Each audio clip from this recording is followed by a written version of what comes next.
Charles Hardin. A chilling mystery that has haunted Canyon Lake, Texas, for over 3 decades has finally unraveled. In 1986, the body of Charles Hardin was discovered at a remote campsite, bound and lifeless, a puzzle that eluded investigators for years. Despite an initial promising lead, the case went cold until a breakthrough reignited the investigation. 2 men, linked to the crime and living miles apart, now faced charges for a violent crime that had seemed destined to remain unsolved. Who were they? What ultimately brought them to justice after all these years? In 1986, a mysterious and brutal slaying cast a shadow over Canyon Lake, a popular camping and recreation area. On August 26th of that year, the lifeless body of 56-year-old Charles Robert Hardin was discovered at Jacobs Creek Park, a scenic spot along the lake's east end. Charles, originally from Houston, had been staying at the park when his body was found by fellow campers. He was discovered bound with strips of bed sheets tied around his neck, hands, and feet, indicating that his death was no accident. An autopsy confirmed what investigators feared. His life had been cut short by asphyxiation, and his body had been decomposing for about 6 to 7 days when it was found. At the time of the discovery, Como County Sheriff's Office investigators, Rudy Rubio and Dennis Kep, launched a thorough investigation. The case seemed to have all the hallmarks of a violent, deliberate slaying. But despite a number of leads, the case went cold. A composite sketch of a suspect, described as a Latin male in his mid-30s, was circulated, and local authorities sought information on a blue 1980s Chevrolet Celebrity sedan that had been spotted near the campsite on the day before Charles's body was found. The public was also alerted to the case through Crime Stoppers, which offered a reward. But leads dried up and the investigation stalled. For years, the slaying of Charles Hardin seemed destined to remain unsolved. That was until 2021, when Texas Ranger Joshua Ray was brought in to review the cold case. Ray resubmitted old evidence to the Texas Department of Public Safety's crime laboratory in Austin, hoping that advancements in forensic technology could yield new clues. It was this renewed investigation that would ultimately break the case wide open. The DPS lab results pointed to 2 men, 56-year-old Tracy Keith Loy and 57-year-old Mark Gatton, as prime suspects. The 2 men, living in different parts of the country, had been in their 20s at the time of the crime. Loy was located in St. George, Utah, and Gatton was found in Quaker City, Ohio. Their connection to Charles and the motive for his slaying remains unclear, but their involvement in the case was undeniable. In May 2023, after interviews with both suspects, authorities made their arrests. Loy was extradited to Texas and booked into the Como County Jail, where he was held on an $80,000 bond. Gatton was arrested just before, awaiting extradition to Texas. The arrests of both men have revived questions about their relationship with Charles and whether their actions were driven by personal grievances, robbery, or something else entirely. For many in the Canyon Lake community, Charles's death had been a distant tragedy, but the recent developments have brought the chilling case back into the public eye. On October 13, 2023, Mark Gatton was sentenced to life in prison without the possibility of parole. On February 9, 2024, Tracy Keith Loy was sentenced to 60 years in prison after pleading guilty. Before I continue, I want to remind you that only a small percentage of people who watch my videos are actually subscribed. So if you enjoy my content, consider subscribing. It's free and you can always change your mind later. Now let's move on with the video. Moving on to the next case. Edith and Warner. Edith and Warner, a 35-year-old woman, lived with her 2 sons, Nicholas Smith and Andrew Warner, and her second husband, Henry Warner. Edith had been married twice. Nicholas was from her first marriage, and Andrew was from her second marriage to Henry. Edith, an art student, resided in on-campus housing at New Mexico State University with her family. In 1991, Edith and Henry were experiencing marital issues, and she had reportedly asked for a divorce in February of that year. On February 21, 1991, Nicholas went to school, and Edith attended her usual classes. Later that day, Edith informed her teacher that she would return in a few hours and left the class. This marked the last time she was ever seen. The following day, Nicholas did not go to school, and Edith was nowhere to be found. 7 days later, on March 2nd, Henry reported both Edith and Nicholas as missing to the police. Henry stated that on February 23rd, Edith had told him she was taking Nicholas with her to stay with a friend. Henry also stated that Edith had taken $1,000 from their joint account as well as $10,000 in gold and silver. At the time, the police believed Edith left of her own accord, taking Nicholas with her. However, her parents and her first husband, Nicholas's father, did not believe this, as she was a devoted mother and would not have left Andrew behind, who was only 3 years old. They also stated that Nicholas was close to his father and would have tried to make contact with him. Her parents said that they last talked to their daughter in February, and when they called her for 2 days in a row in early March, Henry would tell them that Edith was either not home or had gone out for a walk. On March 6th, when her parents called her again, Henry told them that Edith and Nicholas had actually been missing since February 23rd. The next day, Edith's father and her first husband went to visit Henry and tried to talk to him, but he refused, stating that he had to study for his final exams.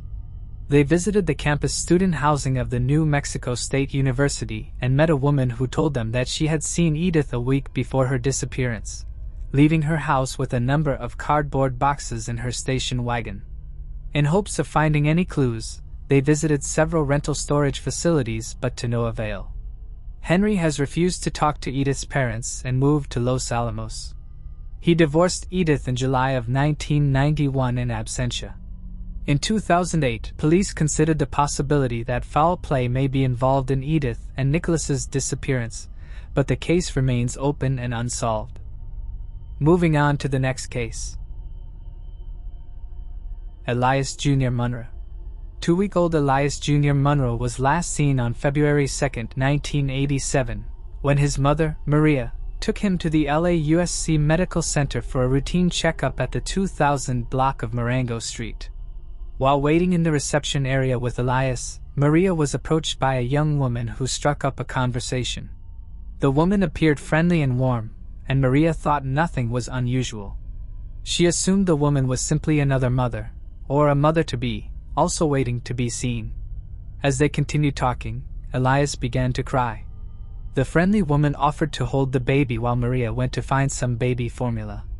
But when Maria returned, both Elias and the woman were gone. The woman who had been caring for Elias had vanished without a trace. As investigators began looking into the abduction, they discovered an eerily similar incident had occurred 2.5 weeks earlier, on January 14, 1987, about 70 miles away in Hesperia, California. In that case, a Hispanic woman whose description matched Elias's abductor had approached a woman with a young baby, asking if she could hold the child. The mother turned her down, but the woman approached her again as she entered the car park. As she posed the question, a man appeared and attempted to pull the baby from the mother's grasp. Luckily, the mother and her child escaped unharmed by running into a nearby store. Although authorities can't be certain that this woman and the woman who took Elias are the same person, they believe it to be highly likely.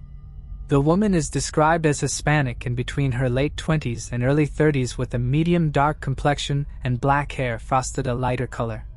She wore a yellow blouse and appeared to be neat and well-groomed. She is between 5 foot and 5'2" and weighed between 135 to a pound 140.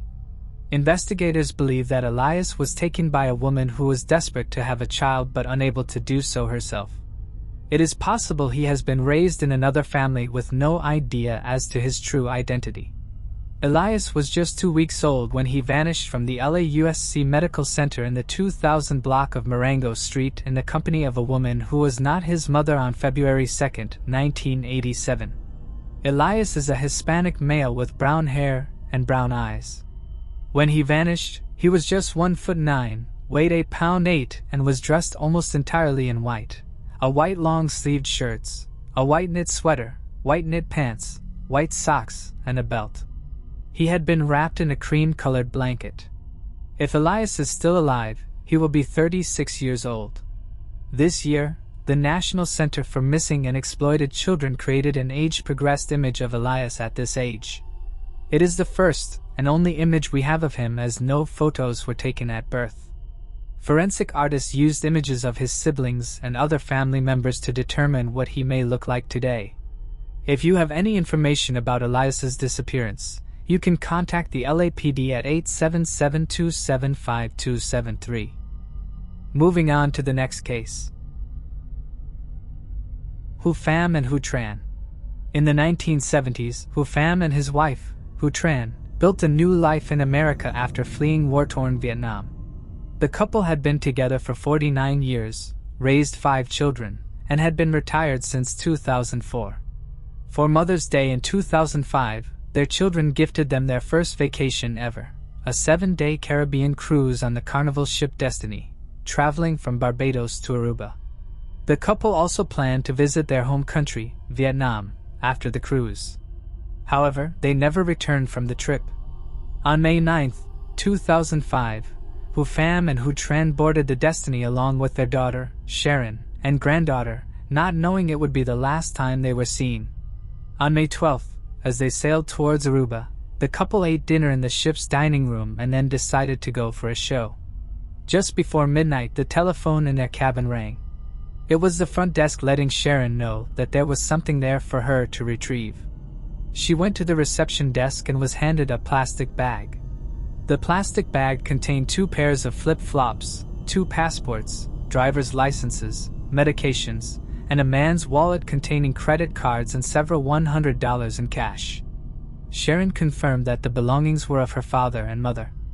The crew said that they found the things on the deck where her parents liked to sit. Sharon immediately searched for her parents, and when she wasn't able to find them, she informed the crew about their disappearance. Following their disappearance, the crew waited for over 4 hours before notifying the U.S. Coast Guard to help them locate the missing couple. Instead, the ship just continued on course and allowed the ship to further distance itself from the location where the couple was originally reported missing. There was no announcement made as it was late, and the crew did not want to disturb the other passengers. It took almost 12 hours before the search and rescue could arrive at the location of the disappearance. The search and rescue mission was called off in less than 13 hours from the presumed time of their disappearance. The couple's son, Michael, says the deck where his parents' flip-flops were found wasn't sealed off until several days later when the FBI met the ship in St. Martin. None of the passengers were ever questioned and the ship continued on its. Their son Michael said that, quote, they were more focused on planning the next day's shore activities in St. Martin rather than protecting critical information and evidence pertaining to 2 of their missing passengers. The Carnival Corporation suggested that his parents may have committed suicide. The FBI also ruled it out as suicide. However, Michael denies this and said his parents had no reason to commit suicide. They lived a happy, fulfilling life and were excited about going back to Vietnam.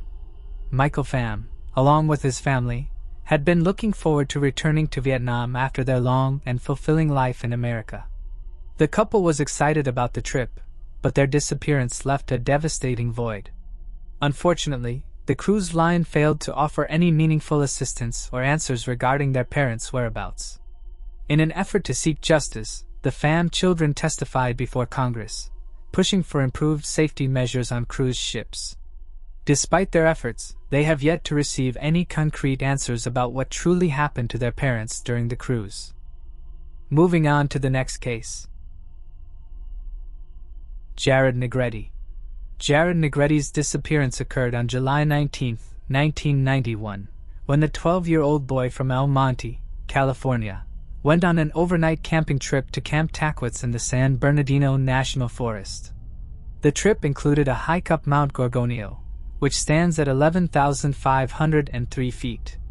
As the troop neared the summit, Jared became tired. Another group of hikers noticed him lagging behind and alerted the scout troop leader at the summit. However, the leader, an experienced hiker, reassured them that Jared would be picked up on the way back. When the troop returned, Jared was missing. An extensive search was launched by rescue teams, who discovered several matching shoe prints and some of Jared's belongings, including his backpack, beef jerky, and candy wrappers. Despite these clues, there was no further sign of Jared. While this could have been seen as a tragic case of a boy wandering off and succumbing to the elements, the situation took a chilling turn when one haunting image surfaced. Jared's camera was found in the woods and its film contained 12 recent photographs, which were eventually developed. Most of the photos were landscape scenes, apparently taken before Jared went missing, but the final picture on the roll of film was a ghastly photograph of the scout's eyes and nose, taken with the aid of the camera's flash, possibly at night. Family members said it appeared Jared pointed his camera at his face and snapped the picture. It seemed possible that the boy had lost the camera while sliding down a portion of the mountainside. Police said that Jared looked very scared in the image and that the mysterious picture was taken after he went missing. Despite the discovery of the camera and of its pictures, Jared remains missing 26 years on. Moving on to the next case. John Edward Robinson. This seemingly innocent family portrait featuring 5 smiling individuals and a baby takes on a chilling tone when you learn that the man in the yellow sweater is John Edward Robinson, one of America's most disturbing serial killers, and the baby on his lap is the child of one of his victims. Born on December 27, 1943, in Cicero, Illinois, Robinson came from a strict and abusive household. As a youth, he struggled academically, frequently getting into fights and eventually dropping out of both high school and university. In 1969, Robinson was arrested in Kansas City for embezzling $33,000 from a medical practice where he had worked as a radiographer using forged credentials. Although Robinson had attended university and studied to become a radiographer, he dropped out after 2 years. He was sentenced to 3 years of probation for his embezzlement crime but violated it almost immediately by moving to Chicago without permission. In 1971, he was arrested again for embezzling funds while working as an insurance salesman. He returned to Kansas City, where his probation was extended. Over the next decade, Robinson would persist in committing nonviolent crimes, mostly related to financial wrongdoing. Although Robinson is known to be responsible for the murders of 8 individuals, investigators suspect that there may be many more victims due to unaccounted for periods in his life. Several of his confirmed victims were either never reported missing or have never been found, suggesting the possibility of many more unknown victims. His first known victim was 19-year-old Paula Godfrey, whom Robinson hired at his management consulting firm in 1984. He told Paula that he was sending her and several other non-existent female employees on a trip to San Antonio, Texas, to attend a clerical skills course. On September 1st, Robinson picked her up from her home to take her to the airport, but Paula never returned. She lived with her parents at the time of her disappearance, and they reported her missing when she didn't return. Robinson claimed he knew nothing of her whereabouts, but days later, a typewritten letter appeared on the parents' doorstep supposedly signed by Paula. She reassured her parents that she was fine and she didn't want to see or speak with them. She has never been seen or heard from again, with law enforcement claiming at the time that because she was legally an adult, there was nothing they could do if she had left of her own volition, as the letter stated. Robinson's most notable crime, however, came a year later when he met 19-year-old Lisa Stacy. Lisa was the mother of a 4-month-old baby, Tiffany, and was living at a women's shelter in Kansas City. Robinson, using the alias John Osborne, invited Lisa to join the Kansas City Outreach Program, a program he'd supposedly started to help downtrodden women. He visited shelters and hospitals to try and entice women to join, and claimed that they would be given free room and board while studying and that he would be able to help them get jobs after they received their qualifications. Lisa was taken with the idea, hoping to give her baby a better life, and Robinson subsequently put her and Tiffany up in a hotel. In exchange for his hospitality, however, Robinson asked her to sign 4 sheets of paper. Soon, Lisa called her family crying hysterically and explaining that she'd signed paperwork. Her mother-in-law, Betty, told her not to sign anything and she was just crying. And then she finally settled down and she says, "Here they come now." And she hung up. And that was the last time I heard from her. Nobody saw or heard from Lisa again. Her family received a typewritten letter days later similar to the one Paula Godfrey's family received. It was supposedly signed by Lisa. The director of the women's shelter where Lisa stayed also got a letter which read in part, "I want to thank you for all your help. I've decided to get away from this area and try to make a good life for me and Tiffany." Lisa's mother noted that her daughter was not skilled enough at typewriting to have written such lengthy letters. Between 1987 and 1993, Robinson was in prison for multiple fraud convictions and parole violations. And between 1992 6 more women disappeared. However, he became increasingly careless. And by 1999, he had attracted the attention of investigators given how often he was linked to missing persons cases. He was arrested in June 2000 after a sexual battery complaint was filed against him while another woman accused him of theft. Investigators began searching Robinson's property, which is where they found the bodies of 2 of his victims in 85-pound chemical drums. 3 further bodies were found on the property. In 2003, he was found guilty of 3 murders. And in 2005, he accepted responsibility for 5 more so that he could avoid the death penalty. He is currently 80 years old and still in prison. As for the baby seen in that eerie photograph, she is Tiffany Stacy. Days after Lisa's disappearance, Robinson approached his brother, Donald, and sister-in-law who were looking to adopt a baby, but had so far been unsuccessful while using traditional channels. He claimed that he knew of a baby whose mother had recently taken her own life and asked for $5,000 in legal fees.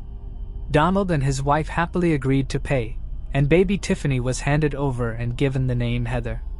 In 2000, following Robinson's arrest, it was revealed that a woman believed to be Tiffany Stacy was actually Heather, who had been taken by Robinson as a teenager. At the time of her abduction, Heather was just 15 years old. Through DNA testing, it was confirmed that she was Tiffany Stacy, and she later chose to keep the name given to her by Donald and his wife, ultimately being officially adopted by the couple when she turned 18. Although Robinson was charged with Lisa's murder, her body has never been found, and the exact details of her disappearance remain unclear. Moving on to the next case. Josephine Backshall. Josephine Backshall, a religious and naive housewife in need of a job, posted an advertisement in the local newspaper with the phrase, "Anything considered." A wife and mother of 3, the 39-year-old believed she was being recruited to model cosmetics when a man named Peter called her. This man would later speak with Josephine over the phone and come to photograph her on the front lawn of her home. Josephine reassured her husband that Peter was of a good sort and someone she trusted, though she had no concrete reason to feel that way. Josephine had made an appointment with this man to meet and discuss her potential job as a cosmetics model. They went to a pub called the Fountain Public House in Good Easter at the late hour of 10:30 p.m. 3 days later, on November 1st, she would be found with her hands tied and her neck strangled. Surprisingly, there was no sign of sexual assault, although some acts can leave no trace. She was found fully clothed in a pond on Berry Green Lane in North Bishop Stortford. The only person to recall the two was the owner of the public house, who recalled the unusualness of this shifty male companion of Josephine's, who was so tall that his head brushed against the hanging beer growlers. Upon autopsy, it would be revealed that her last meal was Chinese food, though from where it was unknown. Her watch stopped at 8:15 p.m., although on what date it is unknown. Though an arrest was made in 2014, the man was subsequently released on bail and has never been re-questioned. Police have reached out for the public's help but so far have received no credible leads. Moving on to the next case. Joshua Maddox. On May 8, 2008, 18-year-old Joshua Maddox was last seen at his parents' home in Woodland Park, Colorado. He had told his sister he was going for a walk but never returned. His parents reported him missing the following day, and family members launched multiple searches, though no trace of him was found. Days turned into weeks, weeks into months, and months into years, but Joshua remained missing. 7 years later, on the day of his discovery, Joshua's skeletal remains were found less than a mile from his home, stuffed into the chimney of an abandoned cabin just 2 blocks away. The body was uncovered during the demolition of the cabin, which had been vacant for approximately 10 years. According to the cabin's owner, Chuck Murphy, his family had purchased the property in the 1950s, and it had been used as a rental until about 3 years before Joshua's disappearance. Chuck occasionally checked on the cabin but never inspected the chimney, noting that it had been inhabited by mice, chipmunks, and raccoons, with a strong, unpleasant odor. The coroner suspected the teen was trying to enter the cabin by shimming down the chimney and got stuck. When the teen's skeletons were found, his knees reportedly were above his head and a hand was covering his face. Although the coroner ruled his death accidental, many people do not believe this and think foul play was involved. One of the strangest things about Josh's death is the fact that he was inside the chimney wearing just a ripped thermal shirt. The rest of his clothes were found inside the cabin, so he must have had access to the cabin too. So the question arises, why would he need to enter the cabin by going down the chimney? Moreover, the construction workers who found the body said a large piece of furniture was blocking the fireplace, so Maddox would not have been able to access the chimney from there or to have exited from there. There was also a rebar installed on top of the chimney to stop animals from coming through, which would have made it nearly impossible for him to enter from the top. It doesn't make any sense that he would go through all the trouble just to enter the cabin even though he already had access to it, determined by the clothes found inside the cabin. Chuck Murphy is convinced that Joshua's death was not an accident. Things became more complicated when a post showed up on Reddit in 2015 where the commenter said that they were good friends with Josh and went to high school with him and another guy named Andy. After graduating, Josh had started hanging out with Andy a lot. Andy apparently told people he and Josh were planning a trip to New Mexico together. Shortly after this was when Josh went missing. Andy did make it to New Mexico where he supposedly stabbed a disabled man to death, and when arrested also admitted to killing a woman in Taos and stuffing her body in a barrel. When police traveled to Taos, they found the woman in the barrel, but since they already had a suspect in custody for the crime, they decided not to pursue charges against Andy. The key witness who had seen the disabled man being stabbed was later killed in a bar fight, leaving the police without any further evidence against Andy. As a result, the charges for that crime were eventually dropped. The poster also mentioned that several people in Woodland Park reported hearing rumors that Andy had boasted about burying Josh in a hole. Despite numerous calls for police to question Andy about Joshua's death, he was never investigated, and the circumstances surrounding Joshua's death remain unsolved. Moving on to the next case. Rajun Ray Denkins. On a quiet afternoon in Wilmington, Delaware, a young father was tragically shot, and the events of November 25, 2019, left the community searching for justice. Rajun Ray Denkins became the victim of a senseless act of violence. The investigators faced numerous challenges, and the case eventually went cold. However, long-awaited developments later emerged, offering a glimmer of hope to a family devastated by loss. Rajun Denkins, affectionately known as Ray, was born on June 13, 2000, in Newark, Delaware, to his mother, Tamika Denkins. From a young age, Rajun displayed an active and curious nature, enjoying activities such as running, bike riding, and showing a strong interest in science. He attended Concord High School, where his energy and curiosity were nurtured, helping to shape his vibrant personality and deep sense of community.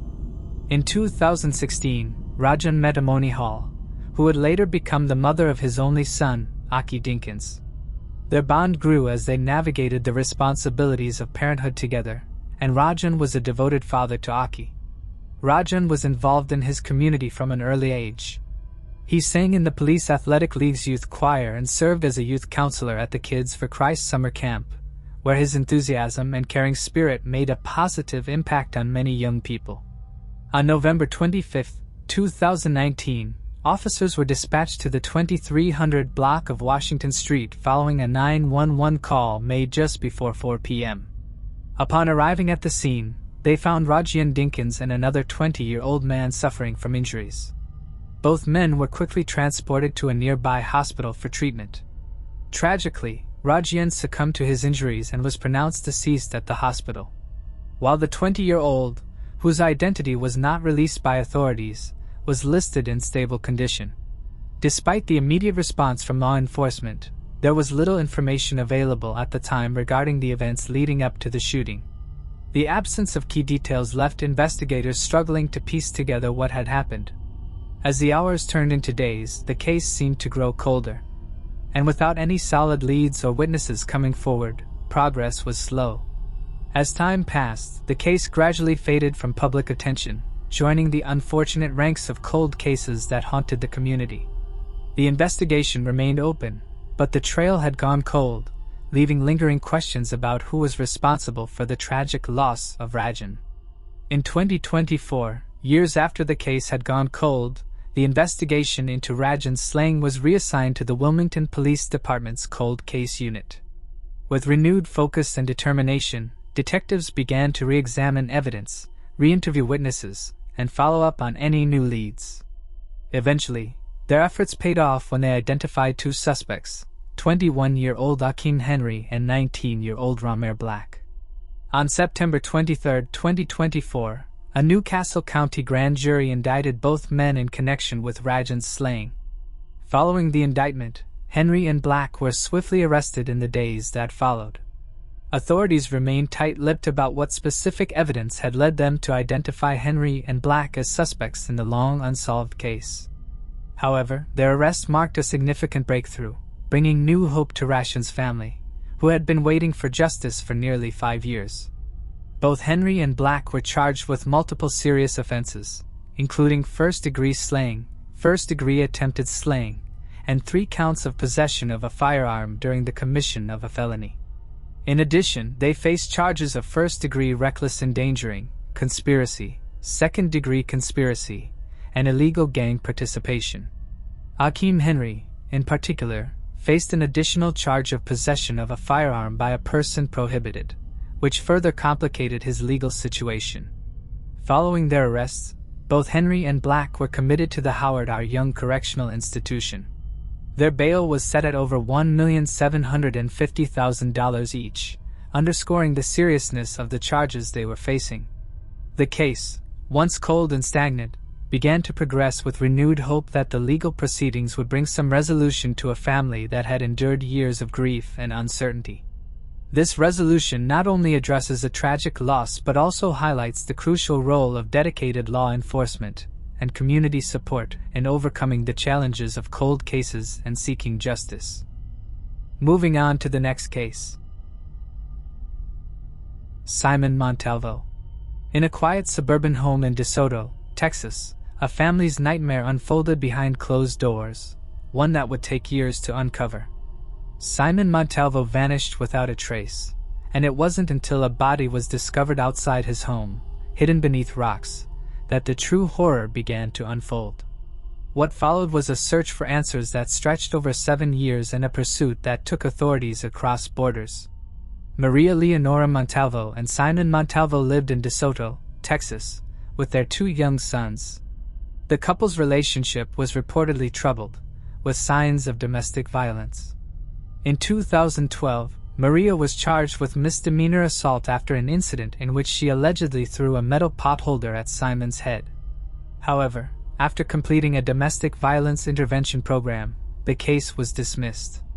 Despite this history, the couple continued to live together. By 2013, they were seemingly in a strained but familiar routine. Simon, 44 years old, was reported missing by his brother in late April 2013 after not being seen for over a week. On May 4, 2013, after weeks of growing concern, the brother returned to the family home in DeSoto and made a grim discovery. While in the process of installing a camera, he smelled a strong odor coming from the backyard. Upon investigating, he found a pile of rocks along the fence, and when moved, it revealed a black bag containing Simon's body. He immediately contacted the police. Authorities confirmed that Simon had been shot 6 times, with 2 of those shots to the back of his head. Upon investigating the house, they found bloodstains throughout the master bedroom and hallway, as well as 3 bullet holes in the bedroom wall. This suggested that Simon's demise had been violent, and the circumstances pointed to someone within the household. As investigators delved deeper into the case, they learned that the couple's 2 sons were nowhere to be found. The children were eventually located in Anderson, Indiana, living with relatives about 35 miles northeast of Indianapolis. One of the boys, in a statement to the detectives, recalled hearing 3 loud claps during the night, which he initially did not understand. When he later asked his mother about the noise, she claimed it was the sound of a cabinet falling over. The boy did not believe her, suspecting it had been something more sinister. He said that the next morning, Maria took them to Indiana, and they never saw their father again. Maria's brother-in-law, Simon's brother, was the first to suspect her involvement in the crime. He knew of her history of violence towards Simon and began connecting the dots. His suspicions grew stronger, particularly after Maria's evasive behavior following Simon's disappearance. The investigation continued for years, but Maria was nowhere to be found. Although she was indicted for the crime in 2013, she had fled, and authorities struggled to track her down. It was not until May 2020, when Maria attempted to cross the border from Mexico to San Diego, that she was finally apprehended. Maria Leonor Montalvo was arrested on May 19, 2020, more than 7 years after Simon's tragic demise. At the time of her arrest, Maria was 48 years old, and authorities immediately booked her into the Dallas County Jail, charging her with the crime. Her bail was set at $500,000.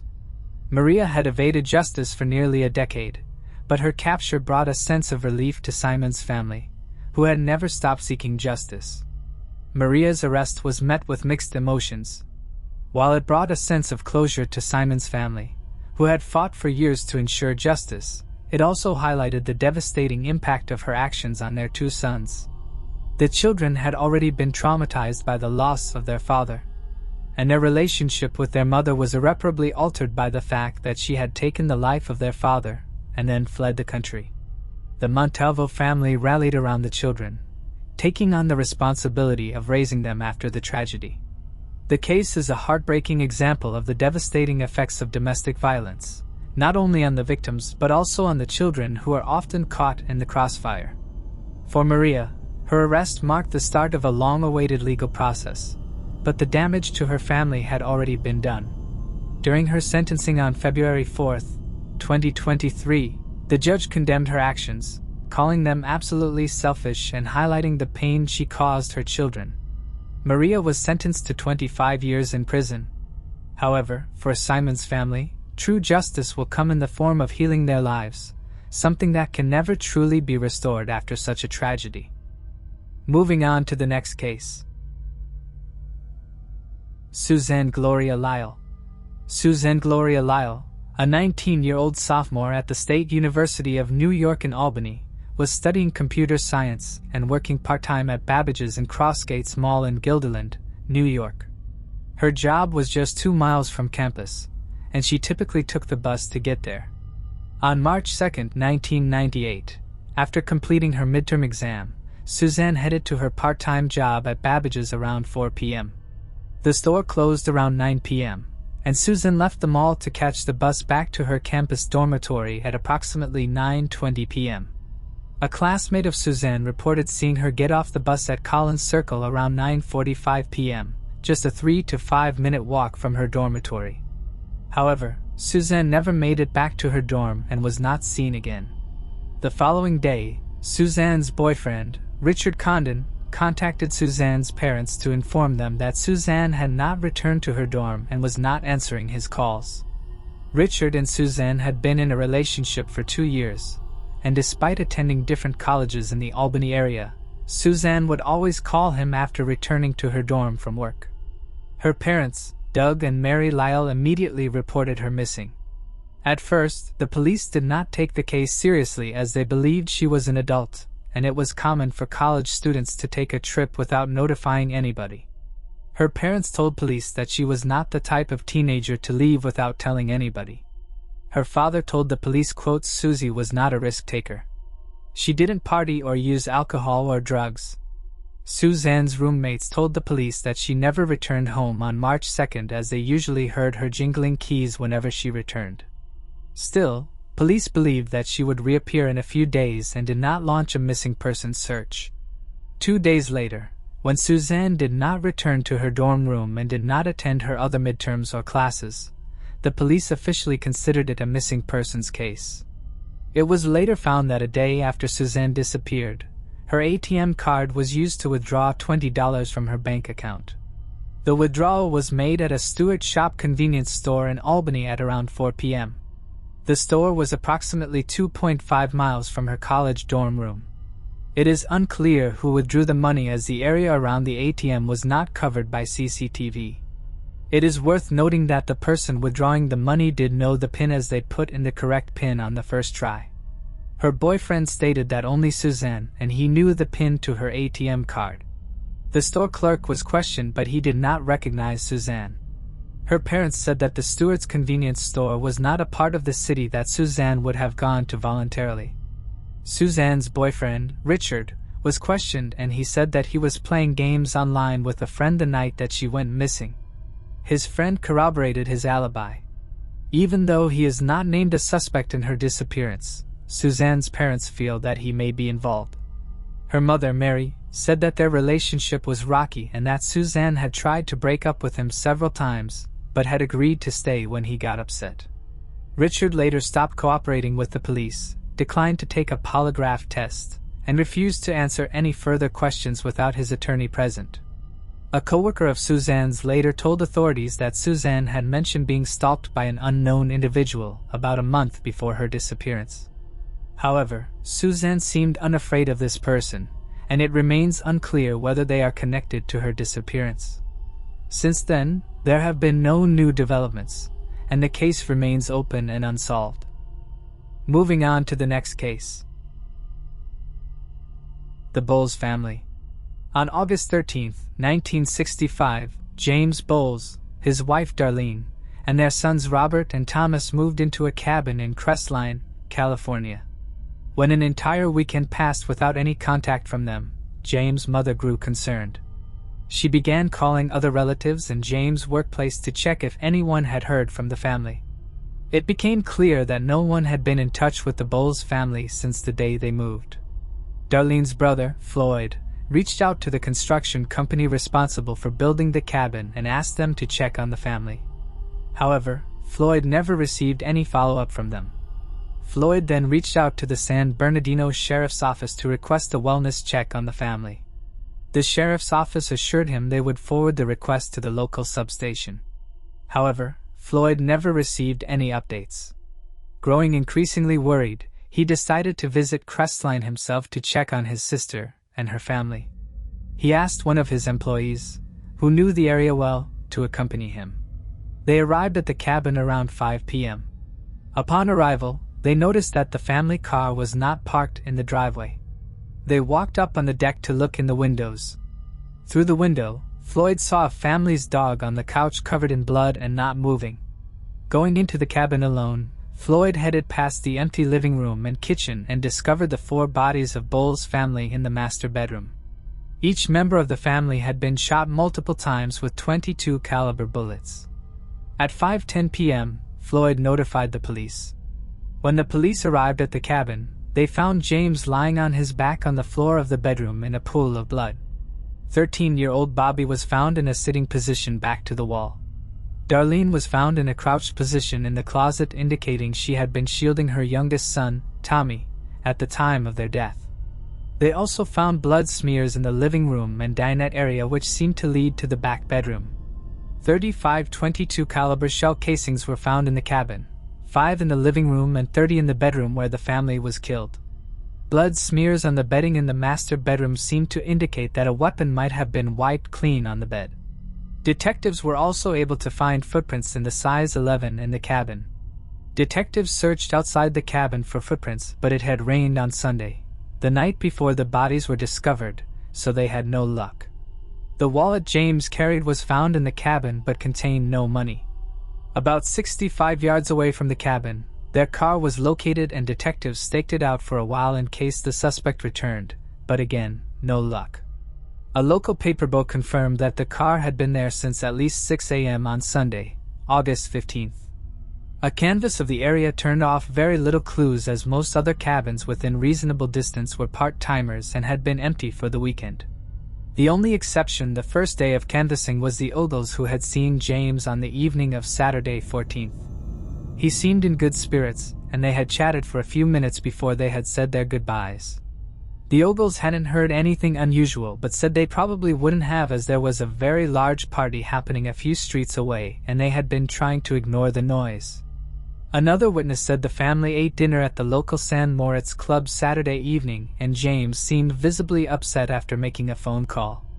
Yet another contact stated James had told them the family was going to have a visitor around 8 p.m. on the evening of Saturday 14th.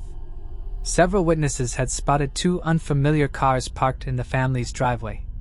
Over the next year, the investigation stalled due to lack of clues and strong suspects. Several suspects with no motive but who were in the vicinity were vetted and cleared. The most promising suspect in the case was George Robert Stewart, who was wanted in Alabama under a mental warrant and was also suspected in the murder of the Evans brothers, two young boys he had molested while staying with their family. Stewart had worked at a church camp on the mountain near the Twin Peaks area.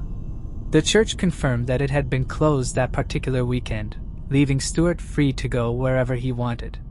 Authorities questioned him and administered a polygraph test, which he failed. However, after Stewart provided evidence that he had been in New Orleans at the time of the murders, he was cleared and subsequently released. With no suspect, the brutal murders of the Bowles family is still unsolved. Moving on to the next case. Thora Chamberlain. Thora Afton Chamberlain was last seen outside Campbell High School in Campbell, California, after finishing her classes on the afternoon of November 2, 1945. The 14-year-old had planned to attend a football game later that day, but as she was leaving the school, she was approached by a man in a vehicle on Winchester Road. Classmates observed her talking to the man, who appeared to be a serviceman in a Navy uniform. The man asked Thora if she could babysit his sister's children for the afternoon, explaining that they needed someone on short notice. Thora, unaware of the potential danger, got into the man's car and was never seen or heard from again. Soon after, authorities identified their prime suspect, 31-year-old Thomas Henry McMonigle, a career criminal. McMonigle began to claim responsibility for Thora's murder, but initially, police were skeptical. His accounts of the crime were inconsistent. Sometimes he said he had stabbed her, other times he claimed he had shot or strangled her. At one point, he suggested that she had fallen out of his car and died accidentally, and at other times, he even denied having killed her at all. McMonigle's criminal history included charges for assaults, vagrancy, and attempted rape. He had previously attacked another young girl, which led investigators to consider him as a possible suspect in Thora Chamberlain's disappearance. However, the family of the young girl had chosen not to press charges. After becoming the primary suspect in Thora's case, McMonigle fled to his father's home in Illinois. On December 6th, he returned to California, traveling by bus to San Francisco. He attempted to take his own life on the bus by overdosing on sleeping pills, but he soon recovered after being treated at a hospital. Immediately following his discharge, he was arrested by the FBI. Several of Thora's classmates identified him as the man in the car who was speaking to her. At some point, he claimed that he had simply asked her for directions, and they had driven around together so she could show him where he wanted to go. He said he later became drowsy and pulled over to sleep. And when he awoke, Thora was gone. It was quickly discovered that McMonigle was not an ex-serviceman, but rather he had stolen a foot locker from one which contains the Navy-issued clothing and military medals, which he was seen wearing on the day Thor vanished. The locker was recovered from the garage of his home. Eventually, the 31-year-old told the authorities that he'd shot the teenager accidentally while she was in the car and she had bled on the upholstery. He later ripped out the fabric and buried it. The FBI gathered this physical evidence from where it was buried in a drainage ditch near McMonigle's workplace and found that, just as he said, it was stained with human blood. A bullet hole was also discovered in the door of his car, which was also consistent with his statement. The bullet was found buried in his garden by the FBI, and they confirmed that it had been fired from his .32 caliber Colt revolver. Much like his differing statements about what happened to Thora, McMonigal gave varying accounts about what happened to her body afterwards. In one story, he said he'd thrown it off a steep 350-foot cliff known as the Devil's Slide, which overlooked Half Moon Bay on the coast. This version is the most widely believed. Divers attempted to search for the body but to no avail. However, one journalist in 1945 noted it was possible the force of the water had broken Thora's body apart. Searches of the cliff did, however, turn up 2 pairs of socks, one blue and one red, which matched the 14-year-old's clothing the day she vanished. The socks were located in 2 different crevices partway down the cliff face, and the teenager's parents identified them. As McMonigal had been working on a construction site at the time of Thora's disappearance, authorities suspected he'd used it as a dumping site, and sure enough, they discovered that he'd sought permission from his boss to fill in a nearby ditch with dirt and concrete blocks. Beneath the debris, investigators found Thora's shoes, school books, paper, binder, and her cowbell. McMonigal went on to tell authorities that her clothes were buried in his garden, but an excavation of it turned up no further evidence of the missing 14-year-old. Ultimately, although Thora's body was never found, McMonigal was charged with her murder. Prosecutors theorized that he'd killed her after she turned down his advances and that he'd tossed her body off the cliff where it was carried out to sea. The jury deliberated for just 38 minutes before delivering a guilty verdict, and McMonigal was sentenced to death. Although the 31-year-old claimed to have killed 11 people, law enforcement did not pursue any additional charges, as he was already set to be executed. In February 1948, McMonigal was executed in the gas chamber. Just before his death, he retracted all of his previous statements, insisting he was innocent and had no involvement in Thora Chamberlain's disappearance. Moving on to the next case. Tina Prince. In the peaceful town of Sandusville, Georgia, a cherished first-grade teacher mysteriously disappeared on a spring evening in 2021. What started as a typical evening, dinner with family and a short phone call, soon spiraled into a puzzling case that would leave authorities stumped for months. Her car was discovered abandoned, and her possessions were gone. The only lead was a single stop at a convenience store before her disappearance. The investigation into Tina Prince's vanishing would last for weeks, ultimately revealing a disturbing truth about the man last seen with her. Tina Prince, a 46-year-old teacher, was beloved for her kindness and commitment to her students. On the evening of May 28, 2021, she had dinner with her family at Puebla's Mexican restaurant in Sandusville.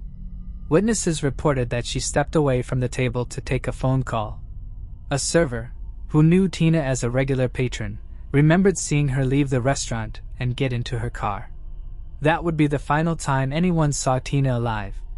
Tina's car was later found in the parking lot of a Walmart, but there were no signs of her or her belongings. The vehicle appeared abandoned with no clear explanation for her sudden disappearance. Surveillance footage from a convenience store near the Walmart showed Tina stopping on her way to meet a male acquaintance, a key lead that would soon be crucial in the investigation. As authorities worked to piece together the events of that night, they learned that the man Tina had gone to meet was 31-year-old Aaron Adams.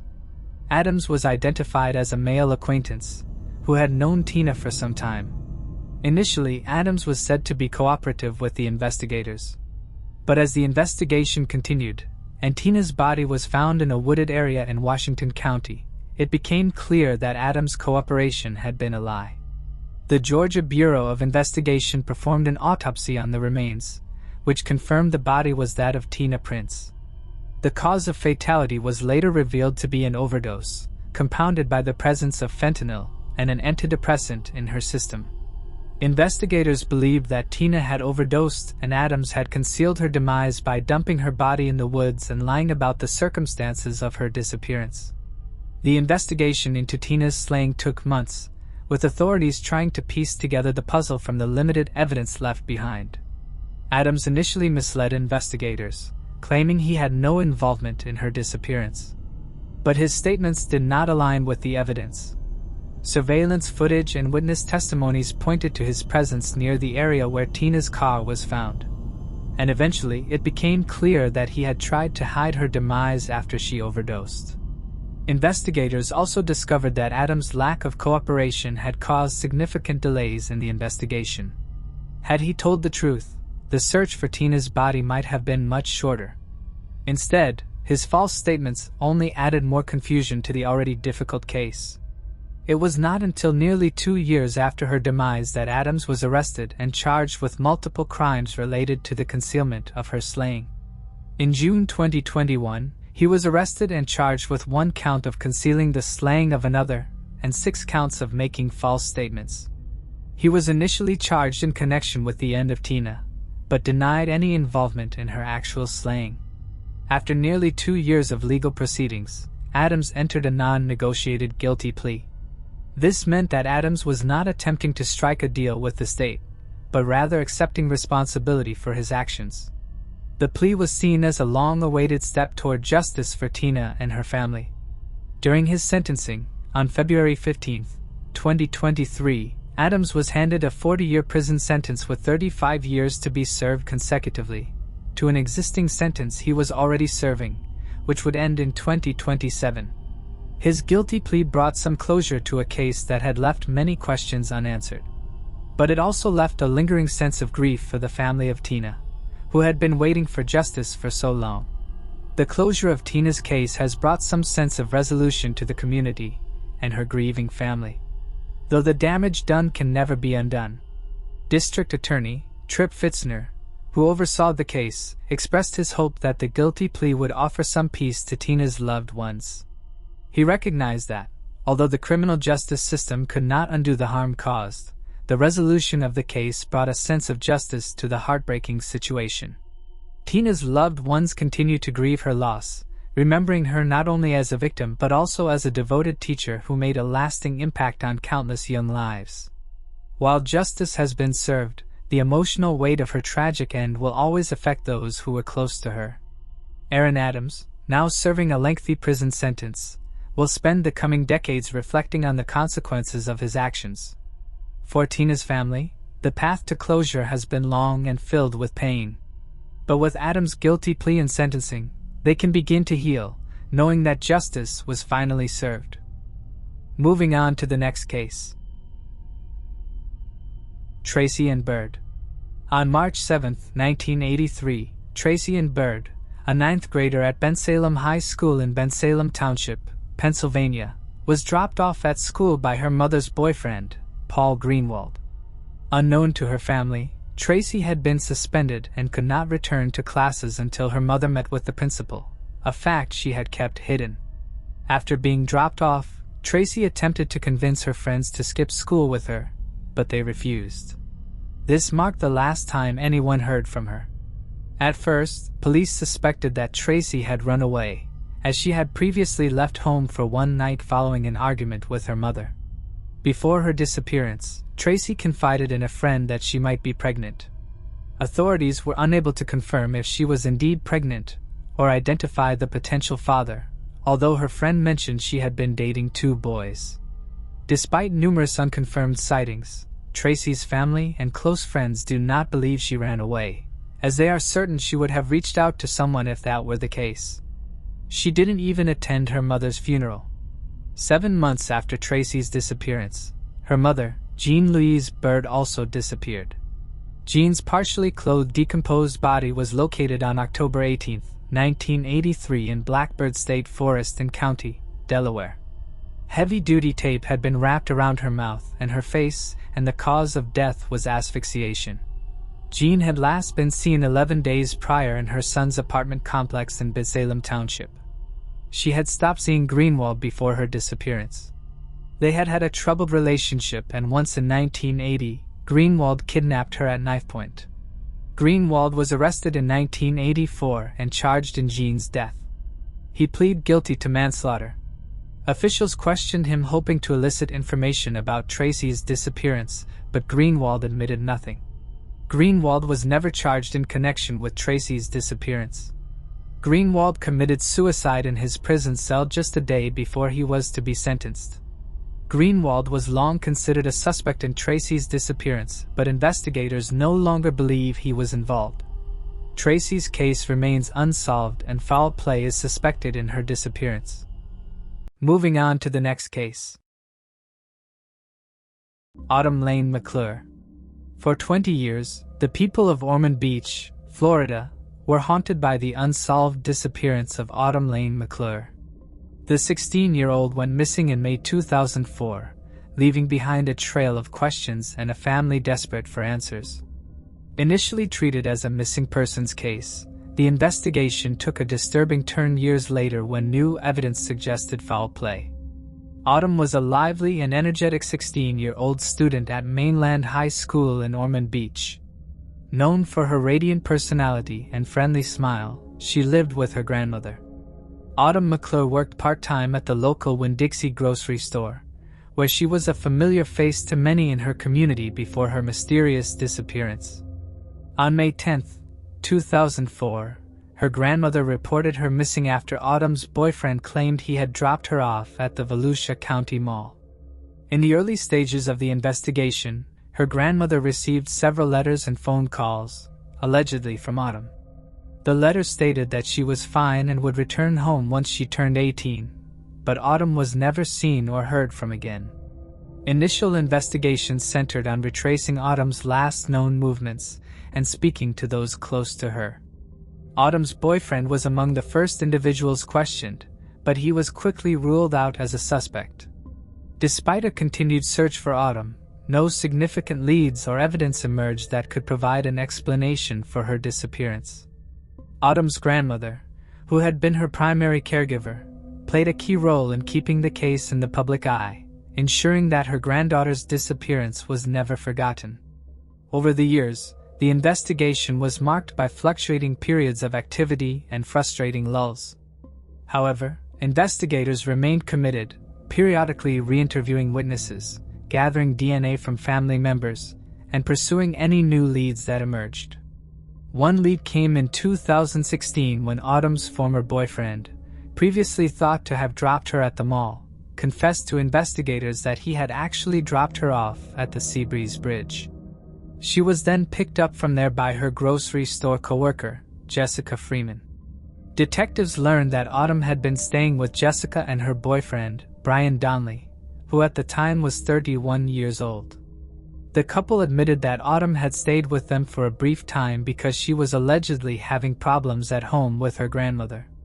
They provided little information that could help investigators locate Autumn, claiming ignorance. Interviews with Jessica in 2018, who was living in Nevada at the time, yielded no new information. She continued to deny any knowledge of Autumn's fate. It was not until several years later that the case saw a significant breakthrough. In 2021, authorities received a crucial tip that would break the case wide open. Chris Miller, a relative of Jessica and Brian, came forward, blaming that either or both of them were involved in a teenage girl's demise in Volusia County. This tip reopened the case with renewed determination.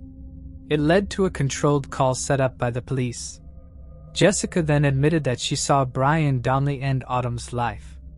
Donnelly passed away during a medical procedure on May 26, 2022 without facing charges. In the wake of his passing, detectives re-interviewed Jessica, who was granted immunity by prosecutors. After securing her immunity deal, she confessed that Autumn had been living with herself and Donnelly in the Shady Oaks mobile home park. Autumn was involved in an inappropriate and intimate relationship with them before her disappearance. Jessica also told investigators that she had seen Donnelly choking Autumn in their trailer's bathroom, but by the time she intervened, Autumn was already lifeless. He then threatened Jessica, saying that she would face the same consequences if she went to the police. Authorities said they believed the motive was Autumn's plan to go back home, and Donnelly was afraid if she returned home and disclosed their relationship, he would face charges. Jessica also provided investigators with crucial information on the location where Autumn's body would be buried. She pinpointed the place to the 1300 block of Hand Avenue in Ormond Beach. She recalled how Brian Donnelly had revisited the property in late 2021 or early 2022. He had seemed satisfied to find that a new home was being constructed over the area where he had allegedly hidden Autumn's body. In 2023, authorities were able to cooperate with the new owner of a trailer home on the property to conduct an excavation. Utilizing ground-penetrating radar, investigators found irregularities in the soil beneath where the trailer once stood. 20 years after her disappearance, in 2024, the meticulous search allowed investigators to recover 99.9% of Autumn's remains. The discovery of her remains has offered a small sense of peace for her twin brother and the rest of her living family members, who have endured years of uncertainty and pain. While the recovery of her remains and Jessica's confession does provide long-awaited answers, it also gives the family a chance to finally mourn and honor Autumn's memory properly. While justice in a traditional sense is unattainable due to Downley's prior passing, knowing Autumn's fate, as terrible as it was, does provide closure on a chapter that has haunted her family for nearly 2 decades. Volusia Sheriff Mike Chidwood expressed his frustration with the situation, saying, "The sad part is he will never face in this world for the evil he perpetrated. I am hoping to God that when he takes his last breath that maybe he has a vision of where he was headed." His words reflect the profound sense of injustice that persists in cases where those responsible for such heinous acts are not held accountable in their lifetimes. The sheriff's statement also highlights the emotional toll on those seeking justice, as they await closure and accountability for the crimes committed. Before I continue, I want to remind you that only a small percentage of people who watch my videos are actually subscribed. So if you enjoy my content, consider subscribing. It's free and you can always change your mind later.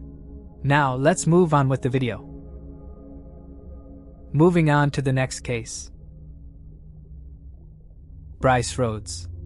Bryce Rhodes, 25 years old, exhibited reprehensible behavior and showed no remorse or guilt for his actions. He is accused of murdering 2 brothers, 14-year-old Larry Ordway and 16-year-old Maurice Gordon, whose bodies were discovered after a disturbing 911 call alerted the authorities. When their mother, Elizabeth Wren, received the heartbreaking news, her world shattered.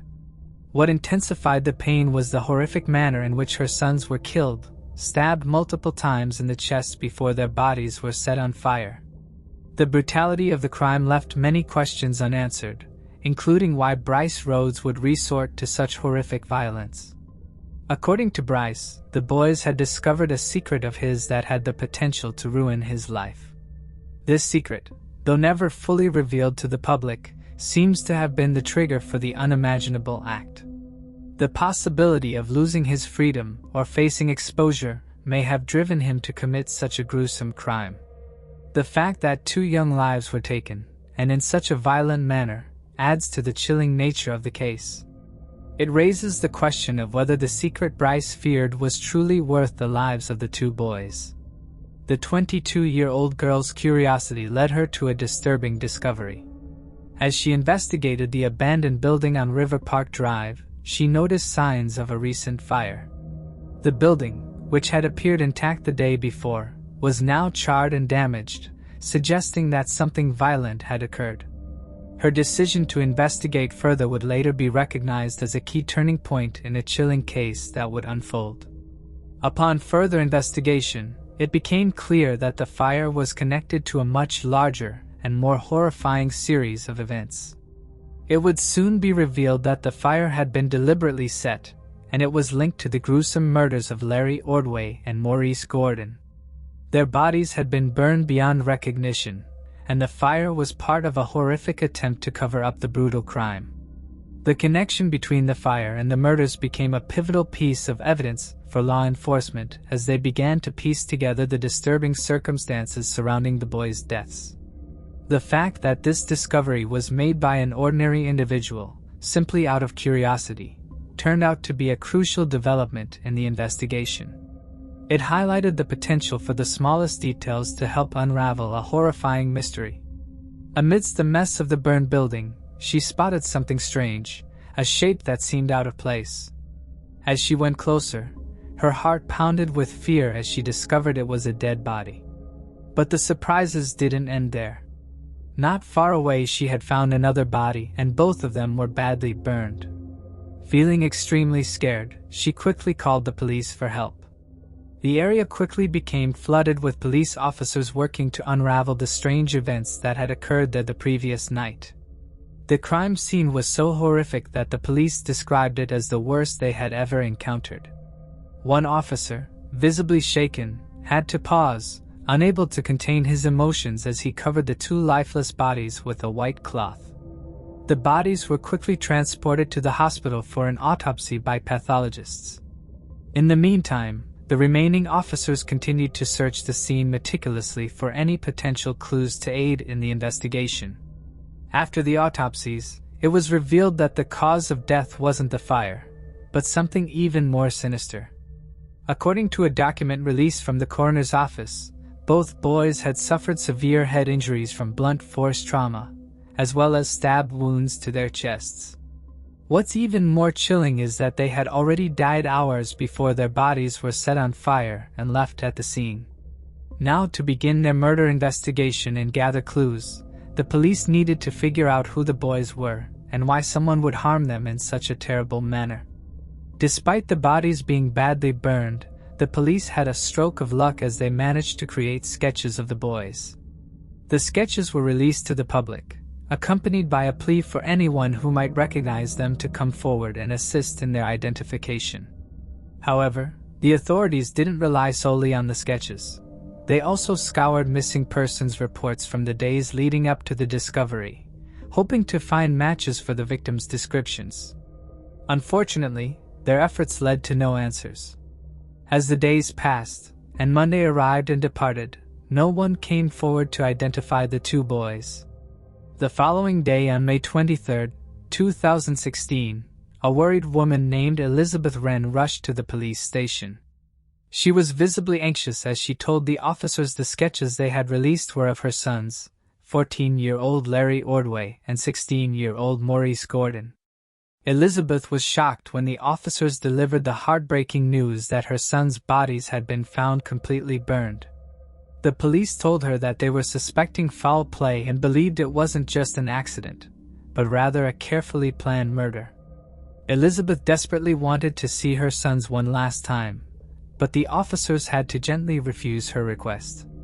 The bodies were in such a horrible state that it wouldn't have been appropriate for a mother to witness. Despite feeling utterly helpless, Elizabeth gathered her strength and shared a crucial piece of information with the police. Elizabeth recounted to the police how on the evening of May 21, 2016, her sons had informed her that they were going out with some friends whom she had never liked. Despite her attempts to prevent her sons from hanging out with these friends in the past, they still went ahead. That night, they headed to a party with three individuals: 17-year-old Jackery Taylor, 15-year-old Antoine Carter, and 25-year-old Bryce Rhodes. Elizabeth expressed her concern about Bryce, who had a troubling criminal history involving various serious offenses, like domestic violence, physical offenses, kidnapping, and even abusing individuals. The boys assured Elizabeth they'd return soon, and even though days had passed without any sign of them, she didn't worry much. They had a habit of partying and sometimes not coming home for days, so she thought it was just another one of those times. However, little did she know, this time would bring devastating news that would change her life forever. The police wasted no time in tracking down the entire group. They quickly found Antoine Carter and brought him in for questioning.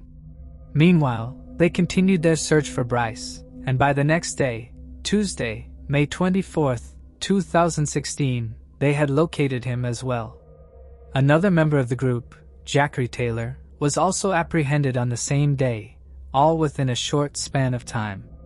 Bryce and Jackery spent hours in police custody as each were speaking separately with detectives about Larry and Maurice. The detectives tried to make Jackery nervous by showing him crime scene photos of the two brothers, hoping to coax information about the murders. However, all Jackery said was that he was friends with the brothers but had nothing to do with their deaths. On the other hand, Bryce insisted to police that he had no idea where the brothers were and eventually requested a lawyer. When Jackery and Bryce didn't provide any useful information, the police decided to change their approach. During separate interviews with Anwin, they noticed a difference in his demeanor. That's when Anwin finally opened up about what exactly happened on the evening of May 21st. He explained that Bryce had called him and Jackery to his apartment that evening. There Bryce confided in them and expressed his suspicion that Larry and Maurice might tell the police about something they had seen on May 4, 2016, which was Bryce's biggest secret. Bryce managed to persuade Jackery and Anwin to assist him with a plan that involved something terrible: killing the brothers. On the night of May 21st, Jackery went to their house and convinced the brothers to come out by telling them that Bryce was going to take them to a party. Larry and Maurice were a bit unsure at first, but eventually they agreed to go along. As they had left the house, they assured their mother Elizabeth that they would be back later that night. The group had driven to Bryce's house, which he shared with his mother, who happened to be out of town that weekend. As the boys settled in, they began hanging out and having a good time, just like any other party. But Larry and Maurice had no idea that there was something sinister brewing behind the scenes.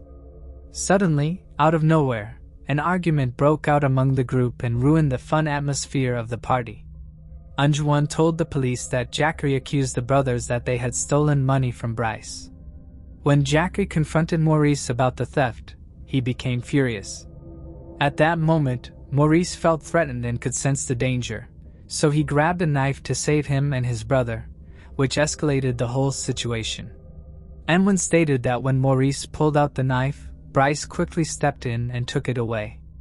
Then they both managed to overpower the brothers and tied them up with belts.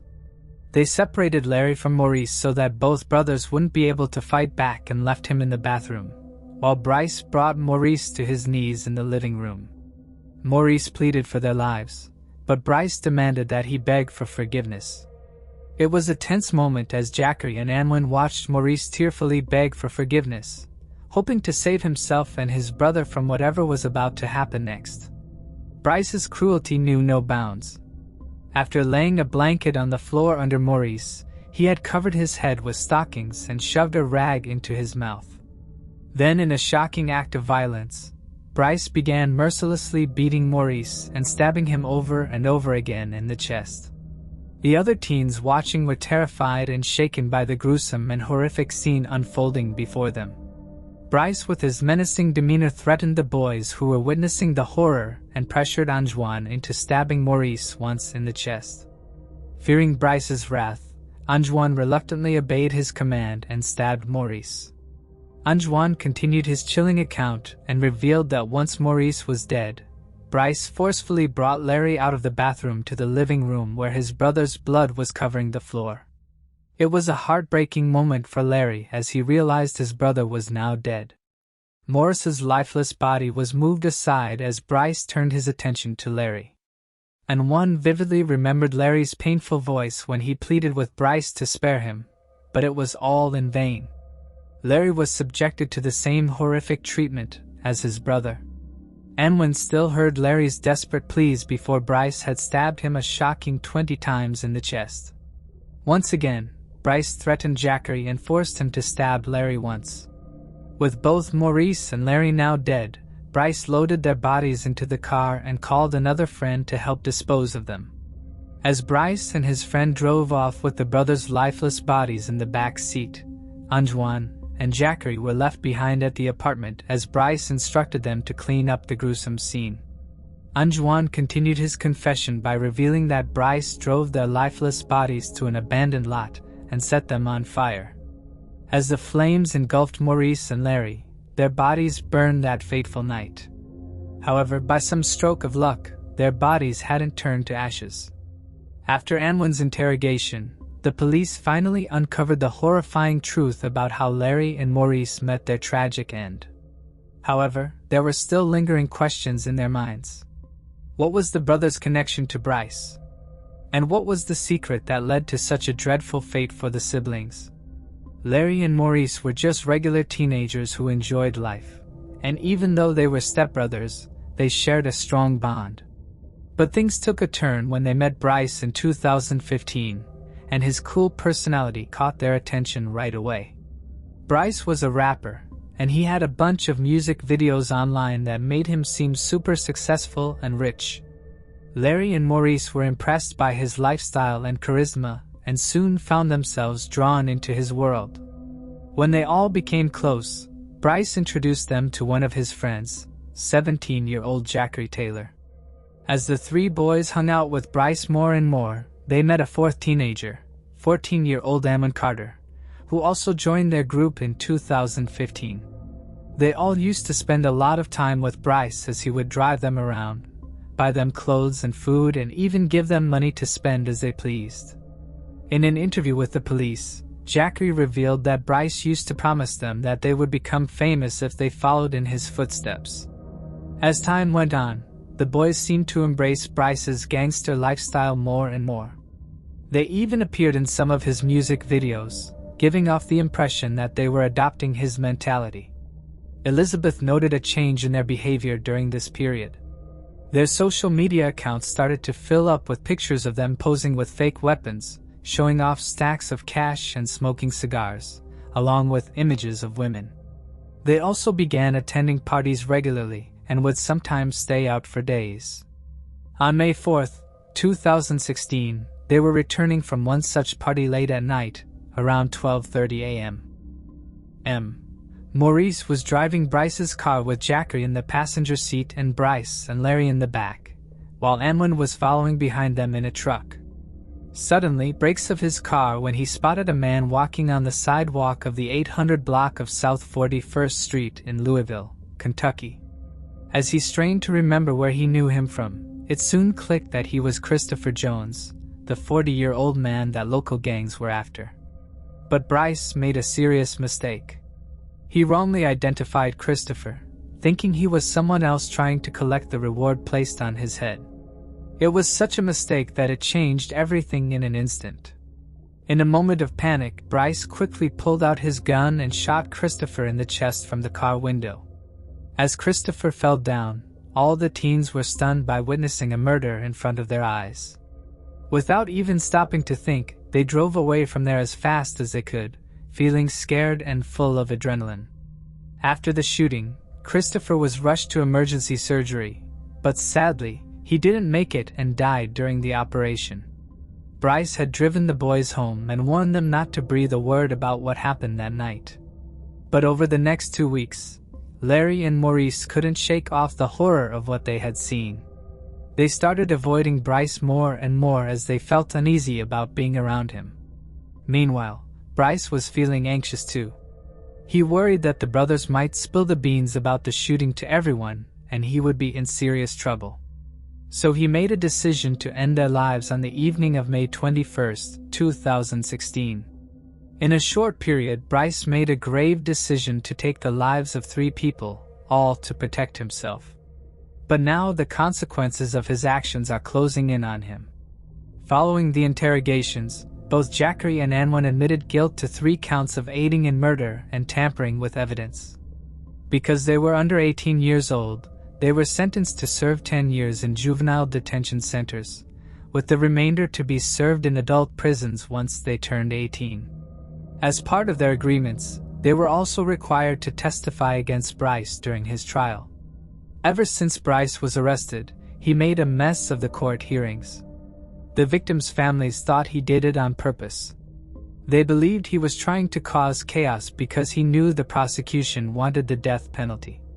He thought if he made enough trouble and delayed the process, they might not give him the death penalty. At first, Bryce did something shocking. He spit on his court-appointed attorney because he found out the attorney was friends with the victim's grandfather. This caused a big problem, and the attorney had to leave the case due to a conflict of interest. Later there was even a fight between Bryce and the attorney. Bryce even made a threatening statement. "I'll see you when I get out." Because of this threat, in future courtroom appearances, Bryce was restrained to his chair and made to wear a spit mask. But even with these measures, his behavior didn't improve. In one hearing, he even threatened the judge and her family. Bryce's antics in the courtroom didn't stop there. Many times he refused to let his attorney speak for him and claimed that he didn't trust them. He even went through 3 different state-appointed attorneys because of this. It was like he was determined to do things his own way no matter what anyone else had said.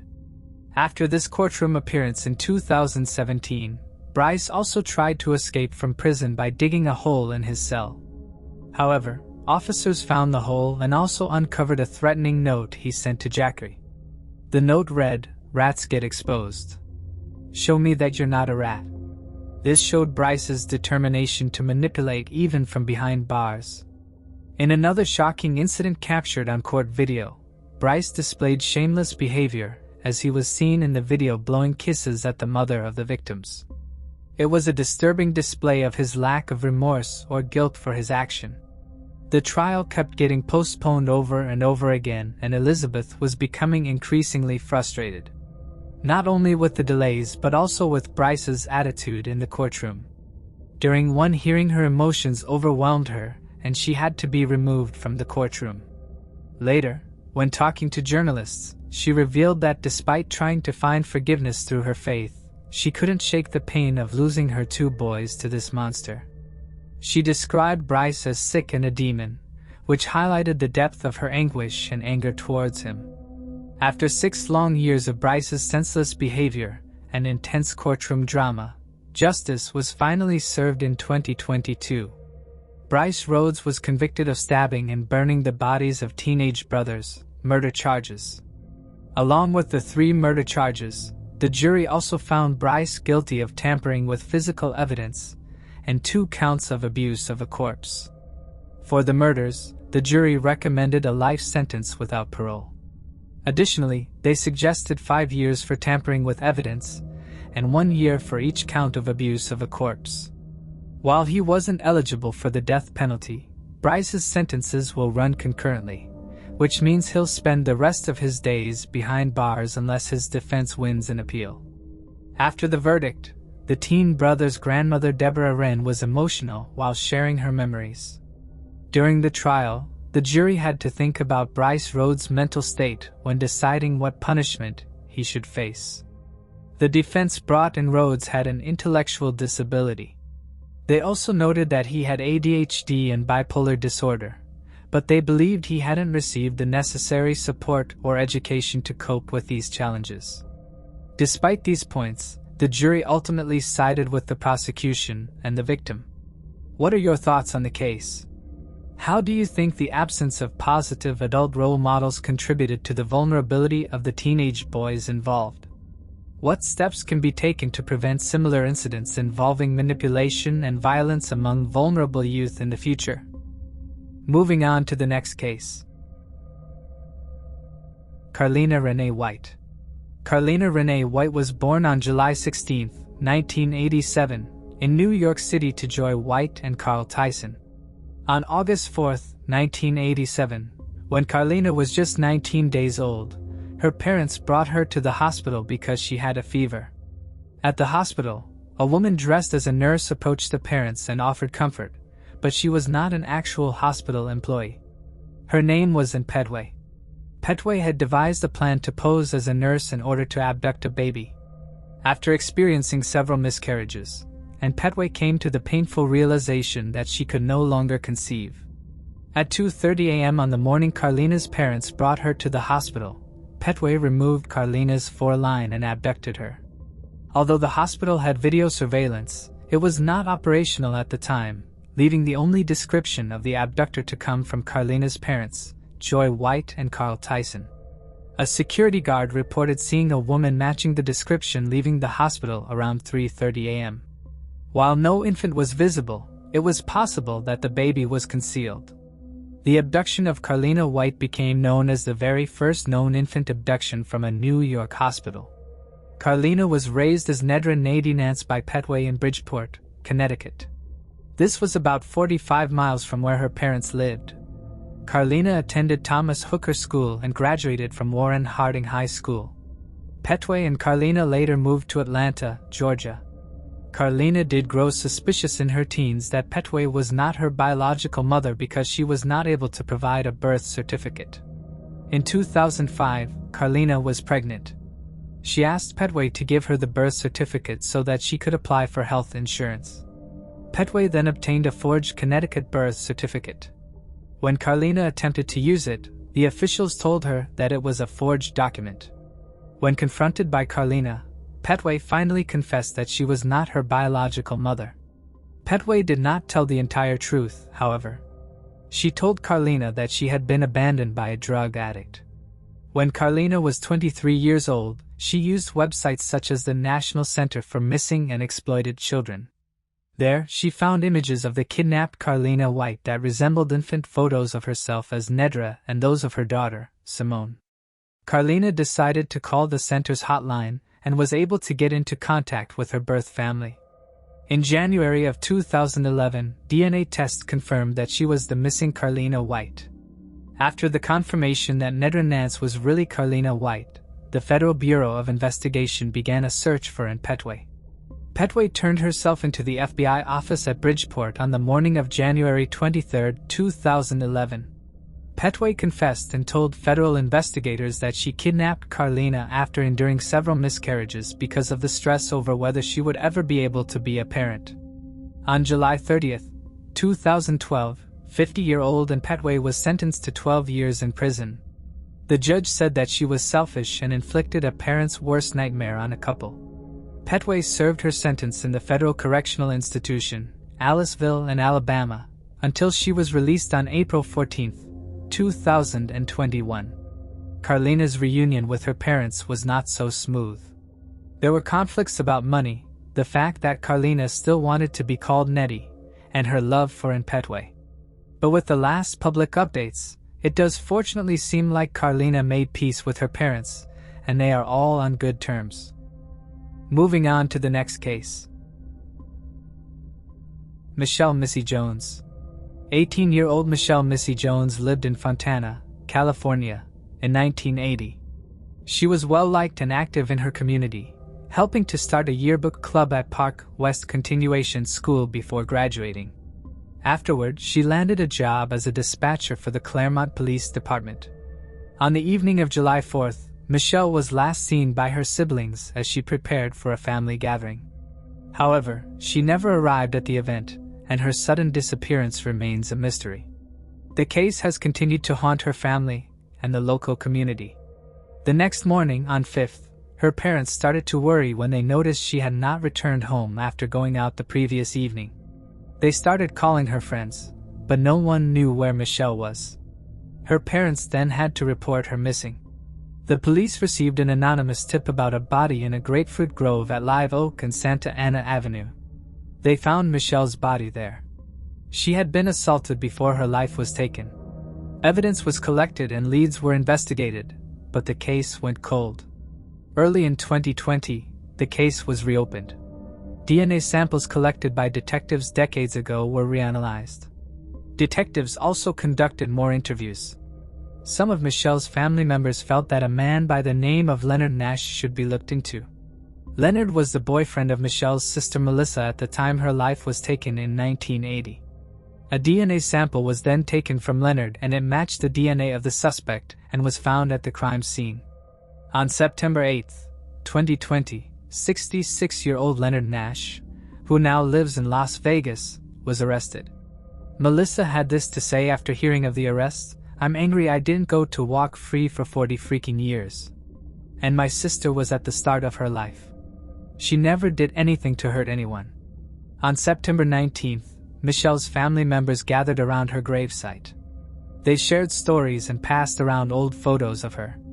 They then released 40 balloons into the air, one for each year they should have had together. Moving on to the next case. Petra Zitka. Petra Zitka was a 24-year-old computer science student at Braunschweig University in Germany. On July 26, 1984, she visited her dentist and then stopped by a store to purchase a printer cartridge as a birthday gift for her younger brother, Karsten. She also asked her neighbor, Misha, to water her plants while she was away. Petra had plans to visit her parents in Wolfsburg for the holidays.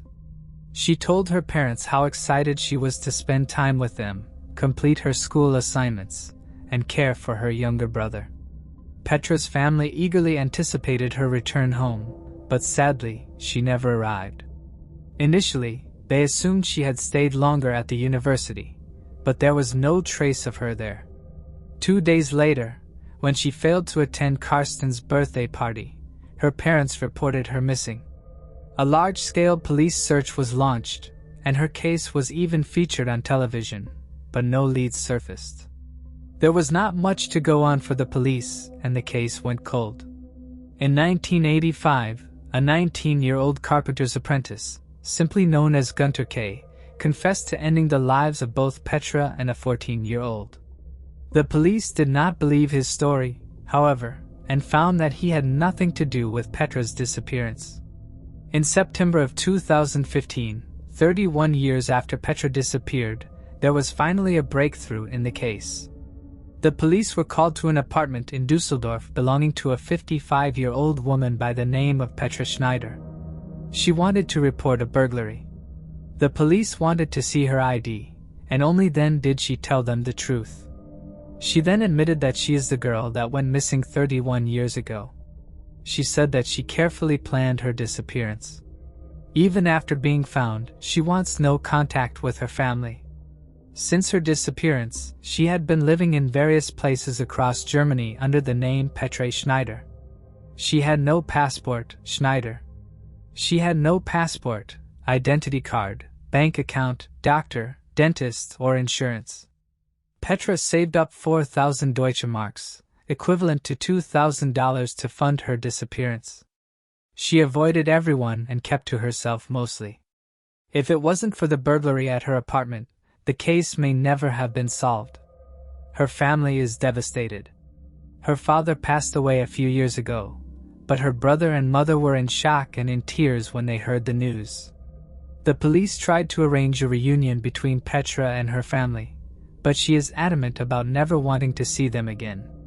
Let me know in the comments section if you think Petra should have told her family she was safe after leaving. Moving on to the next case. Richard Week.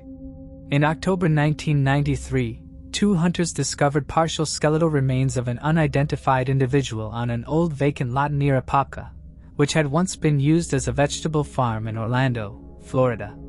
The remains were handed over to the Orange County Sheriff's Office, who conducted an excavation of the area the following day in hopes of recovering additional remains.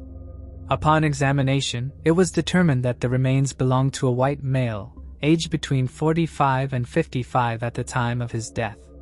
The cause of death was classified as homicide. No other identifying characteristics could be determined due to the limited information and the condition of the remains. Details of the case were entered into the National Missing and Unidentified Persons System. Despite the efforts of law enforcement, the man's identity remained unknown for over 3 decades. In 2023, the Orange County Sheriff's Office submitted forensic evidence to Othram. Othram's scientists successfully developed a DNA extract from the forensic evidence and used forensic-grade genome sequencing to build a comprehensive DNA profile for the unknown victim. Once the profile was successfully built, Othram's in-house forensic genetic genealogy team produced new investigative leads that were provided to the Orange County Sheriff's Office. The Orange County Sheriff's Office used these new leads to continue a follow-up investigation, which led them to genetic relatives of the man. A reference sample was collected from a potential relative and compared to the DNA profile of the man. This comparison confirmed the identity of Orange County Jane Doe as 48-year-old Richard Week. Week moved to Florida from New York. He was reported missing by his family, with whom he was in touch with regularly, after he failed to contact them for an extended period of time. Officials are now asking for any information that might assist in bringing closure to the cold case and bringing justice to Richard and resolution to his family. You are asked to contact the Orange County Sheriff's Office Cold Case Unit at 407-836-4357 or call the crime line at 80,423 tips. Moving on to the next case. Veronica Butler and Gillian Kelly. In late March 2024, the normally quiet town of Hugoton, Kansas was shaken by the mysterious disappearance of two mothers, Veronica Butler and Gillian Kelly. What began as an ordinary trip took a sinister turn when their car was found abandoned on a remote road, leaving behind more questions than answers. With minimal evidence but growing suspicions, law enforcement launched an investigation that crossed state lines. As the case shifted towards suspected foul play, arrests were made, one of which involved an individual closely connected to the personal life of one of the missing women. Veronica Butler, born in 1996 in Oklahoma, grew up primarily in Guyman. She graduated from Yarborough High School in 2015, a location eerily close to where her abandoned vehicle would later be found. Veronica worked as a nursing assistant and also contributed her time at a local scale house. Engaged to Tracy Peets, a Marine, she was deeply devoted to her two young children from a previous relationship. Gillian Kelly, 39, originally from Gering, Nebraska, had settled in Hugoton, Kansas with her husband, Heath Kelly, a local minister. Heath Kelly had been appointed as the new minister at Willow Christian Church in Indianola, Nebraska in November 2023, though he had not yet started his position. Gillian, serving as the secretary of the Hugoton First Christian Church, was deeply involved in her faith and the religious community. As a mother of four, she balanced her professional duties with a bustling home life. Known for her warmth and active participation in church activities, Gillian was recognized as a reliable pillar of support. She mentored her peers and was always willing to lend a hand or a listening ear to those in need. Veronica Butler and Gillian Kelly were more acquaintances than close friends, though their lives intersected through their shared involvement in the First Christian Church in Hugoton. While they weren't extremely close, Gillian had been appointed as one of the court-ordered supervisors for the visitations between Veronica and her children. At the time, Veronica's children were residing with a grandparent in Eva, Oklahoma. On March 30, 2024, Veronica Butler and Gillian Kelly embarked on what was intended to be a routine trip from Yucatan, Kansas to Eva, Oklahoma. The purpose of the journey was for Veronica to pick up her two children, with plans to celebrate her daughter's 6th birthday. Veronica's son, who was 8 years old, was also part of the trip. This 45-minute drive was one Veronica, as a dedicated mother, frequently made. It was a day that began like any other with both women preparing for the drive. They left early, planning to return the same day as they had done on numerous occasions. This time, unbeknownst to the two moms, the routine trip would take an unexpected and tragic turn. As night fell and neither woman made it to their destination or returned home, their family and friends began to worry. This led to a search that would soon escalate into a full investigation by the Oklahoma State Bureau of Investigation, OSBI. The last confirmed sighting of Veronica Butler and Gillian Kelly was when they left Yucatan.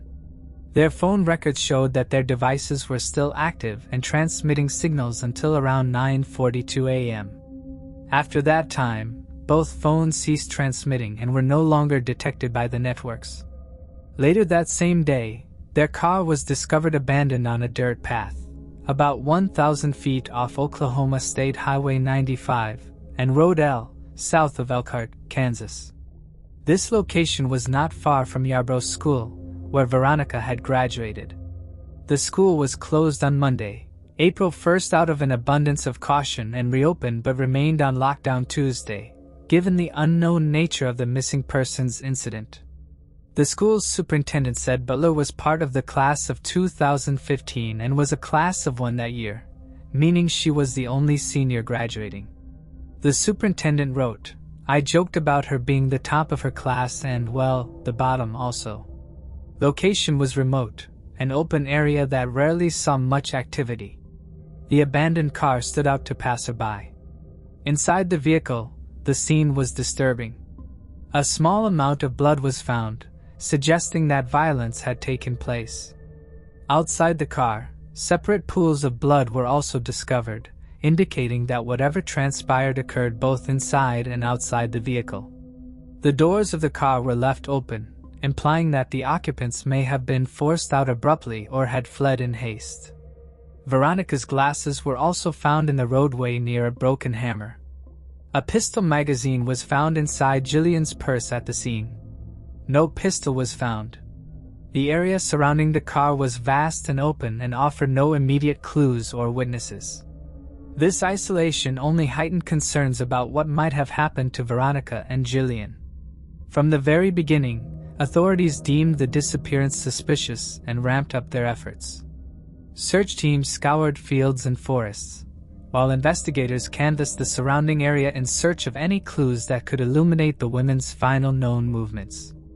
As days passed without any sign of Veronica or Jillian, the communities where they were deeply embedded came together. Prayer services organized by both Willow Christian Church and the Huguenot Assembly of God united residents in hope and solidarity. Social media pages and community bulletin boards filled with appeals for any information related to the case. The Willow Christian Church posted on Facebook, "Please pray that Jillian and her friend Veronica are safe and that they are found quickly. God, please bring these women home to their families who are so worried about them." Behind the scenes, law enforcement worked tirelessly, piecing together the women's last known activities. They checked into the personal and professional relationships and followed up on all tips received. The absence of solid evidence, or a clear lead in the investigation, only intensified the frustration and fear felt by everyone involved. Travis Woodworth, a close friend, expressed the emotional toll, saying, "Not knowing anything, not knowing if they're still here in Kansas, in Oklahoma, or where they are. My heart just dropped. It's been a heartbreaking week with many sleepless nights." Dreely Houts, another friend of the missing women, shared the shock, adding, "Nothing like this really happens around here."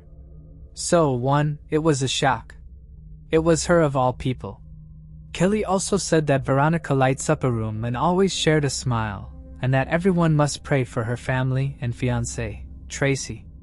The OSBI spokesperson, Hunter McKee, reiterated the disturbing nature of the disappearance. He mentioned the rural location of the car and the complete lack of contact with the women as primary factors fueling their concerns about foul play. He added, "And usually you can use cameras and footage to see maybe what had occurred or what had led up to that."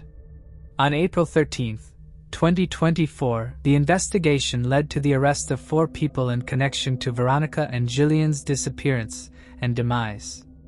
54-year-old Tad Burt Cullum, 50-year-old Tiffany Michelle Adams, 44-year-old Cole Earl Twombly, and 43-year-old Cora Twombly.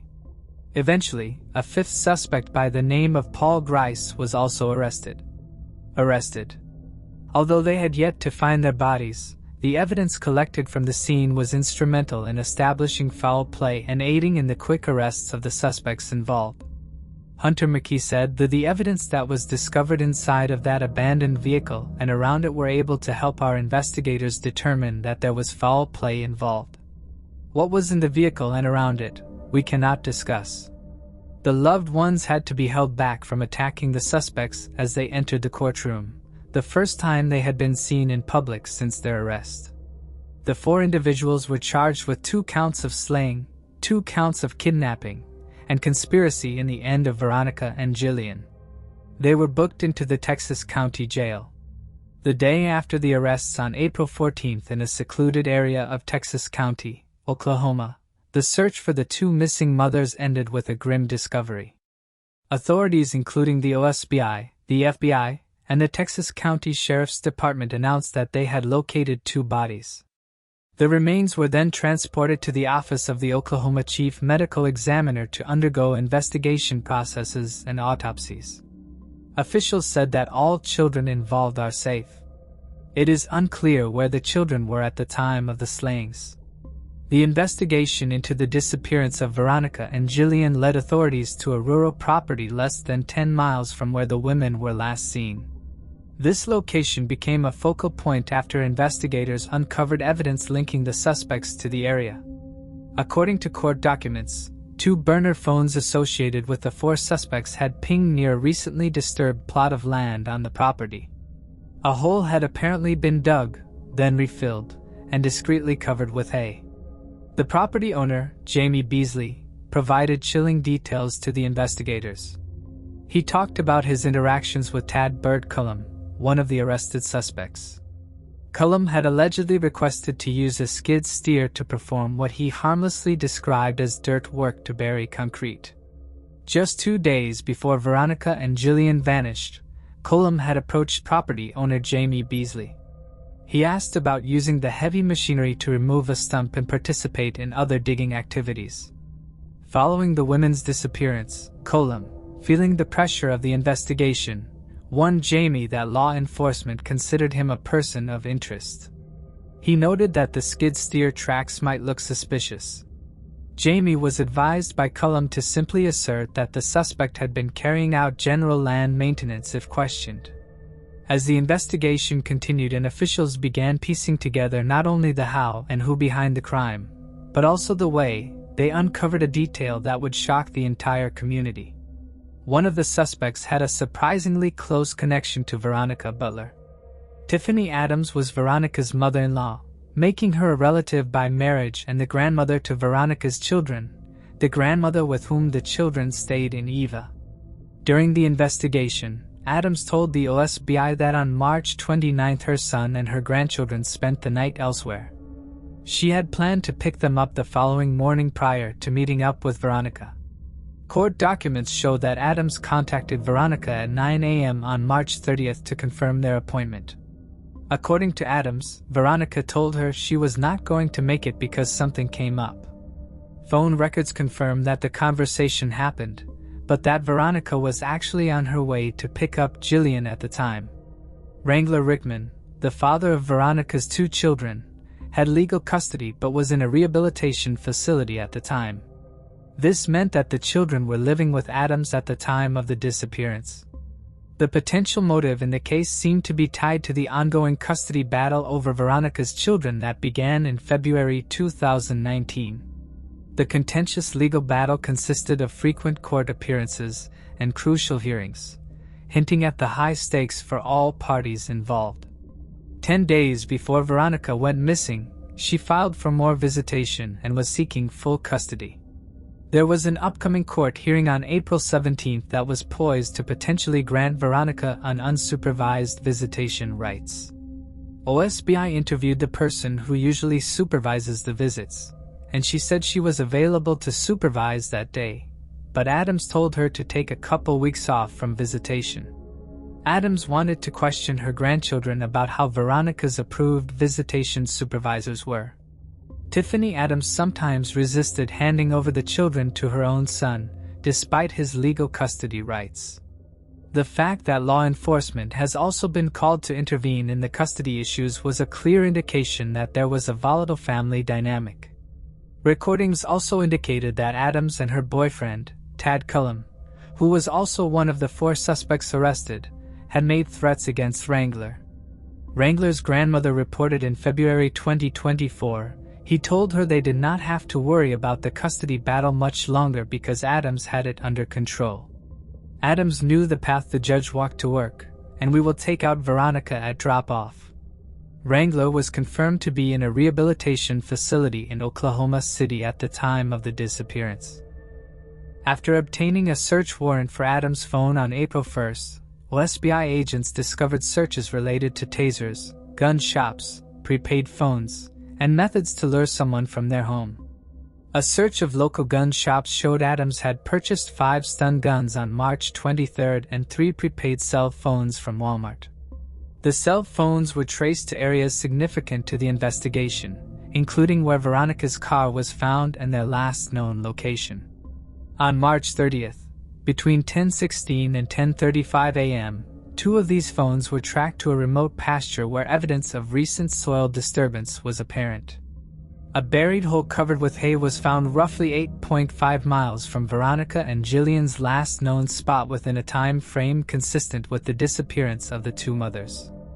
All the suspects belonged to an anti-government group called God's Misfits that regularly met at the Twombly's home. On March 30th, their 16-year-old daughter noticed that Cora and Cole Twombly were not home, but returned around noon. They had allegedly taken a blue and gray Chevrolet pickup truck. After returning, they asked their teenage daughter to clean the pickup's interior. She also told investigators that her mother admitted that she and her father had blocked the road to intercept Veronica and Jillian. They then directed them towards where Adams, Cullum, and Grice were waiting. When questioned about why Jillian had to be slain as well, Ora justified it by saying Jillian was not innocent because she supported Veronica. When asked if the bodies were hidden in a well, Cora's cryptic reply was something like that. Their daughter also talked about earlier attempts to take Veronica Butler's life around Hugoton in February 2024. These attempts included a strategy to lure Veronica Butler outside, a tactic mirrored by the web search found on Adam's phone. Ora also described a plan to simulate an accident by dropping an anvil through Butler's windshield. Such incidents commonly occurred when driving past work vehicles. Prosecutors say there had been many attempts to take Veronica's life. Other court documents show the years of turmoil between Veronica and Adams. Efforts to secure a protection order did not get a judge's approval. Kaysen spoke with Clinton Butler, Veronica's father. When asked if he felt the justice system failed his daughter, he responded 100%. A celebration of life service was held for Jillian on April 28 and for Veronica on May 3. Rice, 31, made his first court appearance in Texas County, Oklahoma on May 1, 2024. It is unclear why the police did not arrest Grice when the others were arrested. His arrest came 9 days later. He admitted that he was a part of the planning, slaying, and burial of Veronica and Jillian. During the hearing, he was denied bail. According to the motion, there were 3 reasons involved in the decision. Proof of guilt is evident, violent offenses are believed to have happened, and he is facing a maximum sentence of life or life without parole. He will get a public defender since he said he cannot afford to hire his own. According to Adams' affidavit, she also did provide a recorded statement to law enforcement indicating her responsibility for the slaying of the deceased. Veronica and Jillian were more than victims in a sensational case. They were individuals with hopes, dreams, and loved ones. This case serves as a reminder of the devastating impact that crime has on victims and their families, going far beyond the headlines and courtrooms. For the public and the loved ones of the victims, the wait for the trial and its outcome can be an agonizing period filled with uncertainty. As the legal process unfolds, they must grapple with the slow pace of judicial proceedings. It can often feel frustratingly sluggish compared to the immediate impact and emotional upheaval caused by the crime. The hope for all is that justice for Veronica Butler and Jillian Kelly will be served. There is an effort in Kansas to make sure the names of Veronica and Jillian are not forgotten.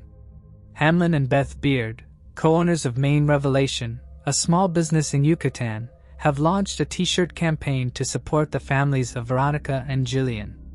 The t-shirts feature Jillian's favorite Bible verse on the back, and all proceeds will go directly to the victims' families. Rice is expected to return to court on May 15th, alongside the other 4 individuals who have been arrested and charged in connection with the case. Moving on to the next case. Wanda Lee Brewer. In September 1979, a hunter discovered skeletal remains along Highway 175 between mile markers 0.80 and 0.83 in Lake County, California, just northwest of Sacramento. Investigators responded to the scene and determined the remains belonged to a female whose ancestry could not be definitively identified. The woman was estimated to be between 25 and 35 years old at the time of her death, which was believed to have occurred between 1976 and 1979. The woman's height was estimated to be between 5 feet 1 inch and 5 feet 4 inches, but no other identifying characteristics could be determined. In June 2019, details of the case were entered into the National Missing and Unidentified Persons System. Despite extensive efforts by law enforcement, her identity remained a mystery for nearly 5 decades due to the limited identifying information available. Over the years, the Lake County Sheriff's Office continued to collaborate with the California Department of Justice, utilizing emerging technology in hopes of identifying Jane Doe. In 2023, the California Department of Justice, in collaboration with the Lake County Sheriff's Office, submitted forensic evidence to Othram, hopes that advanced DNA testing and forensic genetic genealogy could help generate new leads to identify the woman. Othram's scientists successfully developed a DNA extract from the forensic evidence. They used forensic-grade genome sequencing to build a comprehensive DNA profile for the unknown woman. Once the profile was successfully built, Othram's in-house forensic genetic genealogy team produced new investigative leads that were provided to the Lake County Sheriff's Office. Using these new leads, the Lake County Sheriff's Office continued their investigation, which led to genetic relatives of the woman. A reference sample was collected from a potential relative and compared to the DNA profile of the woman. After nearly 50 years, this comparison confirmed the identity of Lake County Jane Doe as Wanda Lee Brewer. She was born in Arkansas and later moved to California. An investigation into the circumstances around Wanda's demise continues. Moving on to the next case. Buddy Schumacher's doting family. In 1925, the life of a young child was tragically taken in a horrific crime that deeply affected not only Buddy Schumacher's loving family but also the entire local community. The senseless violence directed at such an innocent and sweet boy left everyone shaken. The brutal nature of the crime unsettled those who experienced its aftermath, yet the police remained hopeful that the responsible party would be caught. Nearly 100 years later, however, there are still no answers in Buddy Schumacher's case. Arthur Buddy Schumacher was born on September 2, 1916. His parents, Art and Florence, were a happy, ordinary couple leading a simple life. They had settled in Wauwatosa, Wisconsin, and were overjoyed with the arrival of Buddy, their second child. Their firstborn, Jeanette, was about 17 months older than Buddy. Wauwatosa, located just west of Milwaukee, was known as the City of Homes and described as a quaint suburb perfect for families. On the morning of July 24, 1925, Buddy, now 8 years old, had his breakfast before heading out to meet his friends around 9 a.m. He told his family that he planned to take the train with them to a favorite swimming hole, as it was an especially hot day and they wanted to cool off. Art and Florence thought nothing of it and sent Buddy on his way, wishing him a good time as he headed out the door. Buddy and his friends arrived at the train station, boarded the train, and disembarked 15 miles from home. This was the last time the 8-year-old was seen alive. He never returned home that evening. When he didn't come home, Art and Florence initially questioned Buddy's friends. The boys told the couple that they hadn't seen him for most of the day, noting that they'd lost sight of him somewhere along the way between the swimming hole and the train tracks. Art and Florence then decided to contact their extended family members, thinking their son may have stopped in to visit an uncle or cousin, but they quickly discovered that nobody had heard from or seen Buddy. With few leads to go on, Art and Florence organized a search party. They combed the surrounding area, including a nearby river, desperately searching for any sign of their missing child, but returned empty-handed and heartbroken. Soon, the police were notified, and the local media was alerted as well. News of Buddy's disappearance spread quickly, with newspapers offering a reward for anyone who could provide information, but no one came forward. Local rumors began to circulate, suggesting that the 8-year-old might have been taken by a family member seeking revenge against Art for reasons that remained unclear. Meanwhile, other parents in the neighborhood began to fret about what may happen if they let their children out of their sight. The police chief of the Wauwatosa Police Department, George Baltus, attempted to reassure families that the crime would be solved and the perpetrator would be apprehended. Beginning his investigation, he decided to speak with Buddy's friends. They initially claimed that an unkempt man had appeared at the swimming hole and had chased the children into a forest, which is where they lost sight of the 8-year-old. However, the boys would go on to tell various differing accounts about what had happened that day. The boys would later tell detectives that they had been chased off by a man from a stone quarry before eventually settling on a different version of events. According to their story, just as they were about to jump off the train to reach the swimming hole, they heard a man shout, "Hey, where are those kids going?" The man who shouted then jumped off the train after them. As they fled, the boys noticed that Buddy was still at the tracks. The last time they saw the 8-year-old, he was being approached by the man who had leaped from the train after them. They described the man as a transient. As Wauwatosa was essentially a transport hub with a good railway line, many homeless individuals had become drawn to the area. Many of them set up camps near the tracks looking for work and using the railways to travel and find employment. As soon as it became public knowledge that Buddy was last seen with a transient man, however, the homeless community came under attack by locals. Investigators received tip after tip that various individuals from the community were responsible for the disappearance. Locals began to resent the homeless men and women scattered around the area and looked for ways to punish them out of fear. On July 27th, 3 days after Buddy disappeared, a 10-year-old orphan led investigators to the site where he was last seen. He and his friends explained that they had recently been harassed by 2 middle-aged men on numerous occasions. This led detectives to theorize that these men who seemed to enjoy harassing young children were involved with whatever had happened to Buddy. However, both men were now gone from the area and were never found. A further 7 weeks would pass before Buddy's family were released from the uncertainty of not knowing what became of their son. Buddy's body was discovered on September 13th by a man searching for mushrooms. The 8-year-old was just 4 feet away from a well-used footpath. Shortly thereafter, the man contacted the authorities. Unfortunately, not long before the body was found, the Schumachers had left town to visit family and escape the incessant media attention. As a result, it was Buddy's uncles who identified the body. Buddy's body was less than a mile from his home. The reports were gruesome. The 8-year-old had been mutilated and was decomposed. He had suffered a horrific beating, been sexually assaulted, strangled, and had a handkerchief stuffed down his throat. This was believed to have caused his death. Now investigating a homicide, the police turned their attention back to the transient community who set up camps near the railway tracks. Their evidence wasn't much, but they felt that if they could find the owner of the handkerchief, they would find the perpetrator behind this horrific crime. In the corner of the handkerchief, the letter A had been embroidered.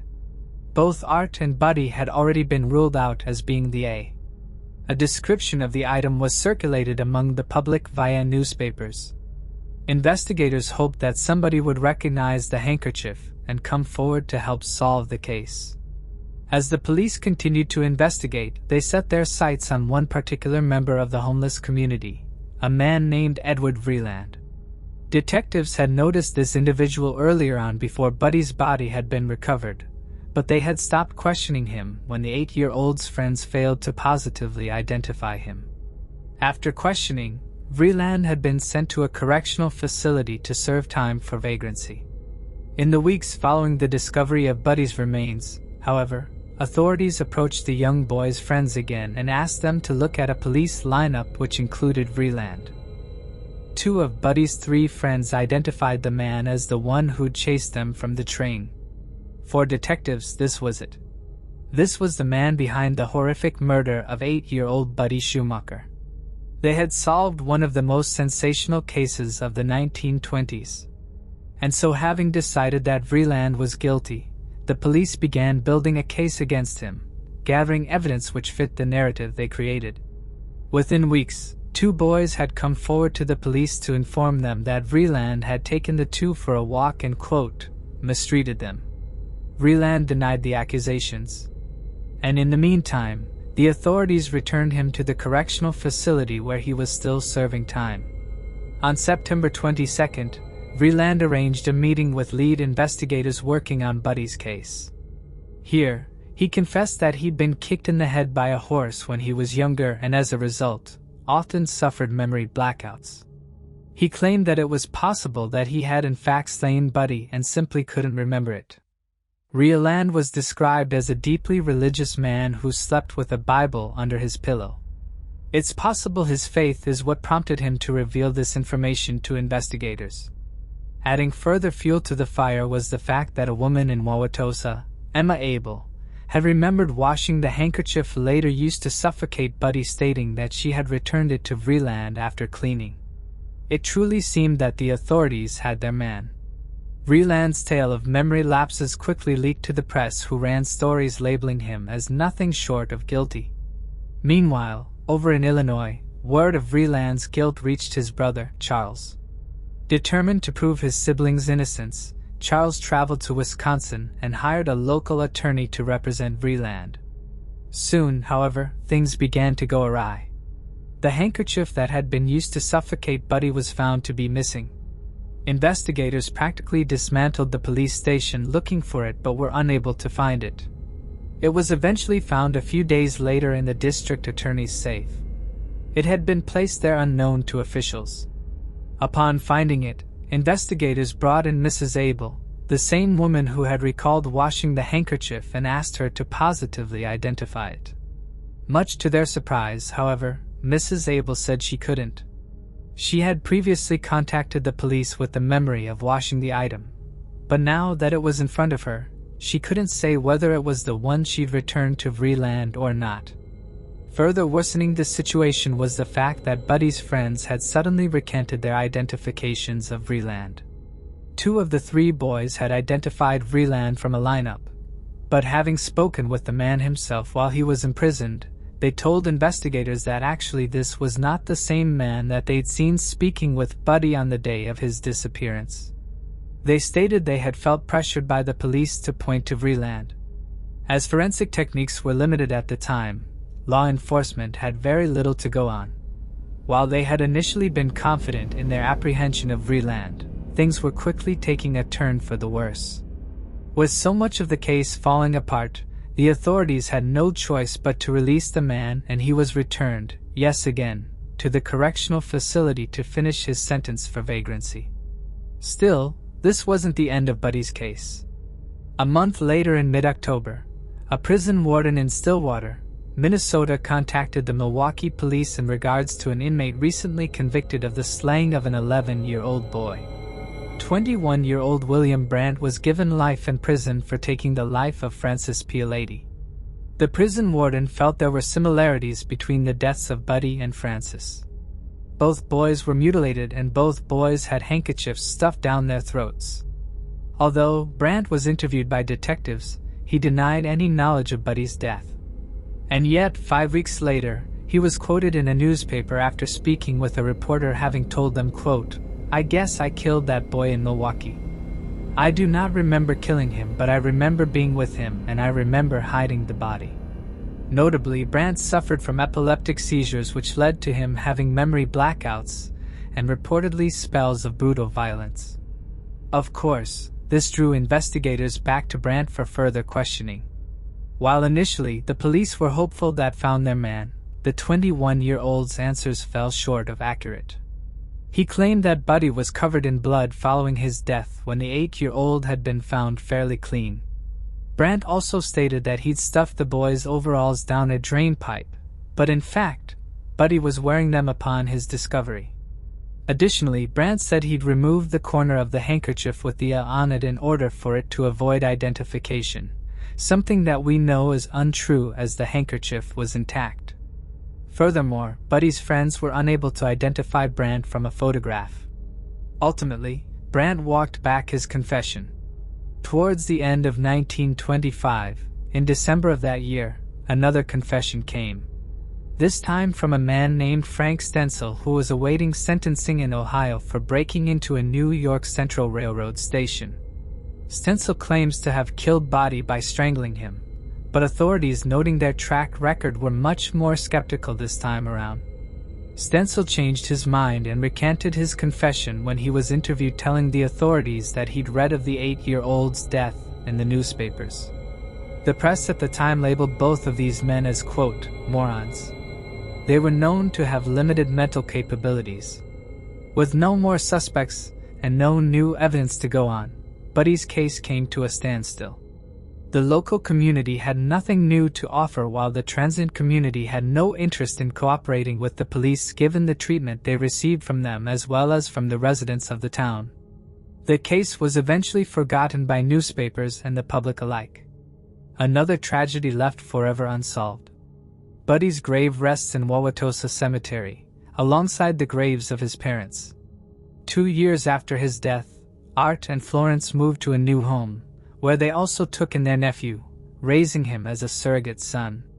As of the time of this video, the whereabouts of the case's physical evidence, including the embroidered handkerchief, remain unknown, making it likely that the case will never reach closure. Before I continue, I want to remind you that only a small percentage of people who watch my videos are actually subscribed. So if you enjoy my content, consider subscribing. It's free and you can always change your mind later. Now, let's move on with the video. Moving on to the next case.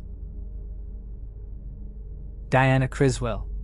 On November 25, 1987, a homeless man discovered the body of a young girl along Interstate 10 in Marana, Arizona.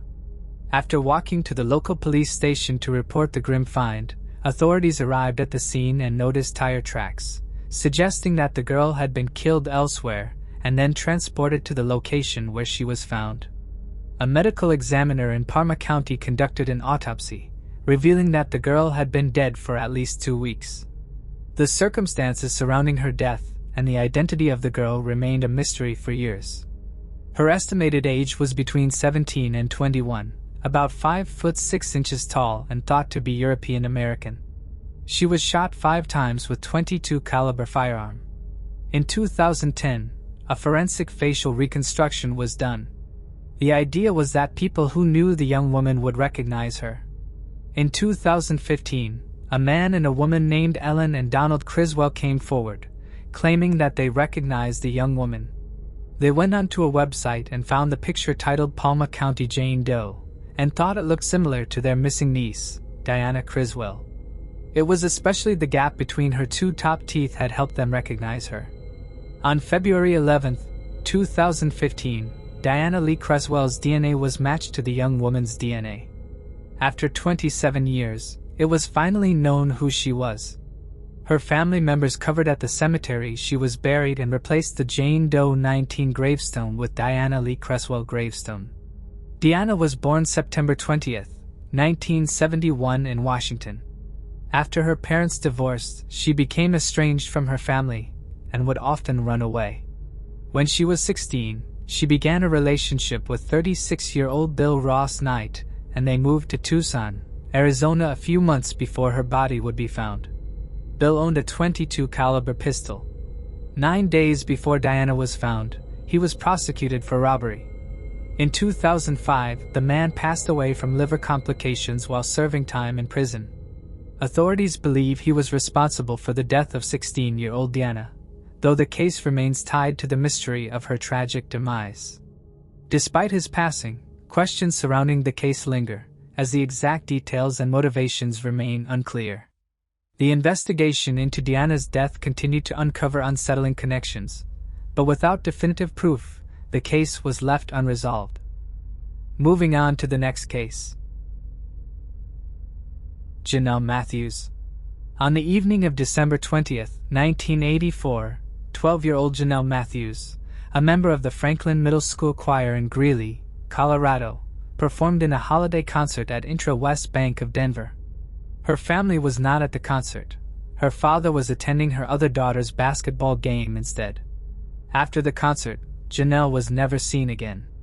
Her disappearance would lead to an extensive investigation, and her case would remain unsolved for several years, eventually becoming one of Colorado's most notable cold cases. Her mom was with Janelle's ill grandfather. At 8:15 p.m., Janelle arrived home. She got a ride home from her friend's father. 15 minutes after arriving home, Janelle answered the phone and took a message for her father. That was the last time anyone spoke to Janelle. Her father arrived home just after 9 p.m. He found a garage door open, but no one inside the house. He got very worried and called the police. They found footprints in the snow indicating that someone had looked into the windows. There were no signs of a struggle or forced entry. Her disappearance attracted a lot of public interest. President Ronald Reagan even mentioned her once in a speech. Despite this, the case went cold for many, many years. On July 23, 2019, excavators installing a pipeline found human remains. This was about 15 miles from Janelle's home. The remains were positively identified as being those of Janelle Matthews. The next big development in the case came in October of 2020, when 69-year-old Stephen D. Bank was arrested. He used to live in Colorado, but now lives in Idaho. According to the police, Stephen had long been a person of interest in Janelle's disappearance. He intentionally inserted himself in the investigation many times over the years, claiming to have knowledge of the crime. What he told police grew inconsistent and incriminating over time, and finally led to his arrest. Why Stephen kidnapped Janelle and ended her life is still not known. Moving on to the next case. Patricia K. Arith. In September 1986, the remains of an unidentified individual were found in the Columbia River near the Pioneer Memorial Bridge, also known as the Blue Bridge, which connects Pasco, Washington, to Kennewick, Washington. Only the lower torso was discovered, and it is believed that the remains had been in the water for at least 6 months. After the remains were found, an autopsy was conducted by the Benton County Coroner's Office, which determined that the remains belonged to a white female. She was between the ages of 28 to 35 years at her time of demise. The cause of demise could not be determined. Despite extensive efforts by law enforcement investigators to identify the woman, they were unsuccessful. The case went cold due to a lack of viable leads. The woman was buried as a Jane Doe at West Haven Cemetery in Richland, Washington. In September 2023, the Benton County Coroner's Office exhumed Jane Doe's remains, hoping that advanced DNA testing could help to identify the woman. After the exhumation process was complete, skeletal evidence was prepared for transport to Othram by the Benton County Coroner's Office. They then used forensic-grade genome sequencing to build a comprehensive DNA profile for the unknown woman. A follow-up investigation was conducted using the new leads. This led investigators to potential relatives of the woman. Reference DNA samples were collected from a potential relative and compared to the DNA profile of the unknown woman. This investigation led to the positive identification of the woman, who is now known to be Patricia K. Arith, born December 12, 1949. She was known to be missing from the Yakima, Washington area since the early 1980s. Patricia was last seen leaving the Peking Palace restaurant on North 1st Street in Yakima. Peking Palace is no longer in business. She was returning to her office. She had 4 children at the time of her disappearance. She was reported missing by her family on February 6, 1983. The reason for her disappearance may never be known. Yakima police has been contacted and made aware of Patricia's identification. Moving on to the next case. Ruth Elaine Wagner. The community of Racine, Wisconsin was left in shock when Derby Wagner Richardson's body was discovered near her place of work. The question on everyone's mind was, who could commit such a brutal act, and what was their motive? Though many in the town had suspicions, the individual responsible for this horrific crime remained free. This man had previously been accused of battery and abuse multiple times, but had never been convicted. How many more lives would be lost before the authorities took the necessary steps to stop him? Ruth Elaine Wagner, originally from Waterstown Township, Blue River, Wisconsin, was raised in Boscobel where her family settled. She spent her childhood on a farm in the area, which was known as the turkey capital of Wisconsin. Ruth married her high school sweetheart, Robert Lindner, and together they had 2 children, Deborah and Byron. Deborah, born on May 2, 1958, in Boscobel, was cherished deeply by her grandparents, Bertha and Harry Wagner. Derby, a nickname affectionately given to Deborah by her grandparents, became an enduring part of her identity. Born just a year after her teenage parents' marriage, Derby faced challenges early in life. Her father, Robert Linder, served in the army, which meant the family frequently relocated. This constant movement was necessary to support their growing family, but it left Derby feeling unanchored. It wasn't until she was nearly 9 years old that she was able to form lasting friendships. In May of 1967, Derby's mother, Ruth Wagner, chose to settle in Madison following a difficult divorce from Robert Linder. For a long time, Ruth remained single, dedicating herself to raising her children. However, in 1974, she found love again and married James Erickson. The divorce had a profound impact on Derby, who, at 14, decided to run away from home. Eventually, Ruth's second marriage also came to an end, and in 1986, she remarried once more. Derby had no way of knowing this since she was already busy with her own life. Douglas Coppin stepped into her mother's life, and Derby had stepbrothers Daniel and Alan Coppin. She had a baby sister, Gina Coppin, as well. Her family had grown, but she felt lonely and left out. She needed to build another life as she felt abandoned by her mother. 2 years after running away from home, Derby walked into a bar in Racine, where she met Fred Wagner Richardson. Much like an unfortunate cliché, she quickly became infatuated with him. At 30 years old, Fred had a certain charm, and his past, which included joining the U.S. Army under a false name, intrigued the impressionable teenager. What she did not know was this man was bad news. He had a long record of misconduct and felonies in the Army. During his time in the military, he allegedly leaped out of the bushes assaulting and robbing a man. This led to a prison term and a dishonorable discharge. Following his move to Racine, he acquired 2 additional robbery convictions. Fred served only a portion of his 15-year sentence, and his freedom was a consequence of the criminal justice system's flaws, where criminals can sometimes walk free due to technicalities. After his release from Leavenworth Prison, he chose to settle in Racine, a typical industrial town that offered the opportunities he was seeking. He opened up a bar where he met Derby, who was then 16 years old. Fred Wagner was smart. He might have been a career criminal, but by swindling and wit, he could own a few rental properties around the town. They consisted of low-income housing units. He had a reputation for being ruthless in his business dealings and in his personal relationships. He was all about facts and very cold when it came to money. Fred gave her work as a bar dancer. Still a minor, she faked her way for years, dancing for tips. She did not know how to protect herself, and this was the first job that paid her enough to live slightly more comfortably than on the streets. Being a minor, she could not legally be paid, so Fred took advantage of this fact and exploited her. Since he had rental properties, he gave her some shelter as well in exchange for her services. He managed to have control over her from the very beginning. She saw him as her savior while he was just using her. Derby and Fred got married in 1979. They went on to have 2 babies, August Marie and Joy, born in 1980 and 1984. By now, Derby had introduced her family to her mother Ruth. Ruth did not approve of Fred from the get-go. Over time, Fred became more and more dominating in the marriage. Several of Derby's acquaintances and colleagues knew about the strain in the couple's relationship. After the initial honeymoon period, Derby quickly realized she was trapped in an abusive marriage. Fred was much too aggressive when he was angry and was exceedingly controlling.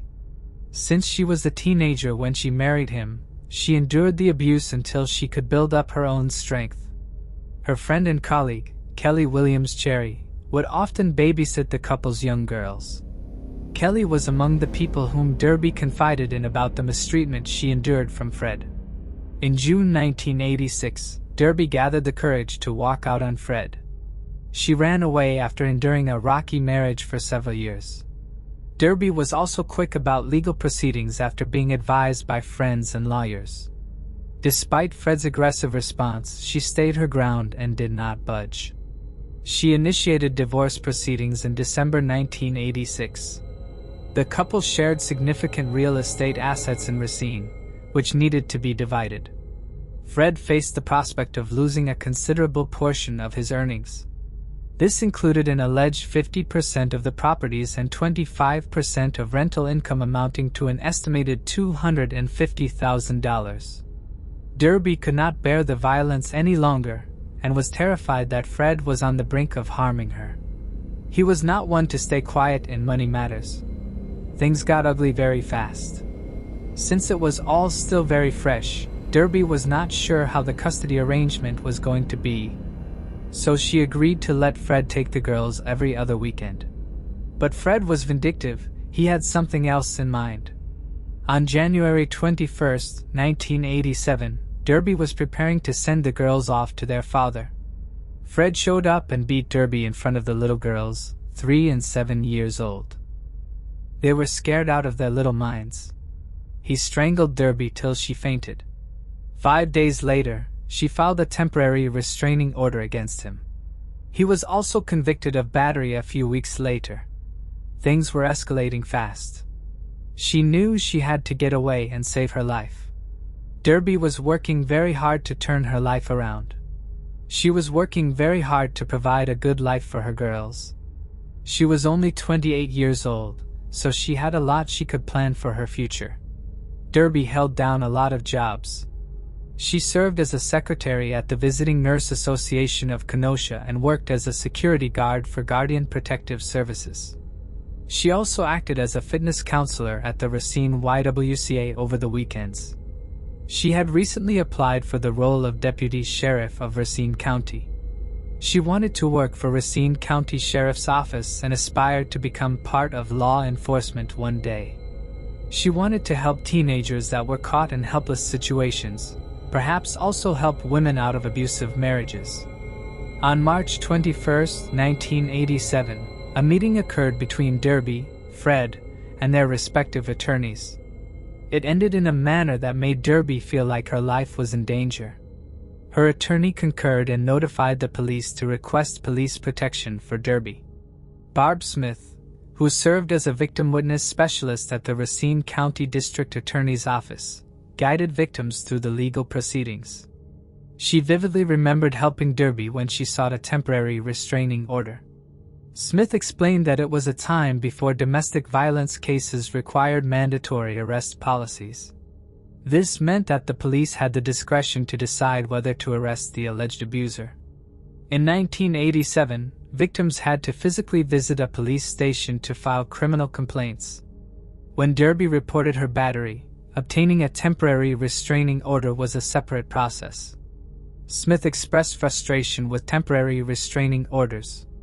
She described them as largely ineffective and often igniting the situation. She recalled advising victims, "This is the most dangerous time for you." She emphasized that the restraining order could escalate existing violence. As Derby left, Smith could vividly remember her saying, "It does not really matter. He is going to destroy me anyway."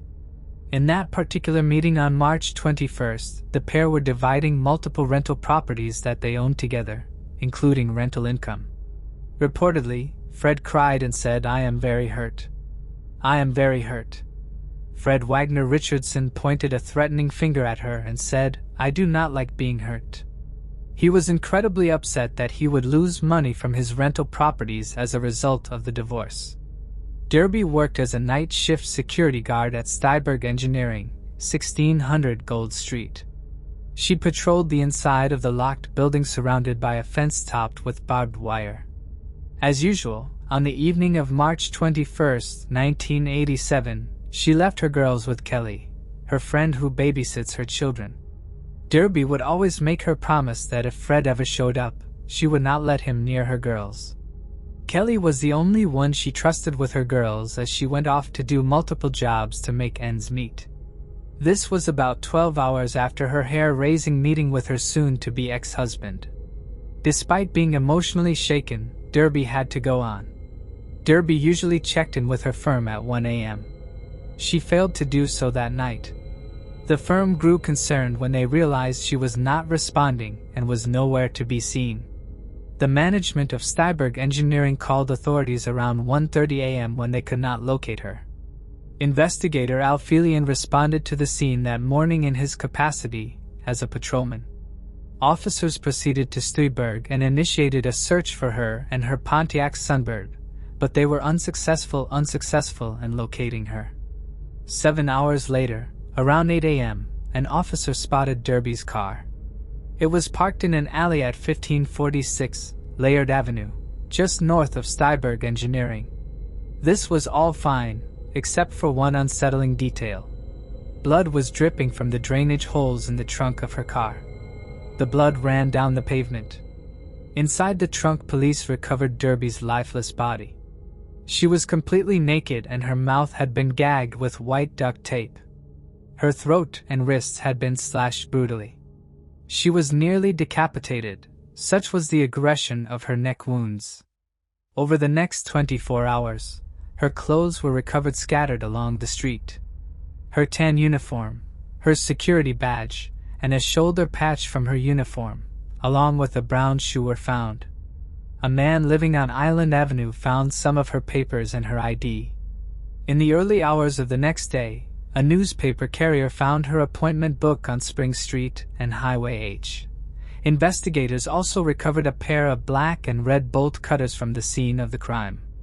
DNA analysis was still not well known, but everything was well preserved, as was the procedure at the time. The medical examiner revealed some disturbing details, but they would help paint a picture of what exactly happened. Derby still had all her jewelry on her body, so she was not being mugged or robbed when this tragedy happened. That was ruled out as a motive. There was also no evidence of assault. A pathologist carried out a thorough examination. He confirmed that the injury to Derby's head was caused by bolt cutters. Investigators discovered that the suspect had entered the Stuyberg Engineering property by cutting a section of the chain-link fence along its east side. Crime scene photographs revealed a shoe print on the property with a pointed toe resembling a cowboy boot. This matched the footwear worn by someone she knew, as investigators later learned. Derby had a routine of bringing her children's clothes to work for folding. She often parked her car by the lunchroom door to easily carry the laundry basket back and forth. So the perpetrator was waiting for her and attacked her while Derby made one of her trips. Her jacket was found with inside-out sleeves. An examination revealed that someone had attempted to grab Derby from behind.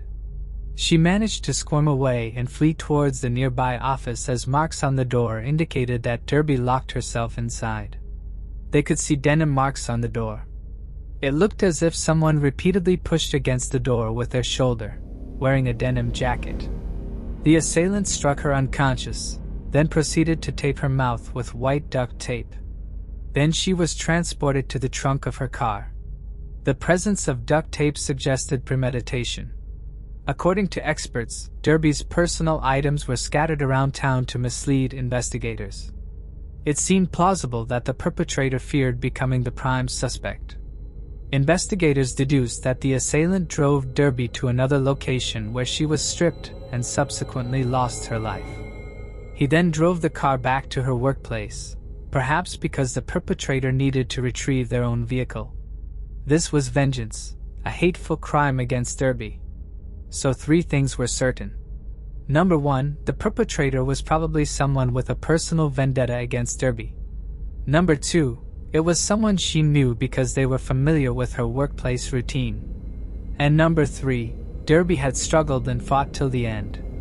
A relative realized that the black and red bolt cutters in evidence belonged to none other than Fred Wagner Richardson. A tip directed the police's attention to a vehicle resembling Derby's. It was spotted near Fred's housing property on State Street that fateful night. Witnesses recalled seeing someone loading an object into the trunk. A large object like maybe a rolled-up carpet. Acting swiftly, law enforcement executed a search warrant at the location, but they struggled to gather enough evidence to charge her ex with the slaying. Throughout, Fred steadfastly maintained his innocence. During the investigation into the case, authorities recovered evidence from both Stuyberg Engineering and the vicinity where Derby's car was located. An RPD officer on night duty reported sighting a vehicle similar to Derby's parked at the rear service door of 1212 State Street around 3 a.m. The property was under the ownership of Fred Richardson.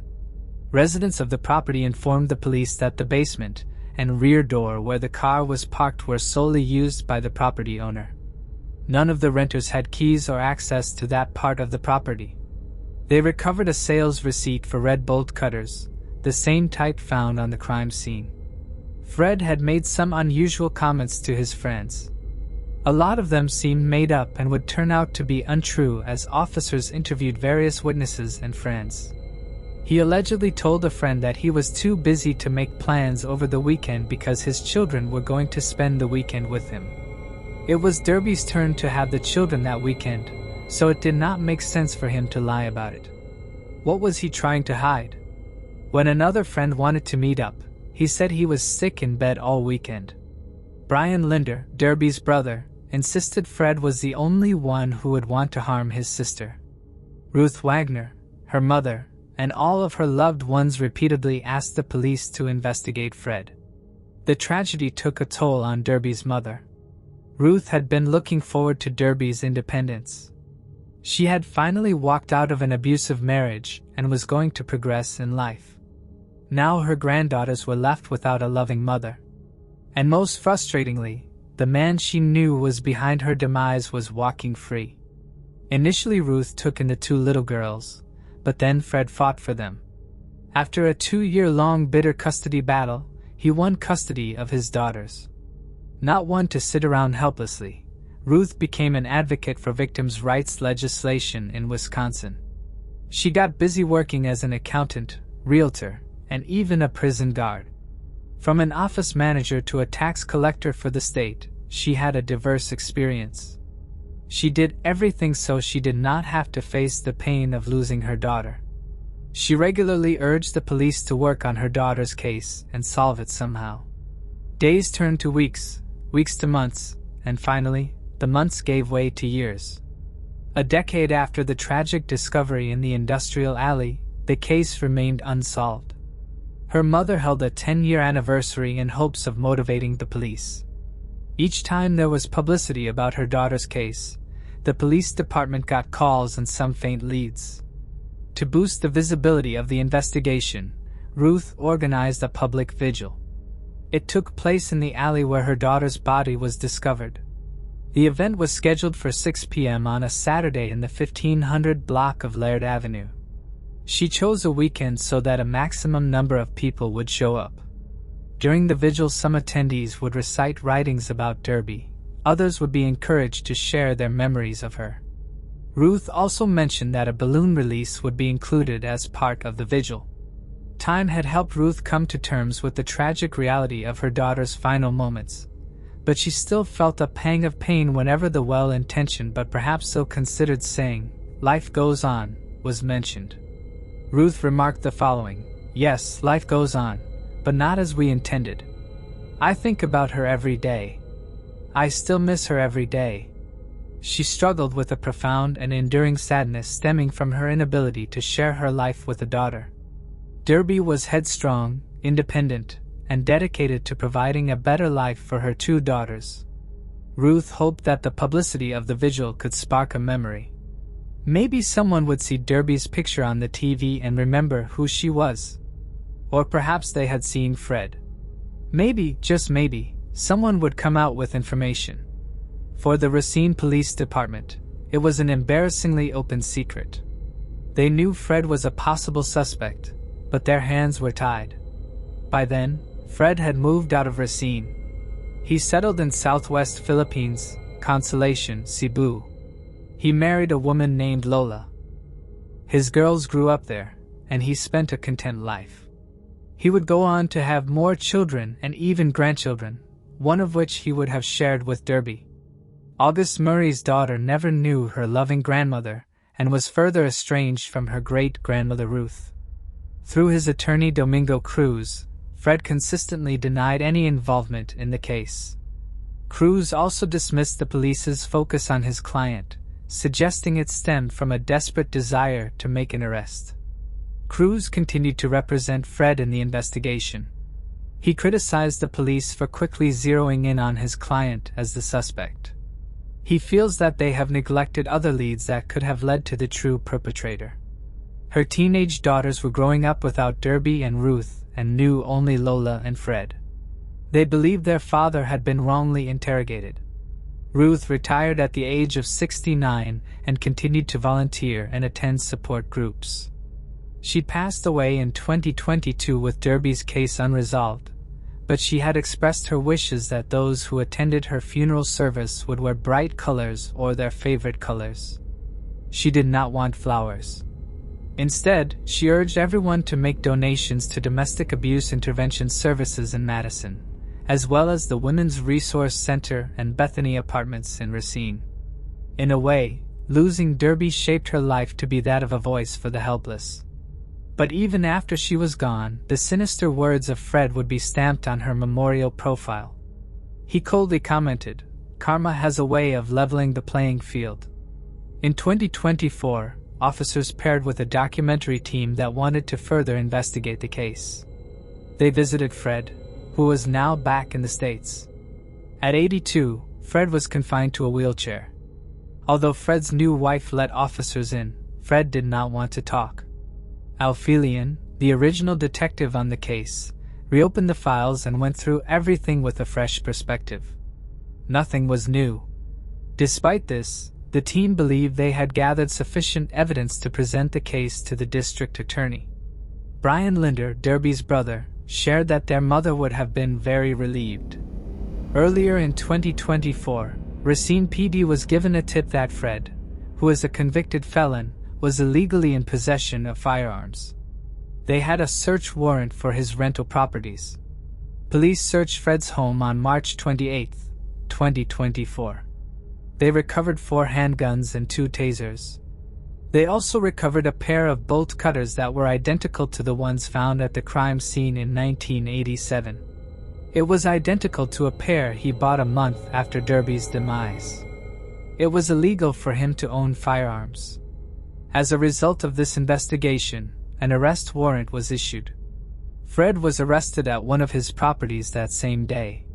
He was charged with first-degree engagement in premeditated unlawful slaying, 4 counts of possession of a firearm by a felon, and 2 counts of possession of electronic weapons. At 82 years old, Fred could face the remainder of his life in prison. 37 years later, Derby was finally going to get justice. The Racine PD held a press conference on April 5 to share the news. On Wednesday, April 10, 2024, Fred pleaded not guilty to the case in Racine County Circuit Court. He is presumed innocent until proven guilty beyond a reasonable doubt by the law. Prosecutors asked for a $1 million bail for Fred. The court commissioner approved $50,000 cash and a $50,000 signature bond. Fred provided the $50,000 cash and was subsequently released. Racine County District Attorney Patricia Hansen emphasized the importance of linking Fred and his belongings to the crime and its timing.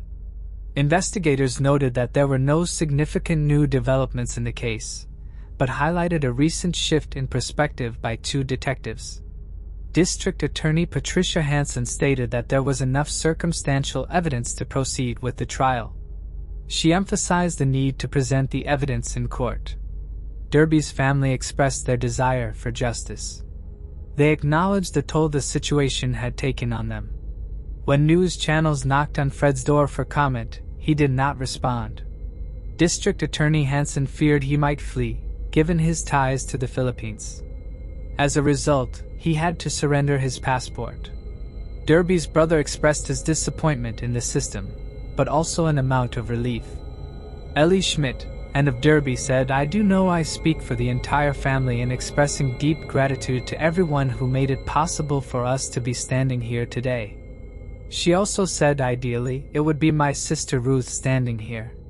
She fought so hard and for so long to get justice for her daughter's case.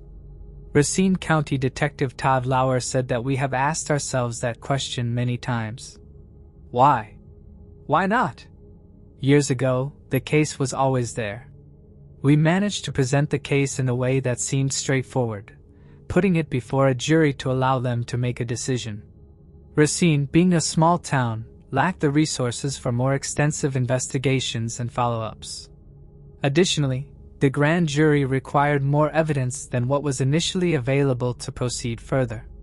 Despite all the evidence pointing to Fred, he had the means, motive, and opportunity to take Derby's life. It took 37 years for justice to begin to unfold. While Fred remarried, had a son with Lola, and saw his grandchildren grow up, Derby's life was tragically cut short, driven by vengeance. A status conference for the case is scheduled for July 12, 2024. Moving on to the next case. Tammy Sue Aldridge. Have you ever thought about how a simple morning jog, once a peaceful routine, could transform into a nightmare that would torment a community for more than 40 years? Tammy Sue Aldridge, a lively 20-year-old college student, was celebrated for her radiant smile and her love for running. Her life embodied the hope and potential of youth, full of dreams and aspirations for the future. Her commitment to staying fit was something her friends and family admired. Tammy was frequently seen jogging through her neighborhood, radiating joy and determination. However, on June 30, 1979, she was abducted during her run near Jim Barnwell Road in Burlington, North Carolina. What had once been a peaceful, tree-lined path she frequented became the scene of a terrifying crime. Her sudden disappearance triggered an urgent and thorough search by local authorities and worried residents. But as time went by with no trace of Tammy, hope began to fade, giving way to fear and uncertainty. In a haunting turn of events, Tammy managed to make a phone call home the day after her abduction. Her voice, trembling with fear, briefly reassured her family. The following day, she called again, her tone a heartbreaking blend of hope and desperation. Investigator Dan Denton revealed that during these calls, Tammy told her family she was okay and hoped to return home soon. Her family held on to the slim hope that these calls indicated she was still alive and might be rescued. Law enforcement agencies intensified their efforts, coordinating a widespread search and investigation. The agony of not knowing her fate weighed heavily on her loved ones. The community rallied together, united in their determination to find Tammy and bring her home safely. Unfortunately, this brief, heart-wrenching contact would be the last time anyone heard from Tammy before her tragic end. She was found on July 3rd. Tammy's body was found in the middle of Highway 54, a chilling image that would remain etched in the minds of those who discovered her. Her ankles were bound, and burn marks suggested that a rope had been used to tie her hands and neck. Her shorts were reversed, and her shirt was inside out, pointing to the disturbing reality that her clothes had been put on after her death.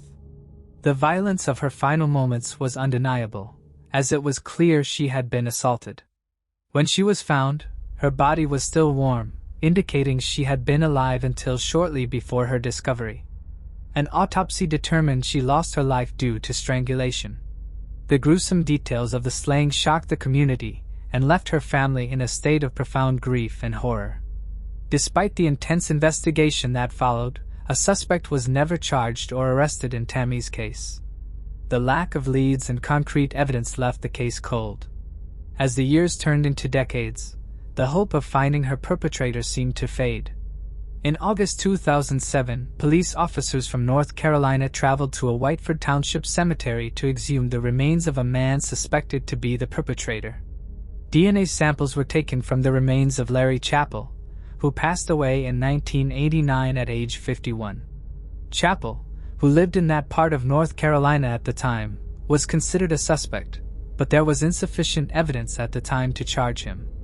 The DNA samples did not match to those taken from Tammy's body. The case, again, went cold. In 2021, however, the agency decided to revisit the case. They were driven by advances in forensic technology and a renewed determination to bring closure to Tammy's family. New techniques in DNA analysis and evidence processing had the potential to uncover clues that had previously been undetectable. Investigators hoped that these advancements might finally reveal the identity of Tammy's perpetrator and close the case for good. The reinvestigation brought a renewed sense of hope and urgency. A new investigator started looking through old files. Sheriff Terry Johnson said this man was able to find a name that no one had seen in the file, just one piece of paper with a name. Sergeant Dan Denton then reopened the case. He said finding this name was the biggest thing. Once you get a name, once you get a lead, once you get something to go on, that is kind of what drives you to keep digging and digging and digging. On Thursday, April 4, 2024, the Alamance County Sheriff's Office made a pivotal announcement. Tammy Sue Aldridge's life was taken by Gary Lane Laframboise. Laframboise, who passed away in 2020, was revealed to be the likely perpetrator of the horrific crime. He was around 19 years old at the time of Tammy's demise. He lived in Graham, a small town a few miles from where Tammy's body was discovered. His proximity to the crime scene and his criminal history painted a disturbing picture. Just 3 months after Tammy's demise, Laframboise was arrested for an unrelated kidnapping and impersonating an officer. While in custody, he also committed a serious assault on a detention officer, further solidifying his violent tendencies. He served time in prison from 1980 to 1982. Laframboise was identified as a potential suspect through DNA evidence years before, but investigators faced a significant hurdle. They had to contact the Laframboise family, ultimately obtaining a DNA sample from Laframboise's daughter. The comparison of her DNA to the evidence collected from Tammy Sue Aldridge's body yielded a conclusive match. The development was a critical piece of evidence that confirmed Laframboise's involvement in the crime. Sheriff Johnson said the following during an emotional press conference. "I hope that this development, and what has happened here, will give the family a little bit of closure. While Tammy's family is grateful that the case has been closed, they still have lingering questions." Her uncle expressed, "We want to thank you for all that you've done. Closure will look different for each of us, but your efforts mean a great deal to us. Thank you." Moving on to the next case. The Mystique Temi Fernandez Casas. In May 2001, partial skeletal remains of an unidentified individual were found in Newfoundland and Labrador, Canada. The Royal Newfoundland Constabulary responded to the scene, where the remains were discovered in a wooded area off Minerals Road in Conception Bay South. It was determined that the remains belonged to a male, aged between 18 and 29 years at the time of his death, with dark, curly, shoulder-length hair. Investigators worked diligently to identify the man, but their efforts were unsuccessful. He came to be known as Conception Bay Jane Doe. It was determined that his death was the result of a homicide. An isotope analysis was conducted in an attempt to gather more information. Forensic sketches of the man were created over the years and released to the public in the hopes of aiding his identification. Despite the extensive efforts of law enforcement, no matches were found, and the case eventually went cold due to a lack of viable leads. In August 2021, after continued attempts to identify him, the Royal Newfoundland Constabulary submitted forensic evidence to Othram for further analysis. Othram scientists successfully developed a DNA extract from the forensic evidence. They then used forensic-grade genome sequencing to build a comprehensive genealogical profile for the victim. They then used this profile to conduct genealogy research. This ultimately provided new investigative leads to law enforcement. A follow-up investigation was conducted using this new information. The genealogical research and subsequent investigation determined that his ancestry traced to the Iberian Peninsula, which is made up largely by the countries of Spain and Portugal. However, low genetic matches and the lack of historical records complicated the search and development of the case. Genetic relatives were traceable to Cuba. Unfortunately, reference testing necessary to home in on the identity of the Jane Doe presented unique challenges. In early 2024, after 23 years, there was a breakthrough in the investigation when a match was made to a first cousin of the man. With this newly identified relative, potential family members residing in Cuba were identified for interviews and reference testing. This led to the identification of Conception Bay, Jane Doe, as the Mystique Temi Fernandez Casas. Temi was originally from Cuba. He went missing in Canada over 2 decades ago after traveling from Cuba to Quebec City on a tourist visa in April 1992. There is no record of his travels from Quebec City to Newfoundland and Labrador. It is believed that his life ended between 1997 and 1998. It is also believed that he would have been in his early 30s at the time of his demise. According to stable isotope analysis that was performed post-mortem, Temi has spent most his time in southern Quebec and or the northeastern United States.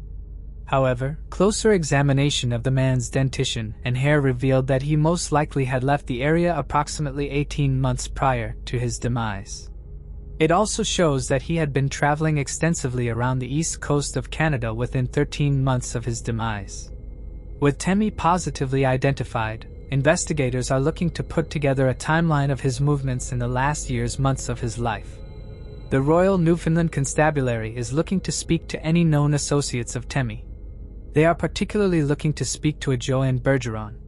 It is believed that she has also spent time in Cuba prior to April 1992, where she worked as a travel agent.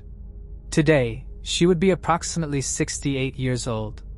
A dedicated email has been set up for direct communication with the investigative team.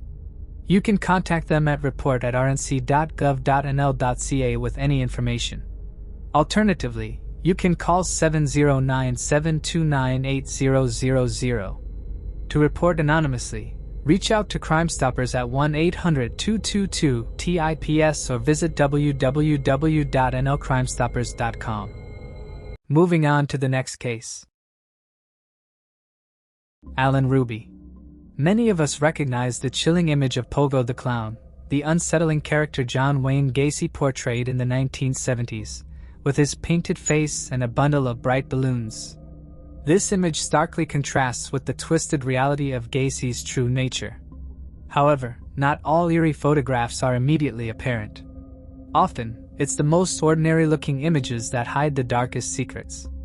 One such example is a photo posted by 19-year-old Alan Ruby on October 12, 2014. The picture, shared on his Instagram with the caption, "College wouldn't be half as great without these two peaches," appears harmless at first glance. But the backstory behind it takes a sinister turn when it's revealed that just 3 days earlier, Ruby had brutally murdered his entire family while pretending to be unaware of the horrific events that transpired in his parents' home. John and Joy Ruby, residents of Duncan, Oklahoma, were well-known figures in the community. Both worked for the local newspaper, the Marlow Review, with John having previously served as the publisher of the Duncan Banner until the family sold the business in 1997. Together, they had 2 children, 17-year-old Catherine, a junior at Duncan High School, and 19-year-old Alan, a student at the University of Oklahoma. The Ruby family was affluent, enjoying a lavish lifestyle. Alan, in particular, was known for his extravagant spending, often treating friends to hotel stays, traveling around Europe, and indulging in designer shoes for himself. Alan Ruby was always adorned with a gleaming Rolex and traveled first class, often looking down on his fellow students who could scarcely afford more than instant noodles for dinner. In a blog post from March 2014, he shared his obsession with luxury and excess, writing, "There is no bigger rush than getting to the register at a store and swiping your credit card. In that moment, you're waiting for the screen to say approved. You start to get heart palpitations and a rush of adrenaline. By the time she hands you your stuff, you are so high on adrenaline that the $15,000 total doesn't even faze you until you're home and see the receipts." But Ruby's taste for the good life had gotten wildly out of hand in the months leading up to the murders. In January 2014, he pleaded guilty to a charge of credit card theft after stealing his grandmother's card. He owed $491 in fines and court costs, and was scheduled to appear again in court on November 12 for his final sentencing. His parents had paid for him to go on a trip to Europe, but he had used his grandmother's credit card to pay for the experiences he had while there, racking up $5,000 in charges. 2 years before that, he had reportedly assaulted his own mother after they fought about his spending habits. She opted not to press charges. By the time of the murders, he owed $3,000 to a loan company and was being investigated for having stolen and forged $17.50 $1,000 worth of checks. The theft of his grandmother's credit card, though, was the final straw for Joy and John, who cut Ruby off financially. The family's housekeeper, Rosie, later testified that Joy had tearfully told her about the things she'd heard from a friend. Reportedly, Ruby was going around telling his friends he was going to kill us. On the morning of October 13, 2014, Rosie called the police. She was distressed and shocked and explained that she had turned up to work to find 3 Ruby family members dead. One neighbor recalled being baffled by the triple murder, stating, "They were a good family. They would always help you out. If your car wouldn't start, they'd come over and jump it, or if your dog ran off, they'd try to help you catch it. Just neighborly things." Rosie told investigators that she was not sure whether or not to report to work on the morning of 13th, as she hadn't heard from Joy. She decided to err on the side of caution and showed up at the family home anyway, where before long she discovered the bodies. Joy was on the kitchen floor, John face down in the doorway between the kitchen and dining room. The family had been dead for 4 days. Hours after the bodies of his family were discovered, Ruby was arrested in connection with the credit card theft case. When informed that his parents and sister were dead, he began, quote, wailing and crying and having a hard time. Eventually, investigators said he settled down enough for them to interview him. They noted that at this point, Ruby had become their number 1 suspect in the murders, and it wasn't long before he confessed. Ruby told detectives that on October 9th, he had taken his father's gun and approached his mother first in the kitchen. When Joy turned to him, he shot her in the head. However, after collapsing on the floor, she still showed signs of life, so Ruby shot his mother once again. His 17-year-old sister, Catherine, was outside, but came in possibly after hearing the commotion. As she stepped into the kitchen, he shot her once. Ruby believed she died instantly. His father, John, was the last one to die because he had been at work all day. When he returned home about an hour after Catherine and Joy were shot, he entered the kitchen only to be met by his son. Ruby fired the gun, shooting his father in the head. Like his mother, though, his father was still alive when he hit the ground, so Ruby fired again. Following the murders, Ruby ransacked the house to make it look like a robbery gone wrong. He took the footage from his family's at-home surveillance system and fled to his university campus. He disposed of the gun and surveillance footage in a lake en route. He later traveled to Dallas, where his university was playing a sports match against the University of Texas, though he didn't attend the game. He then stayed with friends at the Ritz-Carlton in Dallas. Ruby also admitted to police that he left his phone behind when he traveled to Duncan so that his real location wouldn't be given away if investigators looked into it. He reportedly posted photos of the view from his dorm room on the night of the murders. Ruby believed that by eliminating his family, he could inherit their wealth, clear his debts, and maintain his extravagant lifestyle. In 2016, Ruby pleaded guilty to 3 counts of first-degree murder as part of a plea agreement that spared him from the death penalty, which the prosecution had initially sought. He was sentenced to 3 consecutive life terms without the possibility of parole. As part of the plea deal, Ruby agreed not to contact his relatives, not to profit from his crimes through book or movie deals, and not to communicate with the media. Before I continue, I want to remind you that only a small percentage of people who watch my videos are actually subscribed. So if you enjoy my content, consider subscribing. It's free and you can always change your mind later. Now let's move on with the video. Moving on to the next case. Carol Barrett. In March 1980, Carol Barrett, an 18-year-old from Zanesville, Ohio, set off on what was meant to be a fun spring break trip with her friends to Daytona Beach, Florida. However, the trip took a tragic turn when Carol was kidnapped from her motel room by an armed man. Despite her friends' desperate attempts to save her and extensive police efforts, Carol's body was discovered days later near Jacksonville, Florida, far from where she was last seen. For decades, her brutal slaying remained unsolved. Carol Ann Barrett was born and raised in the tight-knit community of Zanesville, Ohio, known for its strong family values. As one of 6 children, Carol grew up in a lively household filled with love and support. Her family was close, and the sense of community was always a defining part of her life. Wayne and Patricia Barrett, Carol's parents, were actively engaged in their children's lives, ensuring they had a stable and supportive upbringing. From an early age, Carol displayed resilience and independence, earning the admiration of both her family and friends. Her level-headedness and practicality were qualities that made her well-liked and respected by those who knew her. Carol possessed a calm demeanor and the ability to manage stressful situations with poise, qualities that her family believed would benefit her as she grew older. By the age of 18, Carol had cultivated a wide range of interests and a strong sense of direction for her future. As a dedicated member of her high school band, she enjoyed the travel and performance opportunities it provided. One standout trip to Colorado sparked a love for exploring new places, further fueling her desire to experience the world. This subsequently fueled her desire to plan a spring break trip to Daytona Beach, Florida. Carol's father, Wayne Barrett, had reservations about the trip but relented. He knew how much it meant to his daughter. Carol had worked part-time at a Wendy's restaurant to save up for the trip for nearly a year. As spring break approached, the excitement was palpable. On March 20, 1980, Carol and her friends embarked on a road trip to Florida, driving through the night. Once they arrived, they checked into the Treasure Island Inn, a well-known oceanfront hotel in Daytona Beach shores. Eager to enjoy their time away, the group quickly headed to the beach, excited for a week of fun and relaxation in the Florida sun.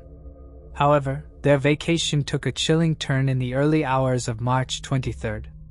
After a night of socializing in the girls' oceanfront room on the 6th floor, Carol and a friend, 18-year-old Scott Grubb, left to visit a nearby store. This was around 2 a.m. As Carol and Scott made their way towards the elevator, they were suddenly confronted by a man waving a gun. The assailant aggressively forced them back towards their motel room. He demanded that they re-enter. Worried about the intruder's motives, their friend Steve insisted they couldn't access the room because they didn't have a key. However, the gunman was undeterred and shoved Steve toward the door. In fear, both Steve and Carol banged on the door until one of their friends opened it from the inside. Upon entering, the gunman seemed momentarily startled by the number of people in the room but quickly regained composure. He ordered everyone to remove their clothes and, after a tense exchange, took about $200 in cash from the group. Then, stating his need for a hostage to facilitate his escape, he initially chose 17-year-old Pam Queen. But when Pam reacted with immediate hysteria, he reconsidered. He muttered that she would be too problematic. Instead, Carol volunteered to go in her place. She opted to keep calm under pressure. The gunman instructed Carol to dress while he corralled the others, still undressed, onto the balcony. He assured them that Carol would be released within an hour. He then locked the sliding glass door behind them as he escorted Carol out of the room. Carol's friends shouted for help, but when no one responded, they knew they had to take action.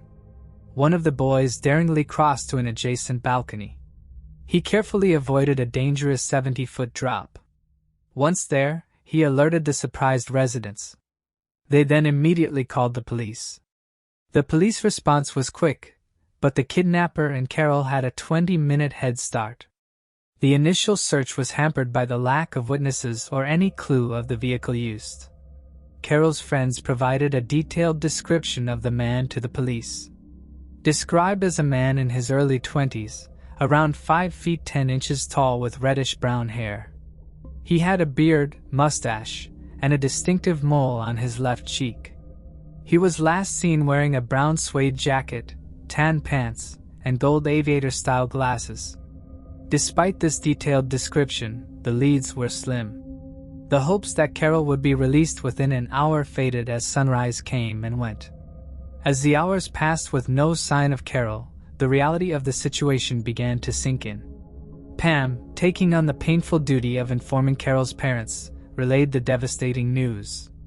Carol's father, Wayne, who had been initially reluctant about the trip, was overwhelmed with worry. He tried his best to hold on to hope due to Carol's known resilience and level-headedness. As dawn broke with no word from or about Carol, her parents, alongside her friends, clung to the hope instilled by the abductor's words. They prayed for her safe return. The FBI joined the investigation. They assisted local authorities by interviewing other guests and staff at the Treasure Island Inn. Unfortunately, no useful information emerged. The next day, Daytona Beach detectives were alerted to the discovery of a young woman's body in a remote area near the Jacksonville airport. This is almost 100 miles from where Carol was last seen. Found 30 feet from Interstate 95, the woman was dressed similarly to Carol at the time of her abduction. 2 of Carol's friends traveled to Jacksonville to identify the body. They confirmed everyone's worst nightmare. Carol had met a violent end. Carol's friends and family, who held on to hope of her safe return, were devastated by the grim discovery. Despite initial promises by the abductor that she would be released, her life was senselessly taken much too soon. When discovered, Carol showed no obvious injuries despite some dried blood on her face. An autopsy later revealed she had been fatally shot once in the back of her head. This was done with a small caliber gun. She was found partially clothed with her upper body exposed. Her white sweater was over her head and her t-shirt nearby. Her jewelry remained intact. The autopsy also noted that she was assaulted. There were no defensive wounds. This suggested that Carol was probably unaware of the imminent danger and was shot execution style, likely without warning. Detectives facing a lack of leads relied on the description from Carol's friends to create a composite sketch of the suspect. This sketch was distributed to police across the country, to toll collectors on major East Coast highways, and featured in local newspapers and on television. Detectives pored over every detail from forensic evidence at the crime scene to interviews with potential witnesses. They even analyzed traffic camera footage and questioned known criminals in the area. They took a close look at similar crimes in neighboring states, hoping for a breakthrough that would link the cases. Even after the suspect's sketch was widely circulated, weeks turned into months without any significant leads. Years passed and Carol's family, while devastated, continued to work with law enforcement. They urged them to keep the case open and the public engaged. Each year, on the anniversary of Carol's disappearance, local newspapers would feature stories reminding the community of the unresolved crime. They hoped to jog someone's memory or conscience, but eventually, the case went completely cold. It was not until August 2017 that Carol's case was reopened by the Jacksonville Sheriff's Office Cold Case Unit after a detailed review of the evidence. A few years later in 2020, a significant breakthrough came when 65-year-old Billy Mansfield Jr. was identified as a suspect. He is a convicted serial offender and was already imprisoned since 1982 for the slayings of multiple other women. Mansfield, who was 24 at the time of Carol's tragic demise, confessed in September 2022 to being the person depicted in the initial police sketch. His confession happened after multiple interviews lasting over 2 years. He admitted to both the abduction and the violent crime. Mansfield had been convicted in 1982 of brutally taking the lives of 5 different women across California and Florida. His home in Hernando County, Florida had the gruesome discovery site of 4 sets of human remains during the initial investigations. 2 of these remains were identified quickly, but 2 remained unidentified until 2022. Deputies did not say how the search was narrowed to Mansfield, but Dan Jansen, Jacksonville's Sheriff's Office Cold Case Supervisor, said that the Sheriff's Office had a partial palm print from the suspect to accompany the police sketch. Although he confessed to the Carol Barrett case in 2024, authorities chose not to pursue further prosecution. Mansfield is already serving a life sentence in California and 4 concurrent life sentences in Florida for his previous convictions. After almost 44 years, this breakthrough provided some closure to Carol's family. This confirmed the identity of the perpetrator after years of agonizing uncertainty. Blair Gilligan, Carol's niece, said she was 3 years old when her aunt's life was taken, but does remember her.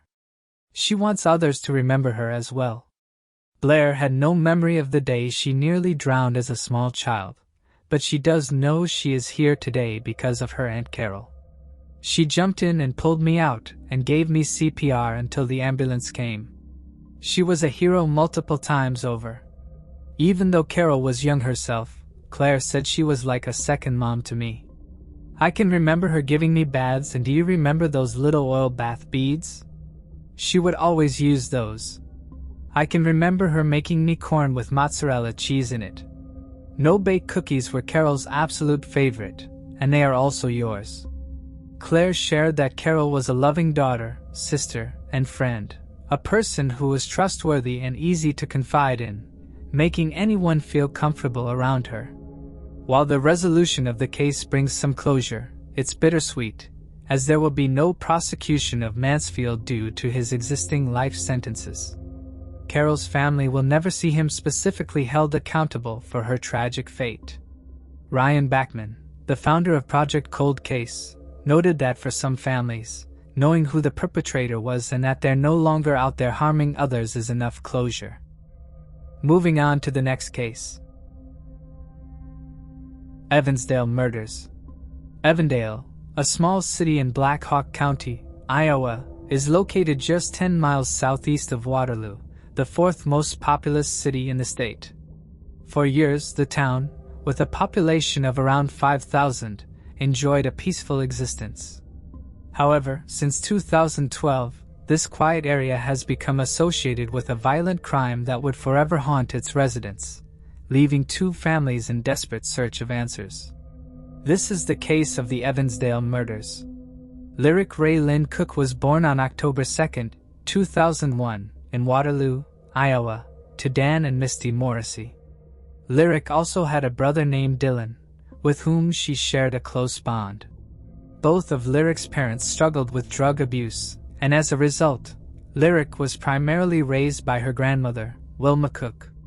She attended Kingsley Elementary School in Waterloo, where she enjoyed playing outside, bowling, cheerleading, and gymnastics.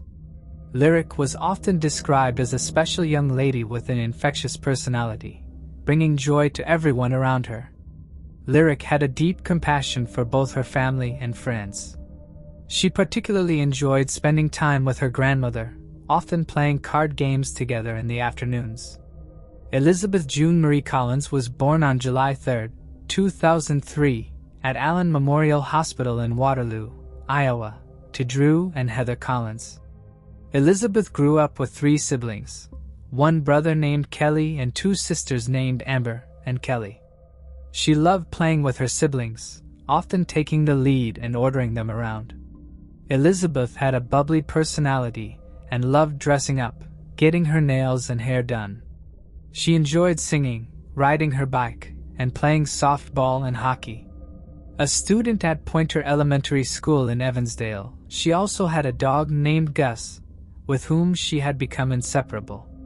Lyric's mother, Misty, and Elizabeth's mother, Heather, were sisters, which made Lyric and Elizabeth cousins. The two girls often played together, especially since Lyric spent a lot of time with her grandmother. During the summer holidays of 2012, Lyric and Elizabeth were spending a lot of time together at their grandmother, Wilma's house, where often played cards and rode their bicycles together. On July 13, 2012, Lyric and Elizabeth were on one such bicycle ride around Evansdale. The girls' grandmother saw the girls riding their bike at around 12:15 p.m. near downtown Evansdale. The girls were seen at about 12:23 on Broven Boulevard in Evansdale, and then spotted between 12:30 and 1 p.m. on Gilbert Drive, which was about 1.5 miles from their grandmother's house. The area was not far from Myers Lake, a popular fishing and recreational area. That was the last time Lyric and Elizabeth were seen alive.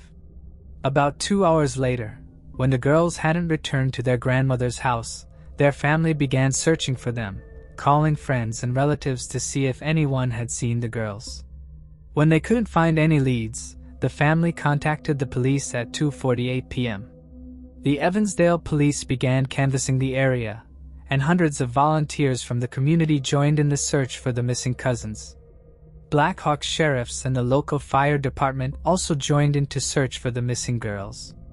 At 4 p.m., the bikes belonging to Lyric and Elizabeth were found by local firefighters on a trail on the southeast corner of Myers Lake.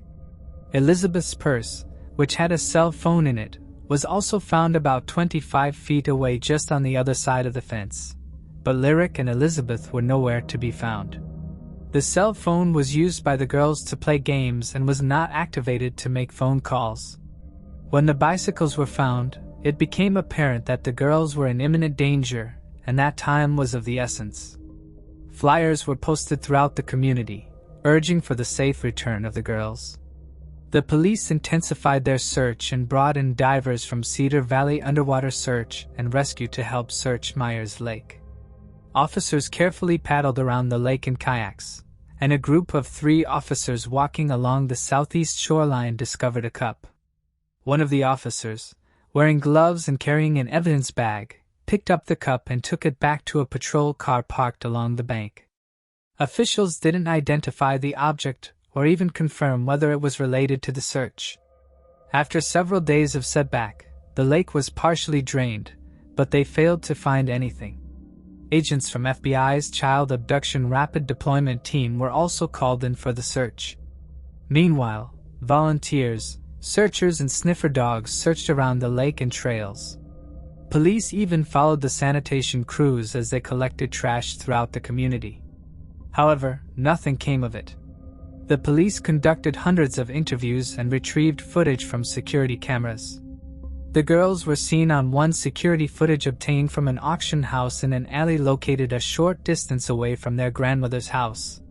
Soon, a tip line turned up numerous reports of articles of clothing that had been found but none belonged to the girls. Tips came from across the United States as it gained national attention. The police began to question registered sex offenders and anyone recently arrested for the sexual abuse or enticement of a minor in the area. Many of them were interviewed several times and were even asked to take a polygraph test. Unfortunately, all of them were cleared. The family and friends of the girls were also questioned and interviewed. The family members agreed to have their phones and personal computers taken for examination, but there was no sign of any suspicious activity, and all of them were cleared. Within the next few months, police began investigating Lyric's parents, Dan and Misty, although they did say they were not suspects in the disappearance. Dan and Misty were divorced, but both parents had a history of drug abuse and her father had a history of making drugs in the house while the children were home, including the day they disappeared. Dan specifically had numerous charges going back to the 1990s, which included crimes from burglary to possession and distribution of methamphetamines in large quantities. Not long before the girls vanished, Dan was also charged with physical assault on Misty, and at the time of the girls' disappearance, he had a restraining order against him preventing him from contacting Misty. Dan was scheduled in court to testify against people he had meth deals with shortly after the girls' disappearance. At the time, Dan had pending cases against him, charging him with possessing, dealing and making methamphetamine and a range of other drug charges that could lock him up for decades if convicted. A year and a half after the girls went missing, Dan was sentenced to 90 years in prison for drug charges. Misty also had a checkered past and was convicted in 2014 for several crimes, which included excessive alcohol and drug-related offenses. She only served a short time in prison and would be released a year later. Despite their offenses, both parents maintained they had nothing to do with the girls' disappearance. Despite extensive investigation, no new update would be received for months. Then, on December 5, 2012, hunters came across 2 deceased bodies in the Seven Bridges Wildlife Park near Reedland in Bremer County, a wildlife area about 25 miles from where the girls were last seen. They contacted law enforcement officials at 12:45 p.m. The next day, Chief Deputy Rick Aubin with the Black Hawk County Sheriff's Office held a press conference to announce officials were confident that the bodies were those of Lyric and Elizabeth. Aubin said there were no other missing persons cases and the remains found were of a smaller stature. The bodies were transported to the state medical examiner's office in Ankeny for a positive on December 10, 2012. The Iowa State Medical Examiner's Office confirmed the bodies found were those of Lyric Cook and Elizabeth Collins. On February 6, 2013, officials announced that the trail and park at Myers Lake would be renamed to honor the memory of Lyric and Elizabeth. The trail that runs around the lake is now known as the Trail of Angels. The park next to the lake will also be known as Angels Park. The city also declared July 13th as Lyric and Elizabeth Day. According to the police, the area where the bodies were found was very isolated and not many people knew about it, suggesting that the perpetrator was familiar with the park. Authorities would never reveal the cause of death of the girls and other crucial information relating to the murder. This is usually done to help avoid false confessions, which actually did happen in this case. In 2012, the police would receive 2 separate confessions claiming to be the killer. The authorities, however, were able to quickly rule them out as they were not able to share any information that wasn't already revealed to the public. On June 24, 2013, 6 months after their bodies were found, authorities announced that they had 3 different witnesses who told police they saw a white full-sized older model SUV similar to a Chevy Suburban or Ford Bronco parked on Arbutus Avenue on July 13th, the day the girls vanished. Arbutus Avenue meets the bike trail where the girls' bicycles were located. The vehicle was described as a large and clunky white SUV and an old-style boxy Suburban. 2 of the witnesses had reported seeing this white SUV parked between the bike trail signs. The other witness told police that they saw the vehicle parked near the woods on the east side of the lake, which was only a few 100 feet away from where the bikes were found. All 3 witnesses say they had seen the SUV sometime between 11:30 a.m. and 12:30 p.m. There was some criticism as to why police didn't reveal the vehicle information sooner. It was found that while 2 witnesses came forward during the initial canvassing of the area, the 3rd witness would come forward almost a year later because they assumed someone had already told police, and that police just didn't know if the information was of any significance at the time. After the 3rd witness came forward, the police forwarded this tip to the media and asked for anyone with information to come forward. Around the same time on May 20th, 2013, Kathleen Shepard and Desi Hughes were walking home from their school when they were lured into a pickup truck by a man. The man drove the girls around in his truck for some time before he took them to a hog confinement site where he zip-tied their hands together. The man then took Kathleen to another part of the property. When he left, Desi was able to escape and went for help. When the police arrived at the scene, they located his truck and found him dead inside. He had taken his own life. There were, however, no signs of Kathleen. Hundreds of police officers and volunteers scoured the network of rural roads and trails in the search for the 15-year-old, deploying aircrafts and sniffer dogs. Kathleen's body would be found a few weeks later on June 7, 2013 in the Des Moines River about 20 miles downriver from the pig farm. She had been stabbed and beaten to death. The police quickly identified the kidnapper as Michael Kundar, a registered sex offender from Stratford, Iowa. Kundar had spent years in and out of prison, including time served for a 1991 conviction on charges that he kidnapped and assaulted a woman and kidnapped 2 3-year-olds. Luckily, all of the victims had survived. The abduction came less than a year after the disappearance of Lyric and Elizabeth Cook and less than 100 miles from Evansdale. Moreover, Klunder had recently been released from prison in 2011. All of this led police to wonder if Klunder had anything to do with Lyric and Elizabeth's murders. However, on May 14, 2014, police pretty confidently said that Michael Klunder was no longer a person of interest in the Lyric and Elizabeth case. In July of 2017, a 58-year-old man named Jeff Altmeyer was arrested when he tried to lure away 2 elementary school girls while they were returning from school. It was found that he had been enticing children all over Iowa and Ottawa, Jasper and Grundy counties. In fact, in 2016, Jeff had attempted to lure dozens of children into his car. He was also a suspect in at least 2 other cases of sexual assault on underage girls. He would later be sentenced to life in prison for these crimes. Police investigated him as a potential lead in the Evansdale murders, but so far there is no evidence linking him to the crimes. Jeff is still a person of interest in the Evansdale murders. In 2018, 36-year-old Teresa Guillermon crossed the train tracks with her 8-year-old son as the train approached, but then returned to the center of the tracks as the train drew near and pulled her son onto the tracks at the last moment, killing both of them instantly. Police at first thought it was a tragic accident, but after checking the CCTV footage and talking to Teresa's friends, police realized it was a murder-suicide.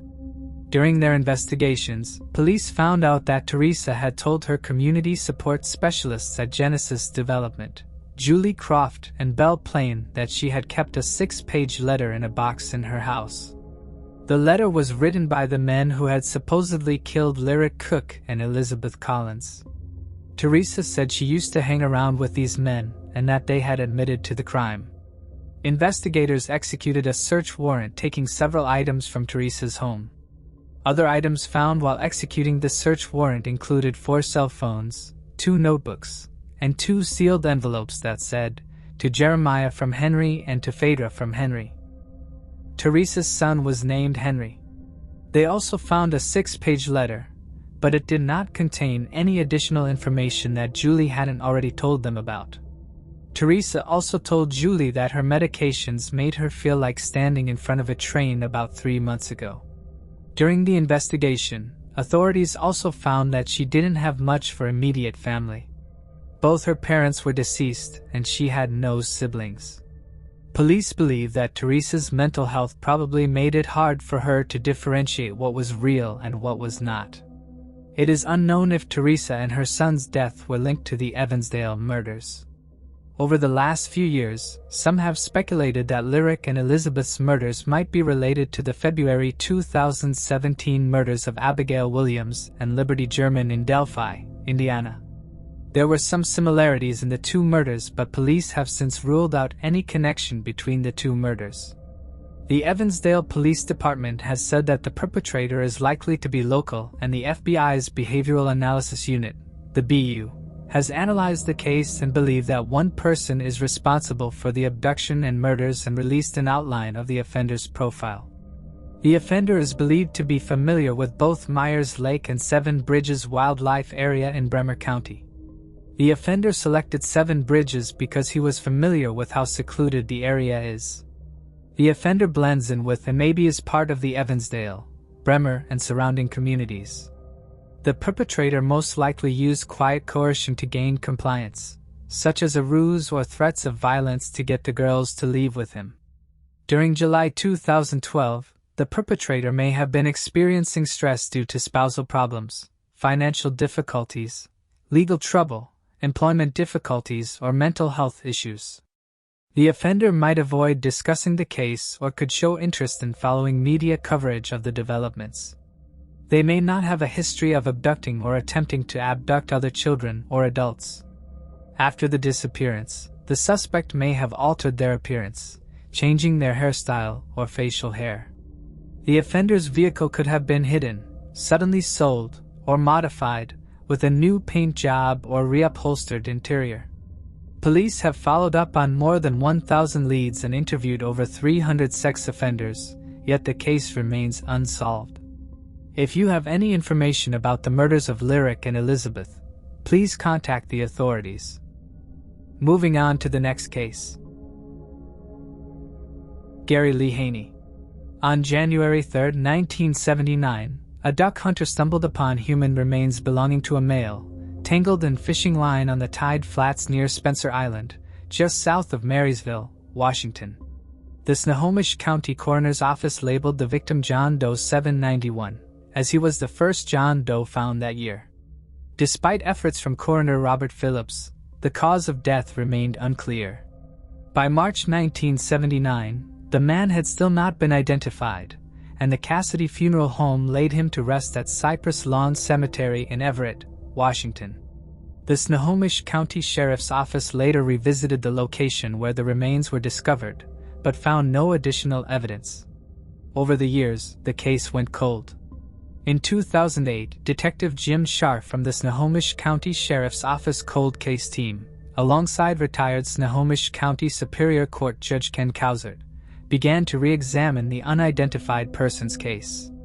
With advancements in DNA technology, they hoped to exhume the remains to collect DNA samples that had not been taken during the initial investigation. However, the process of reviewing the case, obtaining exhumation permits, and conducting DNA testing would take several years.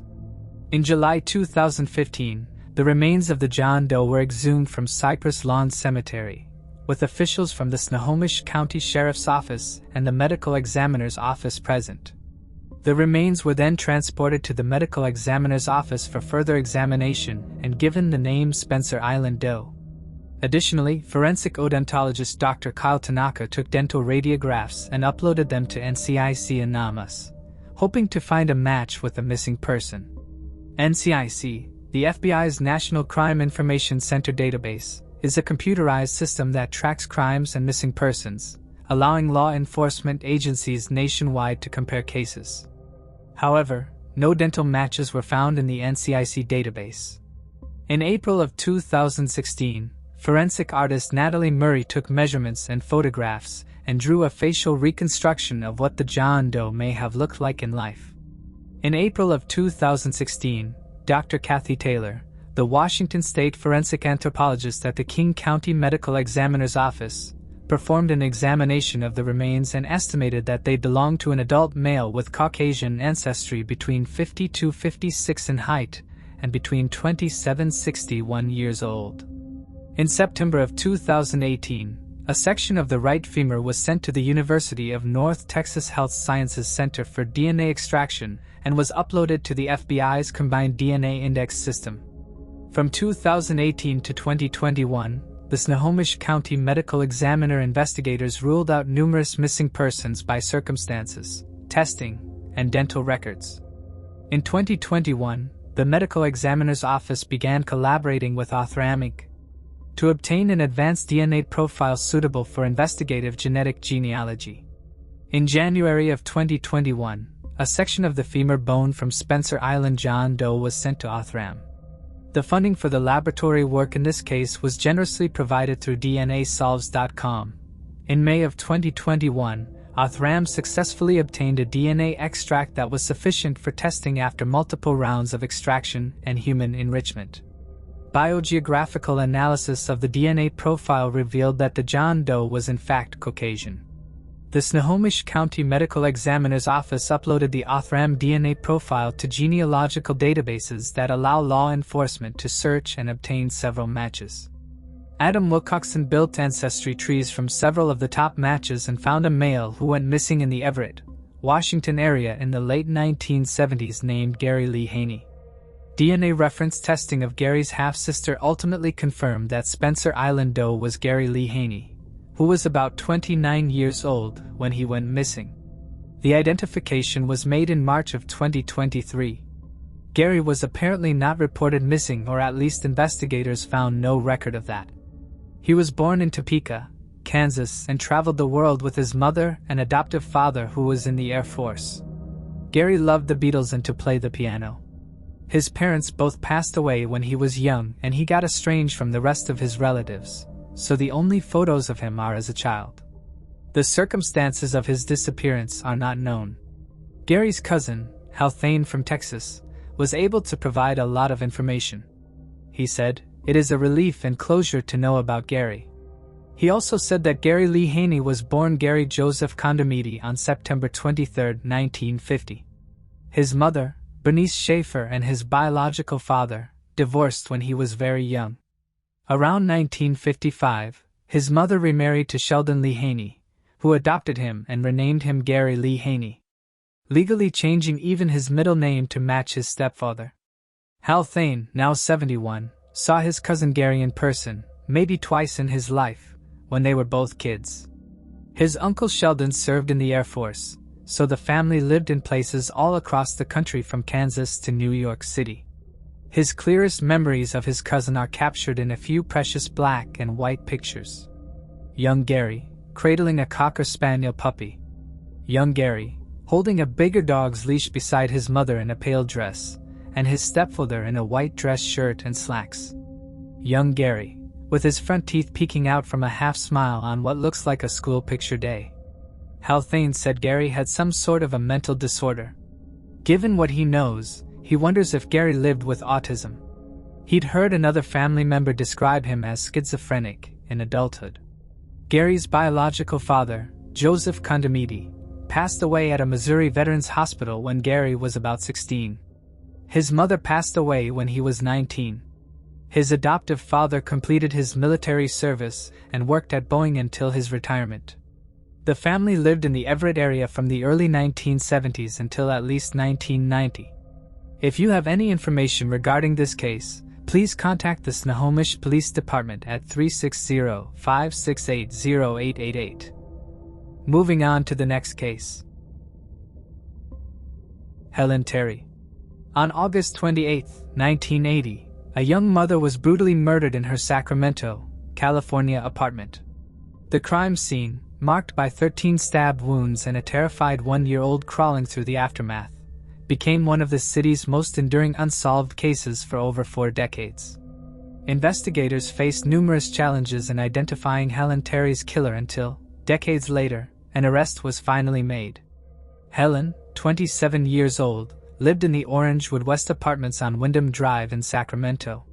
Known for her deep devotion to her family, Helen was a loving and hardworking mother, determined to provide the best life possible for her 1-year-old son. At the center of Helen's life at the time was an ongoing paternity suit against Robert Terry, who was believed to be the biological father of her son. Helen was seeking child support from Robert in the hope of securing financial stability for her child's future. On August 28, 1980, a neighbor witnessed a disturbing scene unfold outside Helen's apartment. The neighbor saw a man aggressively pounding on her door, followed by chaotic sounds from inside the apartment. Shuffling noises and blood-curdling screams echoed through the walls. The commotion outside painted a terrifying picture of the violence unfolding behind closed doors. Fearing for her own safety, the neighbor hesitated to intervene and could not call the police, as she didn't have a phone. Shortly afterward, another resident in the complex complained of water leaking into their unit. When the apartment manager entered Helen's apartment to investigate the leak, he discovered a horrifying scene. Helen had been brutally stabbed 13 times and was left to die on the bathroom floor.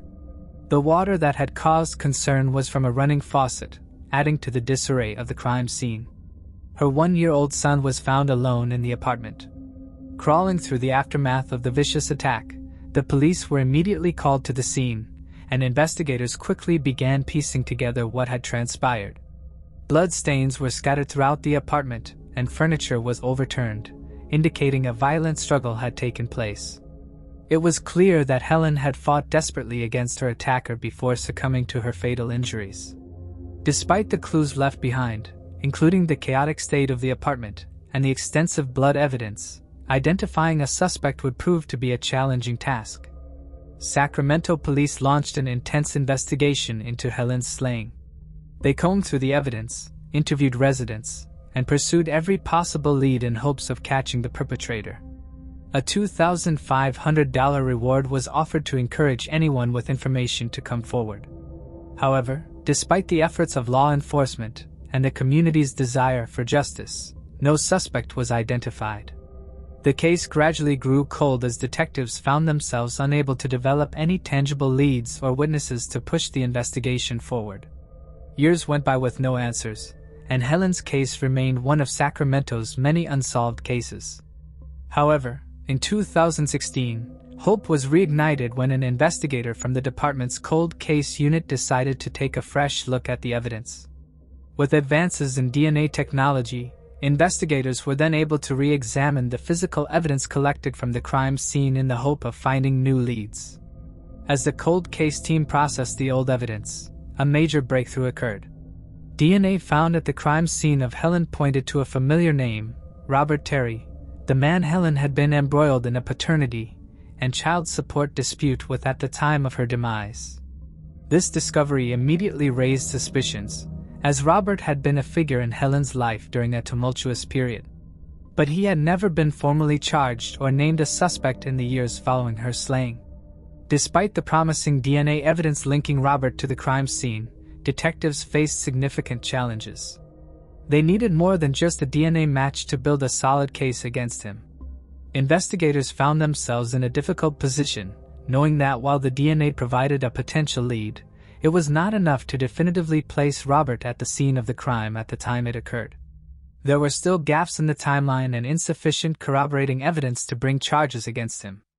In 2024, new developments in Helen's case emerged when the Sacramento County District Attorney's Office Cold Case, Science and Technology Unit took on the decades-old investigation.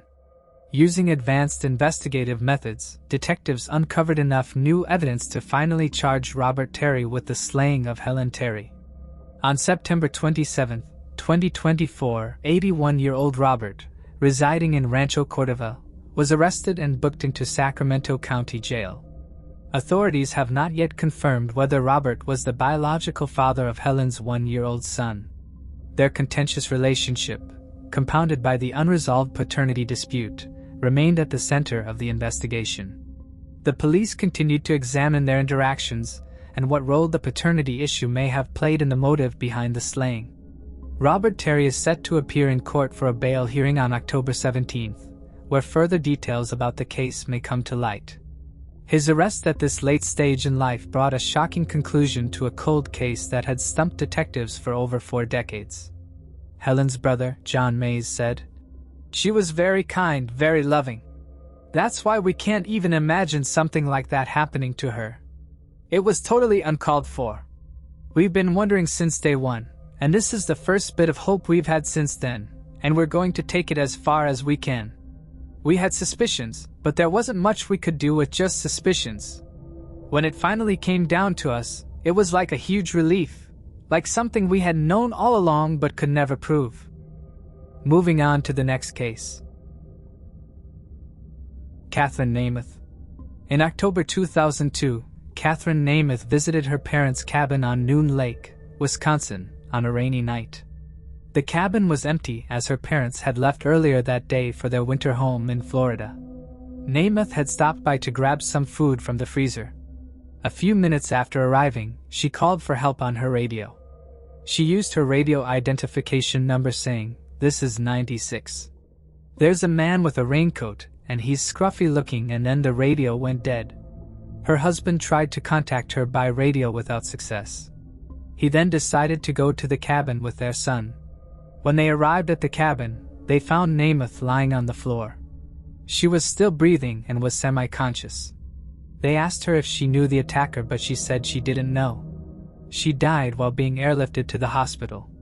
Officials said that nothing was stolen and that it didn't appear to be a random attack. Evidence from the cabin showed that she was chased through the property trying to fight off her attacker but received multiple stab wounds. Police have DNA evidence but have been unable to match it to anyone. Some speculated that the killing might be linked to an embezzlement investigation involving her husband and 3 others from the Elko Fire Department Board. The investigation was eventually resolved when the former treasurer admitted to embezzling at least $3,500 and was dismissed. Despite this, there have been no suspects or new leads, and Catherine's murder remains unsolved. Moving on to the next case. Kathy and Small. On February 22, 1986, a woman's body was discovered on a remote road in South Pasadena, California. The scene was chilling, with the victim found wearing only a nightgown, having been both stabbed and strangled. Kathy and Small, a devoted mother, had her life cruelly taken. The pursuit of justice for her murder would span 3 decades, but a shocking revelation eventually emerged, linking her case to one of California's most notorious serial offenders. Born in 1967, Kathy Ann Small was known for her loving and caring nature, especially when it came to her family. By the time she turned 19, Kathy was already a mother of 2 young children, fully embracing the responsibilities of motherhood while also being a protective big sister and devoted daughter. On the morning of February 22, 1986, A woman's body was found on a road in South Pasadena. She was dressed only in a nightgown, and it was evident that she had endured a violent attack. Authorities observed that she had been both stabbed and strangled, with no identification found at the scene. Her lifeless body provided little information, and for days, the mystery of her identity remained unsolved. That is until a breakthrough came from a man in Lake Elsinore who had seen a newspaper story about the murder. He contacted authorities, believing the victim might be his roommate, Kathy and Small. This pivotal lead quickly redirected the focus of the investigation, and the man was able to positively identify Kathy as the woman found in South Pasadena. According to the man, Kathy had been living with him in Lake Elsinore for a few months and had been working as a prostitute in the area. His revelation painted a different picture of Kathy's recent life, one that was unknown to her family and friends. He shared with the detectives that Kathy had left his house the night before her body was discovered, wearing the same nightgown in which she was found. It was a chilling detail that would later tie directly into the events leading up to her tragic end. The man further explained that Kathy had told him she was meeting someone named Bill that night. Kathy had mentioned that Bill had given her $50 to drive with him to Los Angeles, a detail that provided investigators with a potential lead on who might have been involved in her murder. With Kathy's identity confirmed and new information about her final hours emerging, detectives focused on uncovering the truth about what happened the night she met Bill. Over the years, detectives pursued several leads in Kathy's case, but none brought them closer to solving the crime. The breakthrough came 3 decades later when a sheriff's detective received a call from an investigator with the Los Angeles County Department of Medical Examiner. The examiner had been at the scene of a natural death at a residence directly across the street from where Kathy's body had been discovered 33 years earlier. Inside the home, a 63-year-old man had been found lifeless on his living room couch. He lived alone and had no children. But the investigation into his home would prove crucial to Kathy's cold case. While examining the deceased man's home, the coroner's investigator made a disturbing discovery. Scattered among his belongings were numerous photographs of women who appeared to have been given illegal substances, assaulted, and possibly held against their will. These troubling images suggested a dark side to the man's life.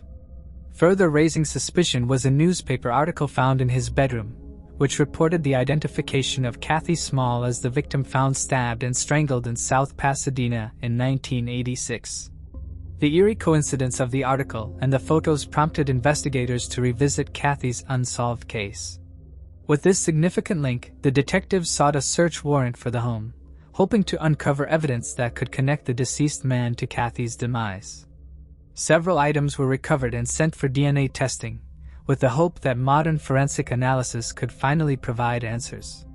The criminalists tested these items, searching for any trace of DNA that could tie the man to the crime scene or Kathy herself. However, the investigation took an unexpected turn. DNA tests revealed that the decedent's DNA did not match the DNA found on Kathy. Despite the disturbing items in his possession and the proximity of his home to the crime scene, the man was ultimately not linked to her slaying. His DNA did not correspond with any known criminal cases, leaving detectives with a setback. Yet, the investigation was far from over. With the case reopened, detectives decided to retrieve all the original evidence that had been held since 1986. The materials were transported to the sheriff's crime lab in Los Angeles for comprehensive DNA analysis, using advanced technology unavailable years before. This new analysis of the old evidence ultimately unlocked the mystery that had haunted Kathy's case for over 3 decades, providing long-awaited answers to the questions. On August 19, 2020, Slayings detectives received a pivotal notification from a criminalist that significantly advanced the investigation. DNA tests conducted on the assault kit and the victim's clothing revealed the presence of DNA from 2 male donors. One of the individuals was identified as William Lester Suff, a convicted serial offender with a notorious reputation. Known as the Riverside prostitute perpetrator or the Lake Elsinore perpetrator, Suff had been responsible for a string of brutal slayings in Southern California.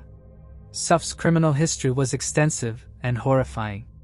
In January 1992, he was arrested during a routine traffic stop, which eventually led to his conviction for the end of 12 women in Riverside County between 1989 and 1991. His violent spree earned him an end-of-life sentence, and he had been on capital punishment for those cases. But Suff's criminal history stretched back even further. He had been convicted in 1974 for taking the life of his own 2-month-old daughter in Texas. For that crime, Suff was sentenced to 70 years in prison, but he was paroled in 1984 and moved to California, where his slaying spree resumed.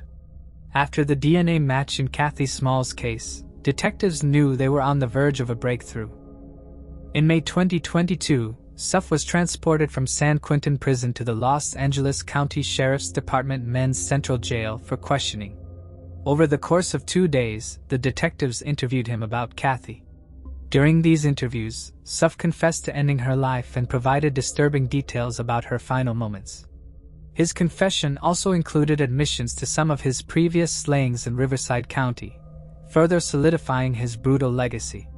William Lester Suff remains on execution row at San Quentin State Prison, where he is awaiting execution for his convictions. A press conference was held in August 2024. Lieutenant Thomas read a statement from Kathy's younger sister, Deanna Larson, who lives out of state. Deanna was 10 at the time her sister lost her life, but said that she sensed her sister was trying to get her life on track. She said in her statement, "Before she could take another step forward, her life was ended. The man who ended my sister also destroyed me, my family, and the family of others. I don't know why Kathy decided to go with Bill that night. I have spent nearly my entire life trying to understand who took the life of my sweet sister. I think of her every day." Moving on to the next case. Paul Lawrence Larry Rozier Jr. On June 21, 2000, in Winter Park, Florida, a resident noticed cats playing with an object and went to investigate. The object turned out to be a human skull, discovered at the Orange County apartment community. Deputies from the Orange County Sheriff's Office responded and conducted a search of the area. Additional skeletal remains, along with clothing, were found partially buried in a nearby vacant lot. A small-caliber firearm was also recovered near the remains. After the autopsy was conducted, forensic anthropologists determined that the remains were that of a white male between the ages of 40-60 years. The man's remains had been buried for approximately 7 to 8 years prior to discovery. They determined that he lost his life after he had suffered a gunshot wound to the head as there was a hole in his skull. Due to a lack of victimology, the case went cold. The sheriff's office submitted forensic evidence to Othram Labs in August 2022, 22 years after the unknown man's remains were first discovered.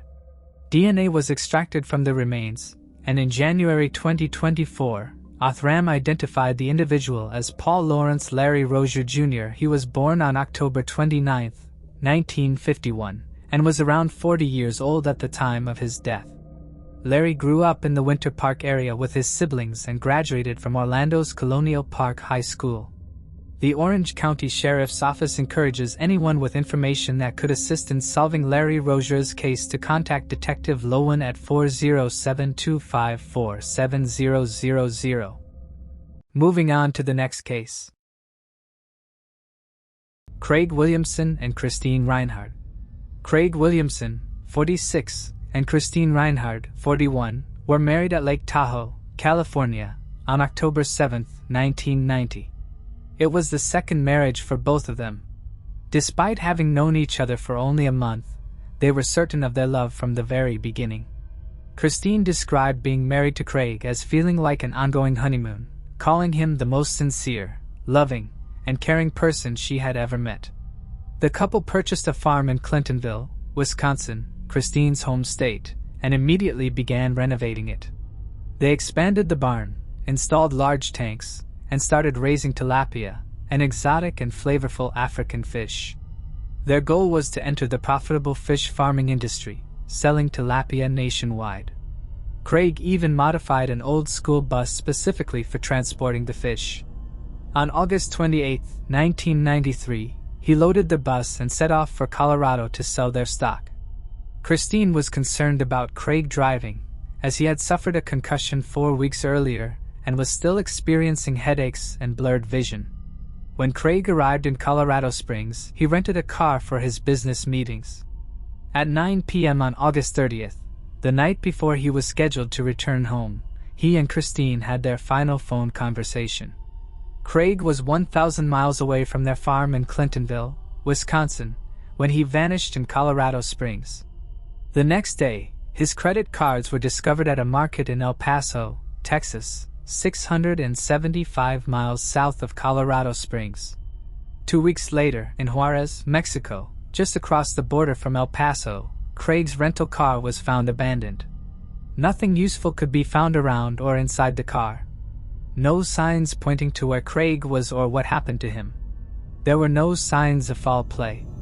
Christine faced two options: wait at home for police in distant cities to contact her, or take matters into her own hands. She chose to act. On September 14, 1993, she traveled to Colorado Springs and put up missing persons flyers in the areas where Craig had been. Christine also visited the hotel that Craig had last been seen in. One of the employees showed her room 112 where Craig had stayed. He showed her the bathroom and said that all of Craig's stuff was there, and he had a book on the sink. In the bedroom, he showed her that Craig's luggage was on the chair next to the bed. The luggage was unpacked and unopened. The bed was neatly made, giving the impression that it hadn't been slept in, and there was no sign of any struggle. Christine believed that Craig had been attacked on the day he disappeared, possibly due to his previous injuries. She speculated that, disoriented, he might have wandered off to an unknown location. Detective Robert Johnson headed the investigation in Colorado. He showed Christine the area where they found the school bus with the fish still parked. Christine theorized that Craig checked on the school bus, and then on his way to the rental car, someone came up behind him and hit him over the head. She was quoted as saying, "This is completely in keeping in character with Craig, is that he would get up and would not go in and say that I am hurt. Help me. He would think that I have to get on with things. I have to be doing something. I am supposed to go somewhere, and I have to get back." And he would wander toward the bright lights of the parking lot and the interchange, and he wandered off from there. The case went cold for a short while as investigators and Christine were unable to find useful leads. Then television stations in Colorado and Wisconsin reported about Craig's disappearance and Christine's search. Within days, a retired nurse from Montana came forward to report what she had witnessed. The retired nurse is Judy Inman. She saw the coverage of Craig's disappearance on the television and recognized him. 2 weeks after Craig vanished, Judy was traveling from Montana to Washington on a train when she saw a disheveled-looking man on board. She recalled when the man first got on the train, 2 drunks were harassing him. She saw the man walking down the aisle clearly looking for something. He then said he had to get back to the fish and kept saying it over and over again. The man talked about a big building with big tanks where they kept the fish and that the fish were not from America. Being a retired nurse, Judy Inman knew that there was something wrong with the man. She knew that he was not drunk or mentally ill. Judy was able to determine that he definitely had some sort of head injury because she had taken care of patients like that in the past. After hearing what Judy had said, Christine was convinced that the man on the train was indeed Craig, especially because of his ramblings about the fish from out of state. She also believed he was headed to Washington because they had initially met there. Christine packed up everything she would need and traveled to Washington. She also packed a bag for Craig in the outside chance that she found him. Christine set off on a 6-week odyssey, paralleling Judy Inman's train route from Whitefish, Montana to Portland, Oregon. Christine photographed all the Inman in person for the first time and showed her the photographs of each train station along the route.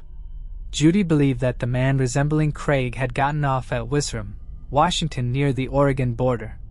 She recognized the building because it was small and she remembered the color. Christine believed that Craig might have mistaken Wishram for Washougal. Washougal is a town that Craig had lived in during 1980s. Craig's son went to Wishram and plastered the area with this poster, but no new clues surfaced. Unfortunately, no trace of Craig was found. Christine then talked about how difficult it was going back to the farm in Wisconsin empty-handed. It was absolutely terrible to drive back here after looking for Craig for the 6 weeks that I did. This place was so cold and empty. Everywhere I looked, things reminded me of Craig all the time. I can't give up. I will never give up. I will just constantly look for him until I am no longer alive or he is found. Those are the only two options. I know he is alive, and I know someday I will find him. The trouble is I do not know when, and I just have to keep hanging on. The hardest part is hanging on. Investigators suspected that Craig may have staged his disappearance based on how his credit cards were left in plain sight. They also noted that his rental car had beard clippings in it. Lab technicians determined that they had been cut with scissors, suggesting that he was changing his appearance. He had $25,100 cash with him when he vanished. He and Christine also had put all of their money into the farm and borrowed another $400,000. Finally, his bus seemed ill-equipped to bring fish back from Colorado. It had no tanks, fish food, or coolers. On May 25, 1994, Craig's disappearance was covered on Unsolved Mysteries. They described him as a 49-year-old man, 5 feet 10 inches tall and weighing 8 pounds 190. He had gray hair and blue eyes. They also showed television footage of Craig. It was filmed in Wisconsin in February of 1993, 6 months before Craig disappeared. In a twist, Craig saw a re-airing of the broadcast and recognized himself in July of 1995. He was living in Key West, Florida. He claimed he was mugged in Colorado Springs and developed amnesia, which had worsened due to the concussion that he had suffered the month before he disappeared. Craig could not remember much else from the attack, claiming that he woke up in a hospital with the name Ron. He also claimed that he wandered aimlessly throughout the United States before arriving in the Key West, where he found a job as a diver. Craig soon contacted Christine along with his ex-wife. Unfortunately, he did not remember Christine or his family. Nevertheless, Christine and Craig were reunited a few days later. The two later traveled to Colorado Springs hoping that something would jog his memory. However, the trip was unsuccessful. They decided to divorce, but remained friends. Craig moved to California to stay with friends, while Christine moved to Wyoming to start a new life. Despite Craig's assertions, investigators remained skeptical of his amnesia, suspecting that he might have staged his own disappearance. They theorized that he fled to escape mounting debts and the pressures of managing his new business. What are your thoughts on this case? Feel free to share them in the comments below. Before I continue, I want to remind you that only a small percentage of people who watch my videos are actually subscribed. So if you enjoy my content, consider subscribing. It's free and you can always change your mind later. Now let's move on with the video. Moving on to the next case. Edith Thomas Romero. On November 28, 1992, the remains of an unidentified male were found near the Walker Wildlife Area off River Road in Mesa County, Colorado. The remains were badly decomposed and lacked a skull, but it was clear that the individual had been stabbed. For 30 years, investigators worked tirelessly, following numerous leads to try to identify the man. In January 2011, the case was entered into the National Missing and Unidentified Person System, in hopes of making progress and solving the mystery. Despite extensive investigation, all leads were exhausted, and the case went cold for years. However, in 2022, the Mesa County Sheriff's Office teamed up with Othram Incorporated to see if advanced forensic DNA testing could help identify the man or a potential relative. To fund the testing and genetic genealogy research, a DNA Solves crowdfunding campaign was launched to cover the associated costs. Skeletal evidence was sent to Othram's lab in the Woodlands, Texas. There, forensic scientists developed a DNA extract and used forensic-grade genome sequencing to build a comprehensive DNA profile for the unidentified man. Further investigation by Mesa County Sheriff's Office investigators led them to finding a potential sibling to the unknown man. The sibling agreed to share consumer DNA data that was then compared to the unknown profile by Othram, which confirmed a sibling relationship. The male victim was then finally identified in February of 2023 as Edith Thomas Romero. His nickname was E.T. E.T. was 26 years old when his life was taken. He was a military veteran and had a tattoo of the initials E.T. He was a resident of New Iberia, Louisiana. Investigators traveled to Louisiana and learned that E.T. had reportedly traveled with 2 other persons from Louisiana to Grand Junction, Colorado around October in 1991. He had lived in a home on 4th Street between Ute and Pitkins Avenue. E.T. also reportedly worked as a dishwasher at a local restaurant. Investigators believe that his life was taken in the summer of 1992. Anyone with any information regarding this case is encouraged to contact investigator Pete Berg at 970-244-3263 or investigator Anthony West at 970-244-3270. Kristen Middleman, Chief Business Development Officer at Othram Inc., had this to say. Whenever a case has DNA evidence there that is not leading to a hit with Cody's and is untraceable with other methods, we are able to come in and build one of these profiles that has 100 of thousands of markers in it uploaded to a genealogical database consented for law enforcement use. Then, we are able to figure out where the person belongs in a family tree. Moving on to the next case. Franklin Floyd. At first glance, this photo seems innocent, likely showing a father and daughter. Sadly, the reality is much darker. She was kidnapped as a child and later married him.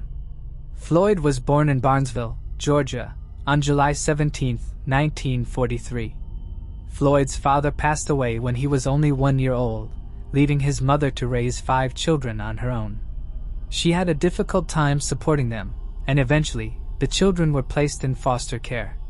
Floyd later claimed that he had been both physically and sexually abused by other children and staff at the home. As a teenager, he began to engage in criminal activities, with his first known violent offense occurring in 1962, when he was 18.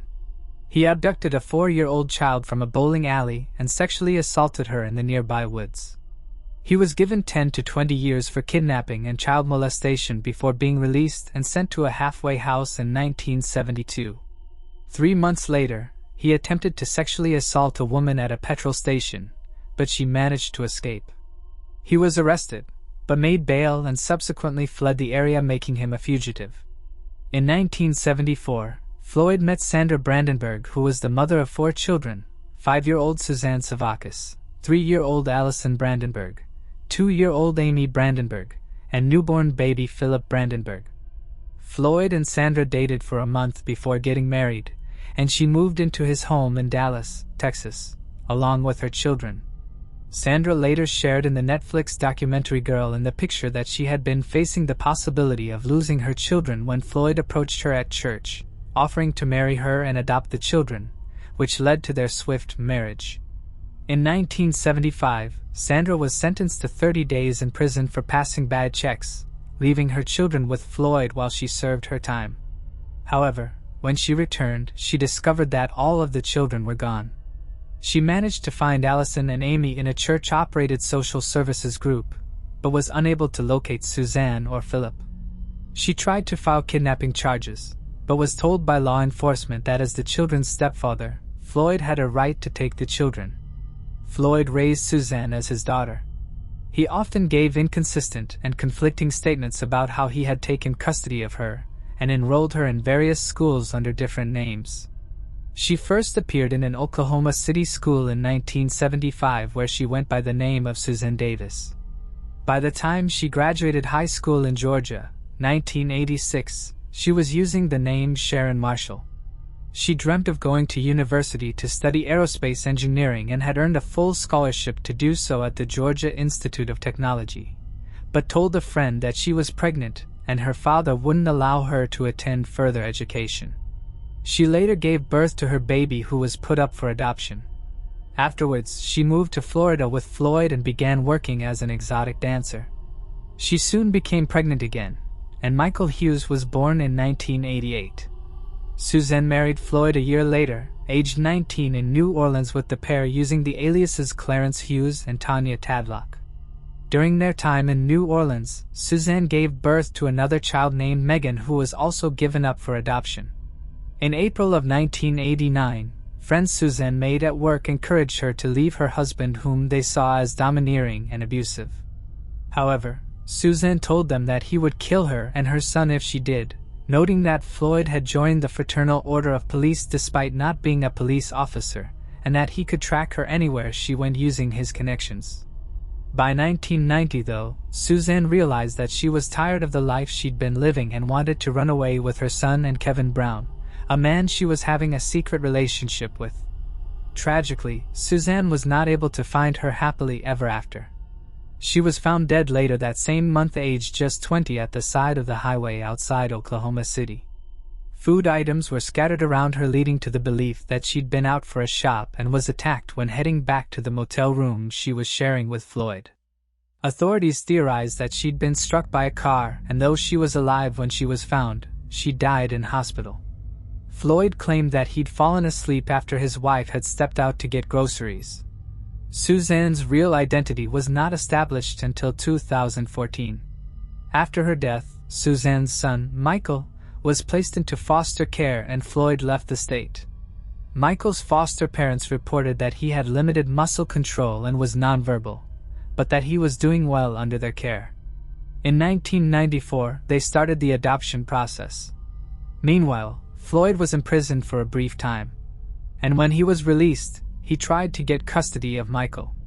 However, given his criminal record and the fact his DNA showed he wasn't the boy's biological father, he was refused. On September 12, 1994, Floyd took matters into his own hands when he entered Michael's school, pointed a gun at the principal, and managed to abduct Michael and secure him in his pickup truck. He was arrested 2 months later in Kentucky, but Michael was nowhere to be seen. And it wasn't until 2015 that Floyd admitted he shot the little boy twice in the back of the head after abducting him. His body has never been found.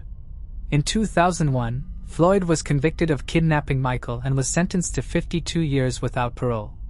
Shortly afterwards, he was suspected of being involved with the murder of 18-year-old Cheryl and Camiso, a work colleague of Suzanne's. Months after his conviction, investigators recovered dozens of photographs of beaten and bound women, some of which were images of Cheryl. Worse still, law enforcement also found sexually explicit images of young girls, including Suzanne. These photos had been placed in an envelope and taped to the underside of a truck belonging to Floyd. Floyd had been seen getting into a fight with Cheryl after he accused her of reporting Suzanne for misstating her income so that she lost her government benefits. A witness recalled seeing him punch Cheryl in the face. She vanished in 1989 and Suzanne and Floyd left Oklahoma shortly afterwards, but not before setting fire to their trailer so that it burned to the ground. Cheryl's body was found in 1995 off Interstate 275 in Pinellas County, Florida. Floyd was sentenced to death for the murder but passed away in prison from natural causes in January 2023 at the age of 79. Suzanne's missing brother, Philip, was found alive and well in 2019, and DNA tests confirmed his identity a year later. He had been adopted by a couple who raised him as their own when he was just 6 weeks old. Additionally, Suzanne's third child, whom she had given up for adoption in 1989 in New Orleans, was also tracked down. Megan Dufresne, who was adopted by Mary and Dean Dufresne, grew up living a normal, happy, and healthy life. Now with 2 children of her own, she named one of them Michael after her brother. Moving on to the next case. Gertrude Elliott Littlehill. In October 1985, partial skeletal remains of an unidentified individual were found in a plastic bag near Channel Islands Harbor in Oxnard, California. The Ventura County Sheriff's Office responded to the scene and determined that the remains belonged to a female, aged between 35 and 50 at the time of her death. No additional identifying information about the woman was available. In 2016, details of the case were added to the National Missing and Unidentified Person System. A clay facial reconstruction was created and released to the public in hopes of generating new leads. Over the years, investigators pursued various leads and made comparisons in an effort to identify the Jane Doe. Despite extensive efforts by law enforcement, no matches were found, and the case eventually went cold due to a lack of viable leads. In May 2023, the Ventura County Sheriff's Office Cold Case Unit, in collaboration with the Ventura County Medical Examiner's Office, submitted forensic evidence to Othram. They were hoping to determine if advanced DNA testing could help identify the woman. Othram's scientists successfully developed a DNA extract from the provided evidence. They used forensic-grade genome sequencing to build a comprehensive DNA profile for the unknown woman. Othram's in-house forensic genetic genealogy team then used this profile to conduct extensive genetic genealogy research, ultimately providing new investigative leads to law enforcement. A follow-up investigation was conducted using the new leads. This led investigators to potential relatives of the woman. A reference sample was collected from a potential relative and compared to the DNA profile of the woman. After nearly 40 years, they had a positive identification of the woman, who is now known to be Gertrude Elliott Littlehill, born in 1864. While Gertrude's life ended in 1915 and was buried, law enforcement received a tip several decades ago that a grave had been robbed and a skull was taken. This was Gertrude's grave that had been disturbed. Gertrude was laid to rest in the Stockton Rural Cemetery. Gertrude was born in Red Bluff in 1865. When she was young, the Elliots moved to Stockton, where Gertrude's father became a prominent attorney. At the age of 16, she graduated high school and with her remarkable talent for music, was admitted to the Boston Conservatory. Young Gertrude was soon studying in Paris and traveling the world as a musician. But home still called to her. And by adulthood, she was settled back in Stockton, teaching piano and singing. It was in this capacity that she touched countless young lives who came to dearly love Miss Elliott. In addition to her teaching jobs, she was the president and founder of the Saturday Afternoon Club, a women's club that brought renowned musical acts to Stockton. In 1907, at the age of 42, Gertrude and her longtime partner, James Littlehill, decided to marry. The happy couple welcomed a baby daughter named Louise the next year. The family's new chapter was a tragically short one, however. In December 1915, Gertrude was struck with an acute case of appendicitis. She underwent surgery in San Francisco and seemed to be recovering when, 2 weeks later, she suddenly passed away. Her unexpected death at the age of 50 left a deep impact on the many loved ones who cherished her. She was laid to rest beneath a large headstone, which, over half a century later, may have attracted the attention of a grave robber. Despite Gertrude having passed away nearly 110 years ago, scientists at Othram were able to successfully extract DNA from the skeletal remains. They created an ultra-sensitive DNA profile and conducted genealogical research, ultimately identifying Gertrude's remains. Moving on to the next case. Holly Rose Levins Garcia. In December 2003, the remains of an unidentified individual were found in a wooded area commonly frequented by hunters in Christmas, Florida. The discovery was made by landscape workers working off Taylor Creek Road in the small community just east of Orlando. The Orange County Sheriff's Office responded to the scene, where it was determined that the remains belonged to a white female. She was estimated to be about 5 feet 3 inches tall and between 24 and 29 years old. She had brown hair and was wearing 2 clear stone post earrings, a gold-colored ring, and 2 bracelets. An investigation conducted by the Orange County Sheriff's Office determined that the woman's death was the result of a homicide. She became known as Christmas Jane Doe. Details of the case were entered into the National Missing and Unidentified Persons System, and over the years, several women were excluded from being identified as Christmas Jane Doe. Despite extensive efforts by law enforcement to determine her identity, no matches were found, and the case went cold due to a lack of viable leads. In March 2022, the Orange County Sheriff's Office submitted forensic evidence to Othram. Othram's scientists successfully developed a DNA extract from the forensic evidence. They used forensic-grade genome sequencing to build a comprehensive DNA profile for the unknown woman. After successfully completing the process, the DNA profile was delivered to the FBI's Forensic Genetic Genealogy team. They performed the necessary work to generate new investigative leads in the case. A follow-up investigation was conducted using the new leads. This led investigators to potential relatives of the woman. As a result of this investigation, the woman is now known to be 26-year-old Holly Rose Levins Garcia. She was never reported missing. At the time of her disappearance, Holly was married to Miguel Angel Garcia Rivera. Investigators are currently searching for Miguel. Deputies believe Holly, a wife and mother, lived at Palm Bay Apartments off South Samarin Boulevard in 2002. They also believe she lived at Hollowbrook Apartments off Curry Ford Road in 2003. The Orange County Sheriff's Office now seeks the public's help in solving the case of Holly. If you knew Holly or have any information about her life or the circumstances surrounding her demise, please contact the Orange County Sheriff's Office. Moving on to the next case. Jacqueline Lard. In the serene corners of Stafford County, a mystery that had persisted for almost 40 years has finally come to a close. On a chilly November evening in 1986, 32-year-old Jacqueline Lard's life was violently taken. As the years passed, the trail grew cold, but the pursuit of justice and truth never faltered.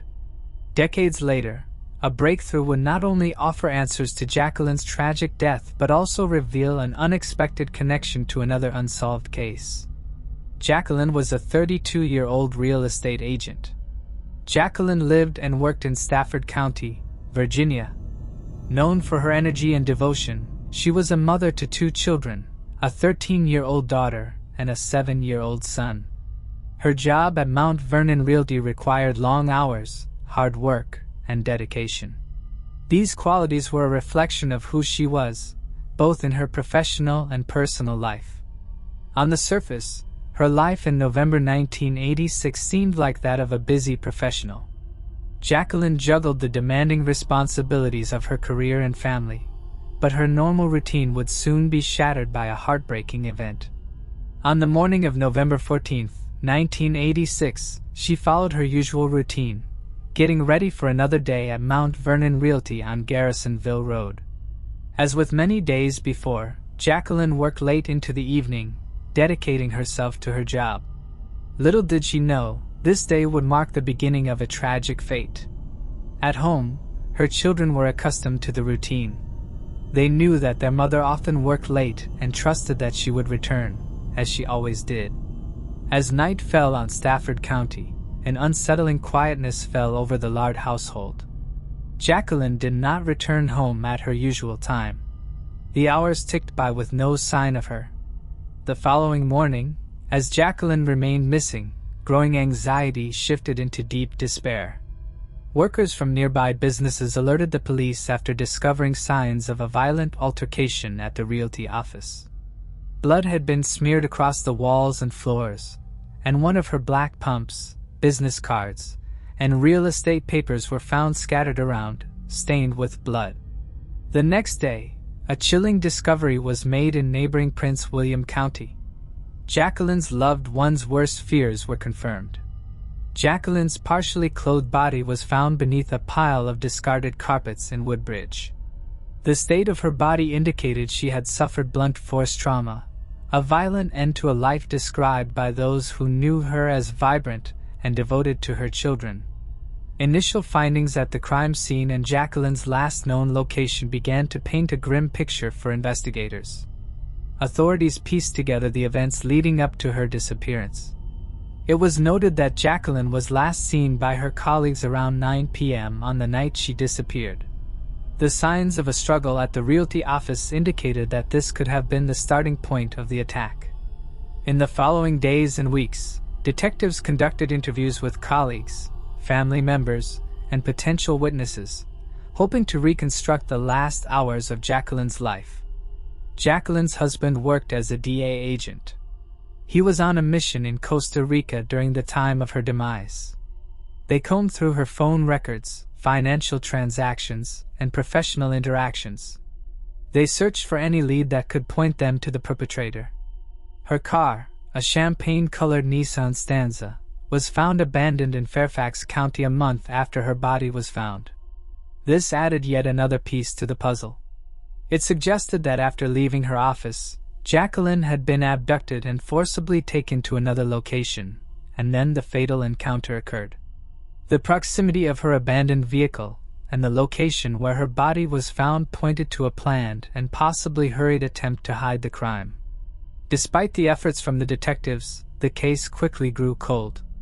Over the years, multiple teams of detectives revisited the case. They re-interviewed witnesses and re-examined evidence with new forensic technologies.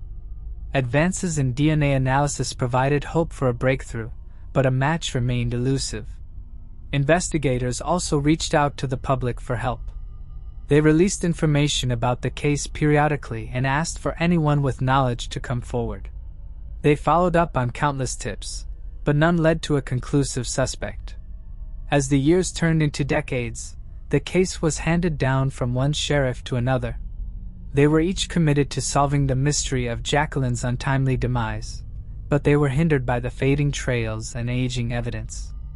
The major breakthrough in the investigation of Jacqueline's untimely end came decades after the crime.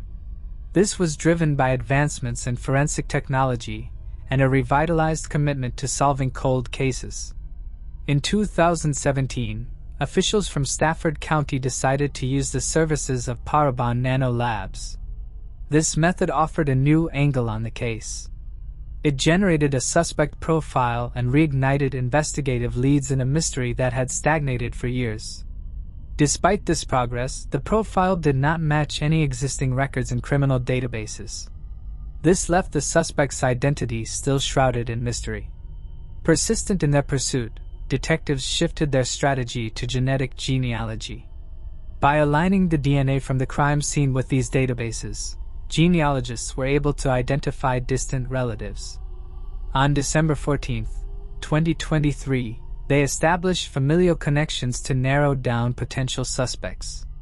Detectives were able to hone in on 65-year-old Elroy Harrison, a man who had managed to evade law enforcement detection as he was not previously included in criminal DNA databases.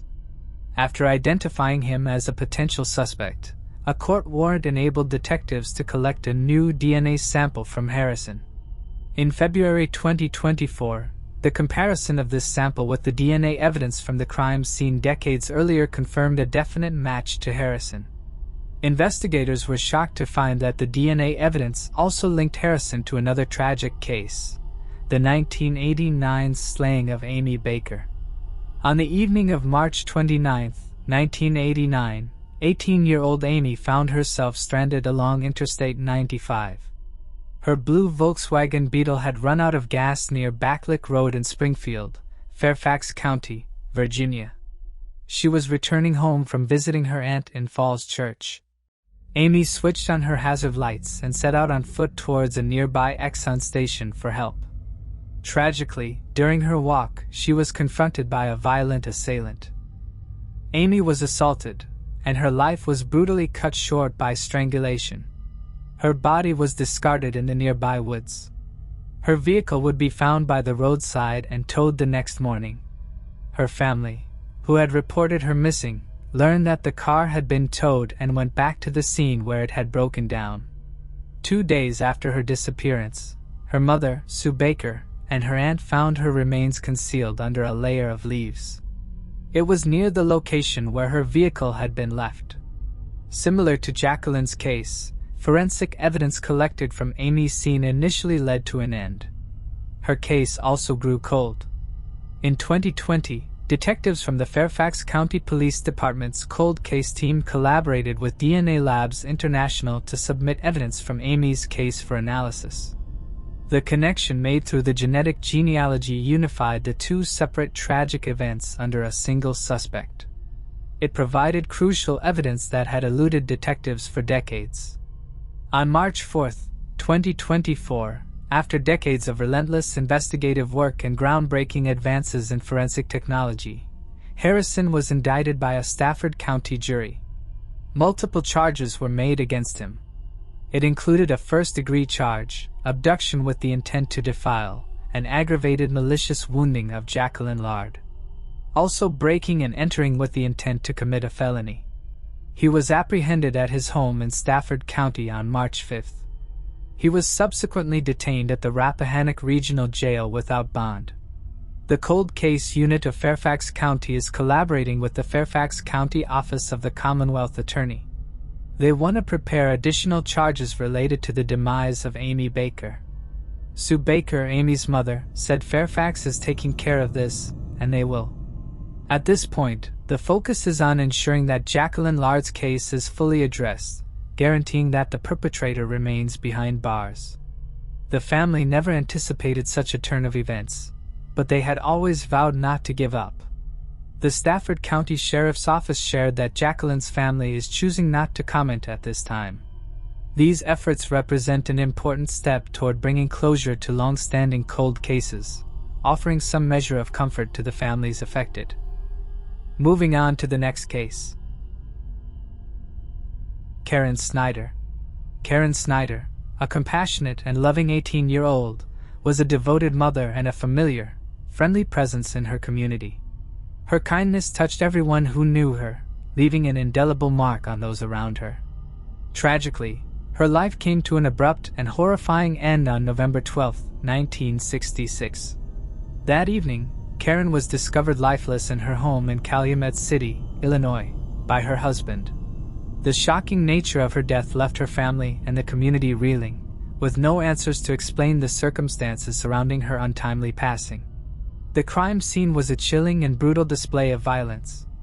Karen Snyder endured an unimaginable attack, suffering approximately 120 stab wounds across her body, including her chest, neck, shoulders, arms, legs, and head. In addition to the stabbings, her face and hands showed signs of bruising, and multiple ribs had been fractured. Despite the brutality of the assault, her 2.5-month-old daughter, Paula, was left unharmed in her bassinet, an innocent and silent witness to the horrific event. James Barbier, a close friend of both Karen and her husband, stood as one of the pallbearers at her funeral, further underscoring the deep loss felt by the community. James Barbier's injuries caught the attention of those at the funeral, sparking suspicions among attendees.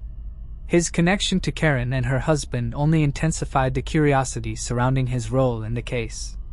After the funeral, James was arrested, but despite this, no formal charges were ever filed against him. Authorities kept their investigation details close to the chest, offering no clear explanation for why James might have been involved in such a brutal act. The lack of transparency only deepened the mystery, leaving friends, family, and the community at large seeking answers and justice for Karen's tragic and untimely death. With no conclusive proof tying him to the brutal crime, authorities had no choice but to release him, leaving the Snyder family and the community without closure. In December of 2022, a long-dormant investigation into Karen Snyder's slaying was unexpectedly reignited. Calumet City unexpectedly reignited. Calumet City detectives reopened the case after receiving a phone call from a man, Kevin Seeley, inquiring about the decades-old crime. He mentioned that his grandmother, Dee, frequently spoke about the case. Kevin's curiosity led him to revisit the case after years of silence, driven by the thought that modern technology could finally shed light on the truth behind Karen Snyder's brutal death. His persistence, fueled by the unresolved questions and lingering suspicions within the family, became the catalyst for a fresh look at the 1966 case. He recalled, "I was at work one day, reading up on it, and I thought maybe after 57 years, some sort of technology can be used to figure out who committed the crime." His renewed interest sparked hope that advancements in forensic science might uncover the identity of Karen's killer after decades of uncertainty. A pair of Calumet City detectives driven by this newfound lead delved into the department's evidence locker. To their astonishment, they discovered that all the evidence from the original investigation had been meticulously preserved. The locker contained a wealth of critical information. It included copious amounts of blood evidence and multiple physical items recovered from the crime scene.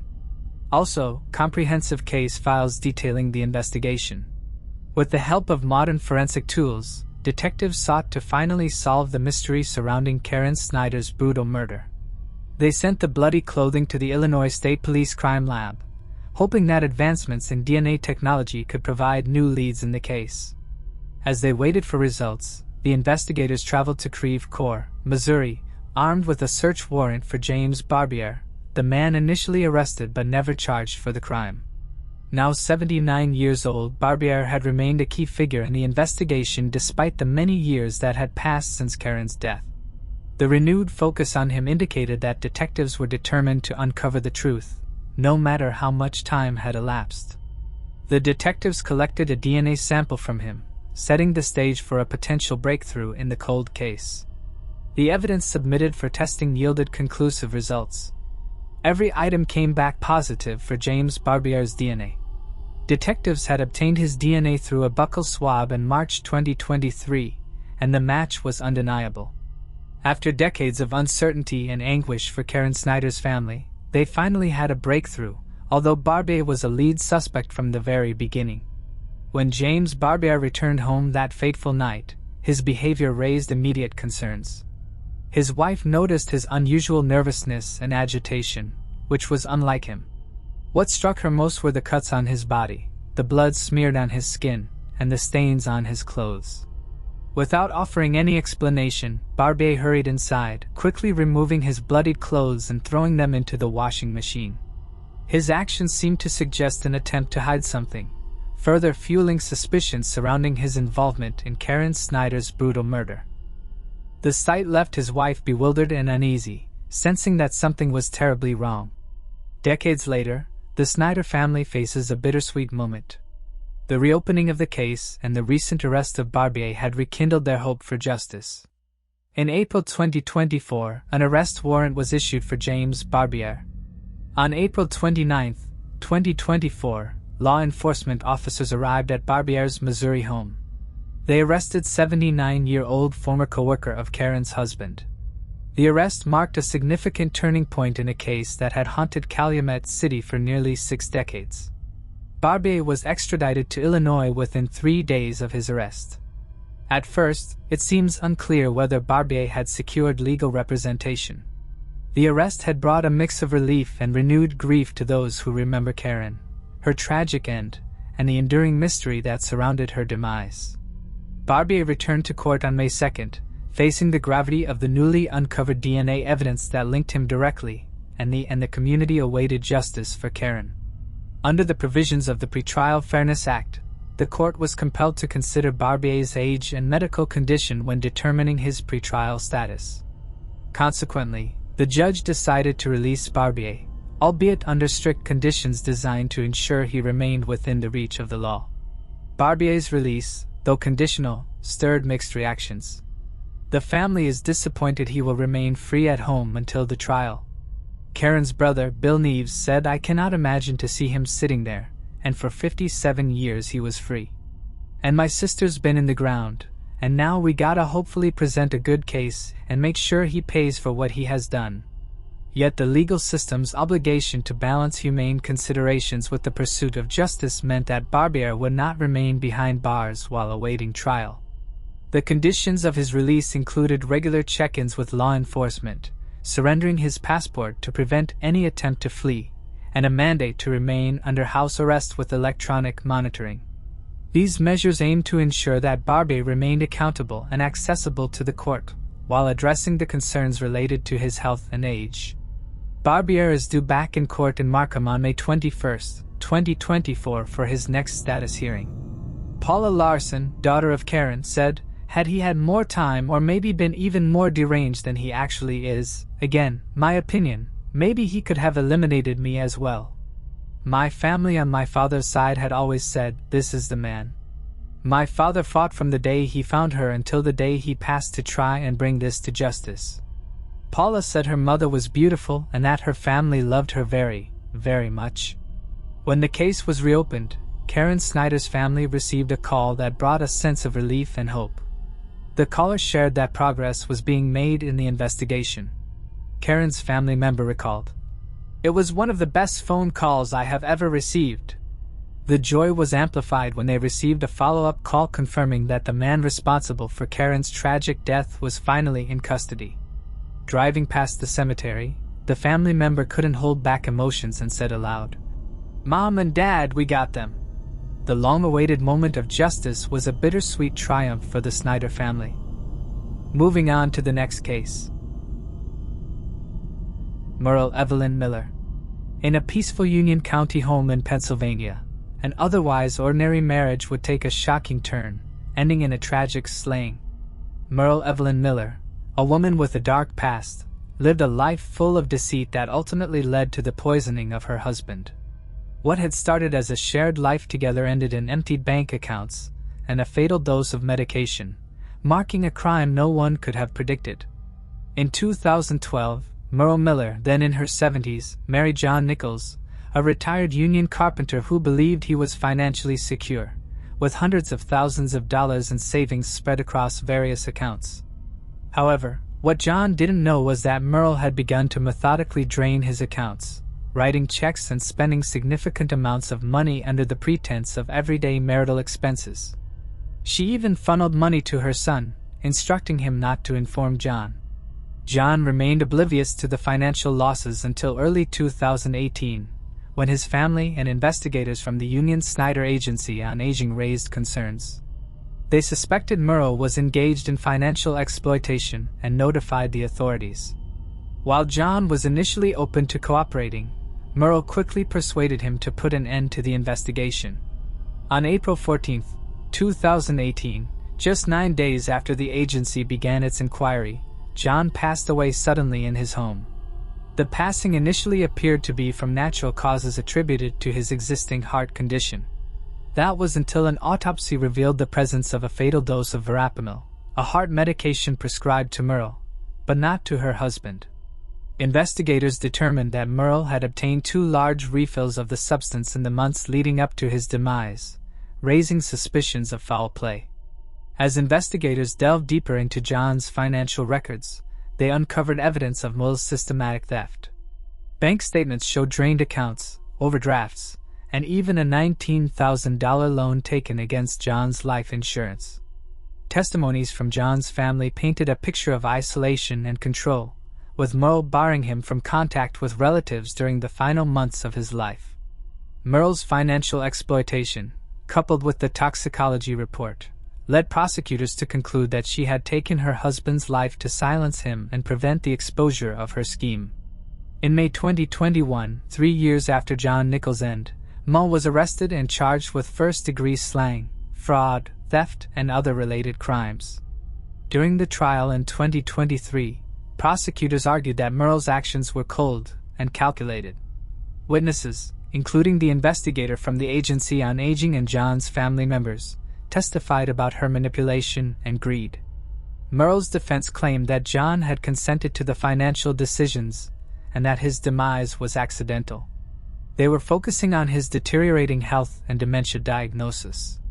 But the evidence of financial exploitation and the deliberate acquisition of verapamil proved damning. The prosecution also highlighted Merle's past. In 1988, she was acquitted of attempting to poison her first husband by lacing his drinks, raising eerie parallels to John's end. Merle was also connected to the unsolved disappearance of her grandson, Corey Edkin, in 1986, though no charges were ever brought against her in that case. In April 2023, after a week-long trial, a jury found Merle guilty on all charges, including first degree. At her sentencing, the courtroom was filled with victim impact statements from John's family, who described Merle as evil and cold-hearted. The judge sentenced her to life in prison for the crime, plus additional time for the financial crimes. At 78 years old, she is expected to spend the rest of her life behind bars. After years of draining her husband's savings, Merle Miller took his life, believing that violence was the only way to escape the web of lies she had created. In March 2024, she asked for a retrial as she claims that there is not enough evidence to find her guilty, but it must still be decided. Moving on to the next case. Sakatha Tyler. Norman, known to those close to him as Simo, was the eldest of 8 children and grew up in Washington, D.C. under the care of a single mother. Despite the economic hardships and the challenges of the 1980s, which saw an increase in crime and a rise in the illegal drug trade, Norman stood out as a pillar of strength and resilience for his family. On that day, an unexpected visitor arrived at their home. Sheila recalls the visitor's appearance, describing him as a man they had not seen before. The man knocked on the door and, upon being let inside, quickly revealed his intentions. What seemed like a routine morning suddenly escalated into an unforgettable ordeal for Norman, Sheila, and their family. As events unfolded, the gravity of the situation would become clear, and the impact on the family would prove to be lasting. At around 8 a.m., Sheila answered a knock at the door and found two men standing outside. One of them was familiar to her, someone known as Ducky, while the other man was a stranger. He was carrying a brown paper bag tucked under his arm. After informing Norman about the visitors, Sheila left the house to run errands and get her hair done, unaware of what was about to unfold. Hours later, at approximately 1 p.m., Sheila returned home to discover a horrifying scene. Norman had been fatally shot multiple times in their bedroom. The initial investigation into the Norman Rich case was met with challenges. Sheila Brown provided details and helped produce composite sketches of the two male visitors on the day of the crime, but these leads never solidified into tangible evidence. Investigators interviewed many people and considered several suspects amid challenging community dynamics.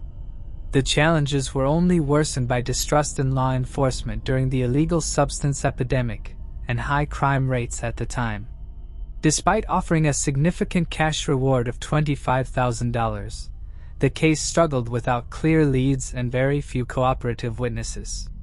Over time, several detectives handled the case. They each faced the same obstacles without making significant progress. Norman's sister became a relentless advocate for her brother. She amassed extensive notes and journals concerning the investigation. She kept pressure on the authorities to solve the case. A new detective took charge in January 2021. A renewed focus was placed on reevaluating old evidence and re-engaging with the community and Norman's family. This renewed effort looked closely at his relationships and revisited previous leads.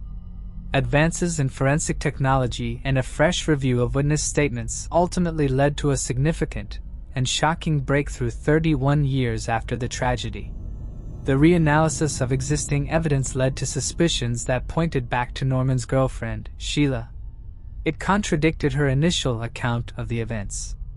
In March 2024, after extensive investigation, 66-year-old Sheila Brown was arrested. She was charged with second-degree fatality and obstruction of justice. She pleaded not guilty in D.C. Superior Court. Judge Robert Oken, citing Brown's minimal criminal history, released her from custody. This will allow her to return home to await further proceedings in the case. She was ordered to stay in touch regularly by phone with the court's pretrial services office. Detectives said their investigation found the alleged slaying was domestic in nature, but did not offer further details on Brown's arrest. This not only reopened old wounds for the Rich family, but also ignited both relief and sorrow. They were now confronted with the fact that Norman's perpetrator had been close to them all along. The arrest of Brown, who lives in Annapolis, Maryland, marks the end of a case that spanned over 3 decades. For Norman's family, the developments offer a chance for closure and justice, although delayed. It is a case that serves as a critical example of the challenges faced by families of victims and the impact of crime on communities. As the legal process against Brown progresses, it brings the possibility of finally uncovering the truth behind the tragic end of Norman Rich's life. This highlights the significance of persistence and hope in the pursuit of justice for cold cases. A hearing has been scheduled for June 28, 2020. Moving on to the next case. Teresa Aller. At 19 years old, Teresa Aller was living at Champlain College in Lennoxville, Quebec, Canada. She was known for being intelligent and well-rounded. On Friday, November 3, 1978, Teresa mentioned her plans to study and work on a book report for one of her college courses. She also told friends that she would meet them around 9 p.m. that evening. However, Teresa never arrived as planned. When Teresa was reported missing, police initially dismissed her disappearance as a runaway case. This lack of urgency set the tone for how her case was handled throughout her disappearance and eventual murder. On April 13, 1979, 6 months after she went missing, her body was discovered by a muskrat trapper. Teresa's jewelry and watch were still on her, as was her clothing. Her remains were found in a small body of water in Compton, approximately 1 kilometer from her dormitory. The on-scene coroner noted signs of strangulation on 19-year-old Teresa's body, but a definitive cause of death could not be determined. Despite this, police speculated that her death was drug-related, possibly an overdose, and theorized that her college peers had panicked and disposed of her body instead of seeking help. However, no drugs were found in her system. Disturbingly, police were dismissive of the possibility of foul play and conducted minimal investigation into her case. It was later revealed that her clothing, which could have served as critical evidence, had been destroyed just 5 years after her body was discovered. In the summer of 2002, Teresa's family enlisted the help of a friend and investigative reporter who wrote several articles outlining and presenting the evidence that showed that the student was murdered and was not a victim of an accidental overdose. The journalist also pointed out the possible link to 2 unsolved cases that had taken place in Quebec. One was of 10-year-old Manon Dubhe in March 1978, and the other was of Louise Camerand in 1977. Manon went missing 2 months prior to the discovery of her body, and was found dead, fully clothed in March in a block of ice miles from where she was last seen. She had been painstakingly removed from the substance with a hatchet, and her cause of death remains undetermined. Whilst police speculated that she'd been hit by a car, there was no evidence to prove it. Louise went missing on March 23, 1977, and was found 2 days later naked but for the shoelace around her neck. Her clothes had been left next to her body, and she'd been sexually assaulted before she was strangled. Both cases remain unsolved, but an FBI consultant backed the idea that the 2 girls were linked with Teresa's death. They suggested that a serial sexual predator was active in the Quebec area during the 70s, and advised police to investigate all 3 murders together. Several of the women were also named in these links. In 2004, Quebec's Cold Case Unit was created, and 15 years later in 2019, Montreal followed suit. However, there appears to be no new leads in any of the cases of the 3 girls mentioned. Teresa's brother John, who was just 14 at the time of his siblings' death, is one of the biggest advocates for seeking justice in Teresa's case, and the other possibly linked women and girls. He last saw his sister boarding a train to head to college and had given her a Styx album for her birthday. In John's research on the case, he came across an abundance of missing women from the 70s and beyond. Reportedly, many of the cases carry similar elements. For example, many are found nude or semi-nude, have been sexually assaulted, show signs of strangulation, and the use of a vehicle is involved. The only brief suspect in Teresa's case is barely a suspect at all. Some online observers suggested that the man responsible for overseeing the student residence might have been involved in Teresa's death. However, he was never questioned, and he vanished shortly after the murder. The college then closed the residence, despite a continuing housing shortage. The man's identity remains unknown, and his disappearance was never explained. The reasons behind the closure of the residence remain unclear. Teresa Aller's case remains unsolved to this day. Thanks for watching. I hope you enjoyed exploring these intriguing cold cases with me. If you found the video fascinating, don't forget to give it a thumbs up and subscribe to Cold Case Mystique for more deep dives into unsolved mysteries. Your support helps me bring you more compelling content. Leave a comment below with your thoughts or any cases you'd like me to cover next. See you in the next video, and remember, the search for truth never stops.